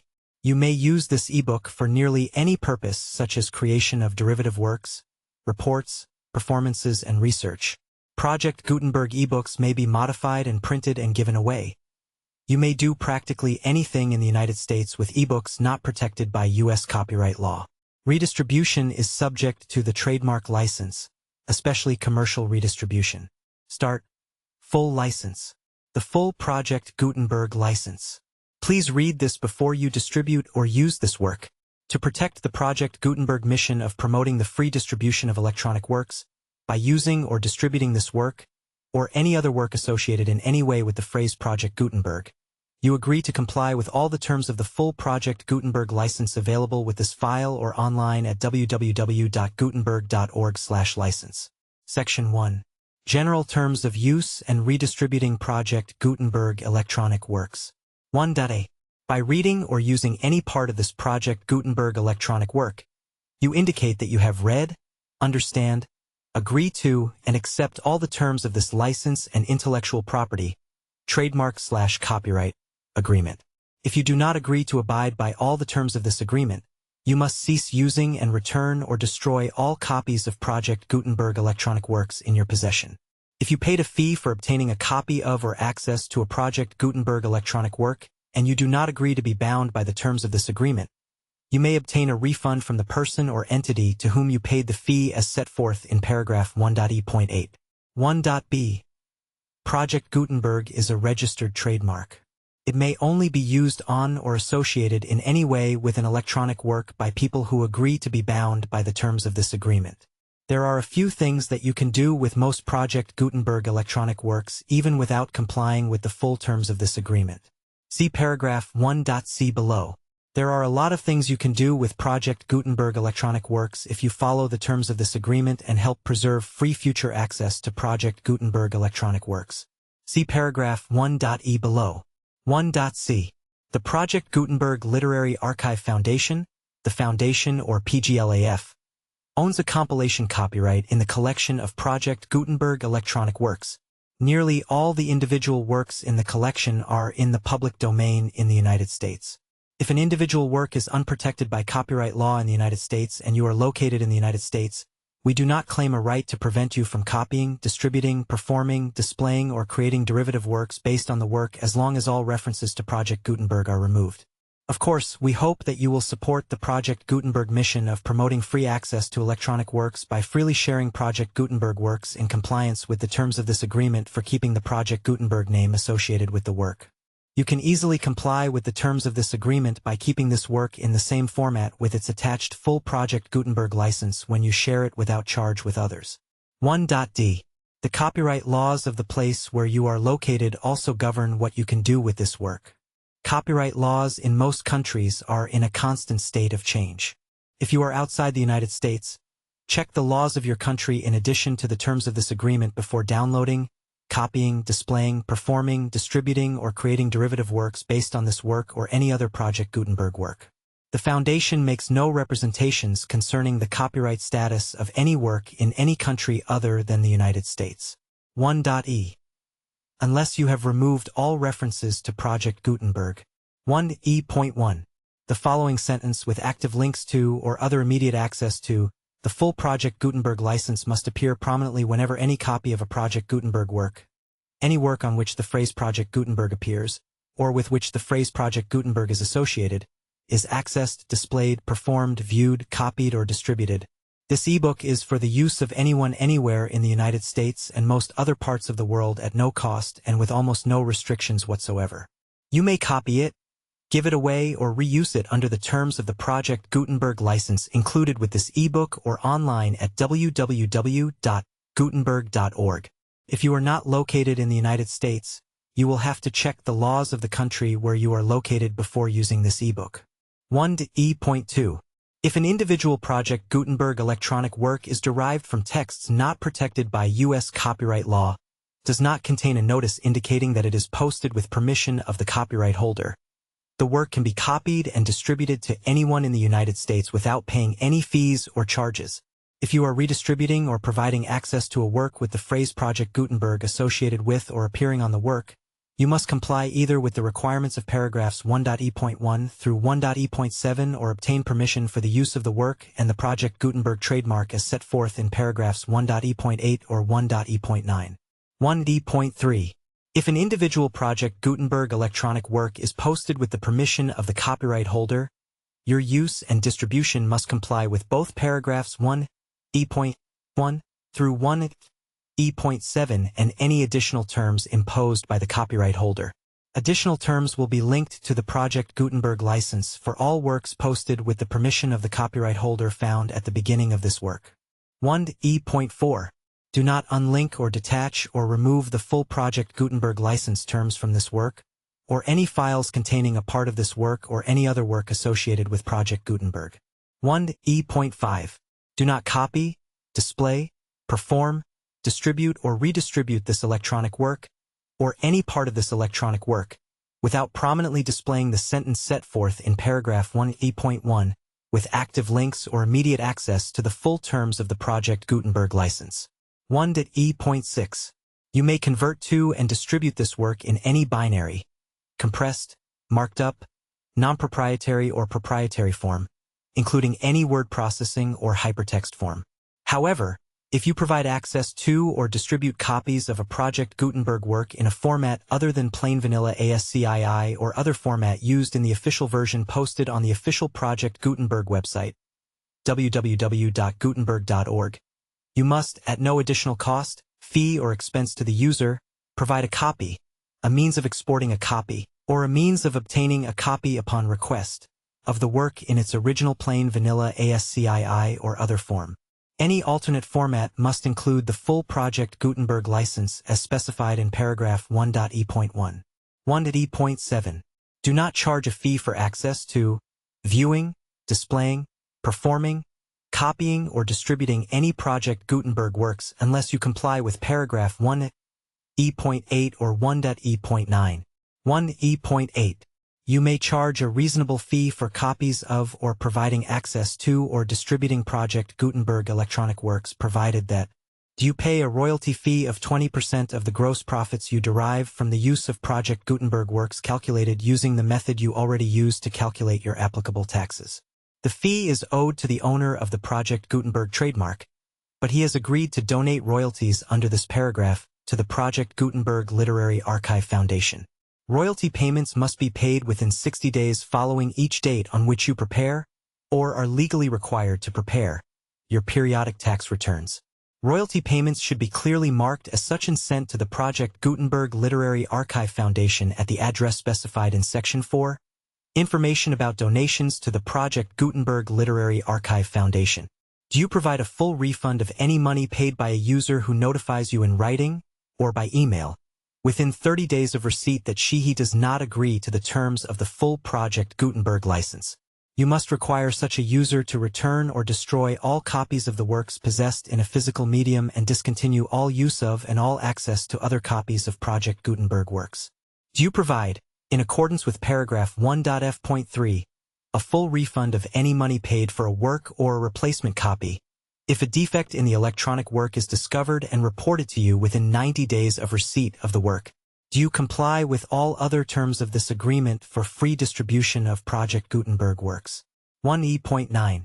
If you wish to charge a fee or distribute a Project Gutenberg electronic work or group of works on different terms than are set forth in this agreement, you must obtain permission in writing from the Project Gutenberg Literary Archive Foundation, the manager of the Project Gutenberg trademark. Contact the foundation as set forth in section 3 below. 1F. 1F.1. Project Gutenberg volunteers and employees expend considerable effort to identify, do copyright research on, transcribe and proofread works not protected by U.S. copyright law in creating the Project Gutenberg collection.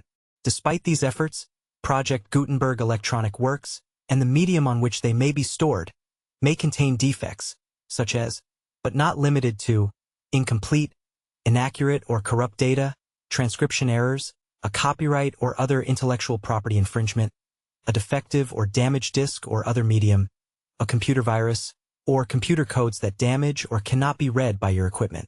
1F.2.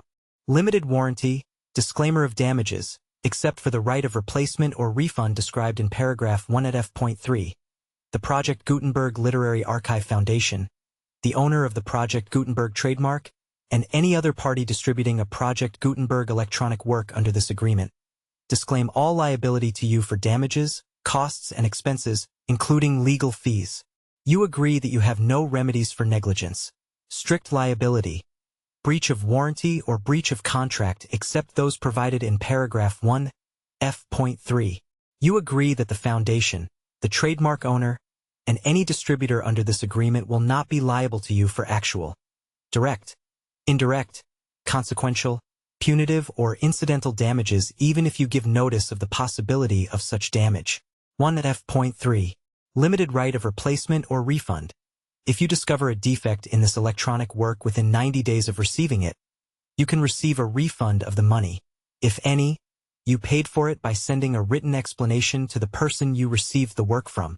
If you receive the work on a physical medium, you must return the medium with your written explanation. The person or entity that provided you with the defective work may elect to provide a replacement copy in lieu of a refund. If you receive the work electronically, the person or entity providing it to you may choose to give you a second opportunity to receive the work electronically in lieu of a refund. If the second copy is also defective, you may demand a refund in writing without further opportunities to fix the problem. 1F.4. Except for the limited right of replacement or refund set forth in paragraph 1F.3, this work is provided to you ASIS, with no other warranties of any kind, express or implied, including but not limited to warranties of merchantability or fitness for any purpose. 1F.5. Some states do not allow disclaimers of certain implied warranties or the exclusion or limitation of certain types of damages. If any disclaimer or limitation set forth in this agreement violates the law of the state applicable to this agreement, the agreement shall be interpreted to make the maximum disclaimer or limitation permitted by the applicable state law. The invalidity or unenforceability of any provision of this agreement shall not void the remaining provisions. 1F.6. Indemnity. You agree to indemnify and hold the foundation, the trademark owner, any agent or employee of the foundation, anyone providing copies of Project Gutenberg electronic works in accordance with this agreement, and any volunteers associated with the production, promotion, and distribution of Project Gutenberg electronic works, harmless from all liability, costs, and expenses, including legal fees, that arise directly or indirectly from any of the following which you do or cause to occur. A. Distribution of this or any Project Gutenberg work. B. Alteration, modification, or additions or deletions to any Project Gutenberg work. And C. Any defect you cause. Section 2. Information about the mission of Project Gutenberg. Project Gutenberg is synonymous with the free distribution of electronic works in formats readable by the widest variety of computers including obsolete, old, middle-aged, and new computers. It exists because of the efforts of hundreds of volunteers and donations from people in all walks of life. Volunteers and financial support to provide volunteers with the assistance they need are critical to reaching Project Gutenberg's goals and ensuring that the Project Gutenberg collection will remain freely available for generations to come. In 2001, the Project Gutenberg Literary Archive Foundation was created to provide a secure and permanent future for Project Gutenberg and future generations. To learn more about the Project Gutenberg Literary Archive Foundation and how your efforts and donations can help, see Sections 3 and 4 and the Foundation information page at www.gutenberg.org. Section 3. Information about the Project Gutenberg Literary Archive Foundation. The Project Gutenberg Literary Archive Foundation is a non-profit 501(c)(3) educational corporation organized under the laws of the state of Mississippi and granted tax-exempt status by the Internal Revenue Service. The Foundation's EIN or Federal Tax Identification Number is 64-6221541. Contributions to the Project Gutenberg Literary Archive Foundation are tax-deductible to the full extent permitted by U.S. federal laws and your state's laws. The Foundation's business office is located at 809 North 1500 West, Salt Lake City, Utah 84116, 801-596-1887. Email contact links and up-to-date contact information can be found at the Foundation's website and official page at www.gutenberg.org/contact. Section 4. Information about donations to the Project Gutenberg Literary Archive Foundation. Project Gutenberg depends upon and cannot survive without widespread public support and donations to carry out its mission of increasing the number of public domain and licensed works that can be freely distributed in machine-readable form, accessible by the widest array of equipment including outdated equipment. Many small donations, $1 to $5,000, are particularly important to maintaining tax-exempt status with the IRS. The Foundation is committed to complying with the laws regulating charities and charitable donations in all 50 states of the United States. Compliance requirements are not uniform and it takes a considerable effort, much paperwork and many fees to meet and keep up with these requirements. We do not solicit donations in locations where we have not received written confirmation of compliance. To send donations or determine the status of compliance for any particular state, visit www.gutenberg.org/donate. While we cannot and do not solicit contributions from states where we have not met the solicitation requirements, we know of no prohibition against accepting unsolicited donations from donors in such states who approach us with offers to donate. International donations are gratefully accepted, but we cannot make any statements concerning tax treatment of donations received from outside the United States. U.S. laws alone swamp our small staff. Please check the Project Gutenberg web pages for current donation methods and addresses. Donations are accepted in a number of other ways, including checks, online payments, and credit card donations. To donate, please visit www.gutenberg.org/donate. Section 5. General information about Project Gutenberg electronic works. Professor Michael S. Hart was the originator of the Project Gutenberg concept of a library of electronic works that could be freely shared with anyone. For 40 years, he produced and distributed Project Gutenberg ebooks with only a loose network of volunteer support. Project Gutenberg ebooks are often created from several printed editions, all of which are confirmed as not protected by copyright in the U.S. unless a copyright notice is included. Thus, we do not necessarily keep ebooks in compliance with any particular paper edition. Most people start at our website, which has the main PG search facility, www.gutenberg.org. This website includes information about Project Gutenberg, including how to make donations to the Project Gutenberg Literary Archive Foundation, how to help produce our new ebooks, and how to subscribe to our email newsletter to hear about new ebooks.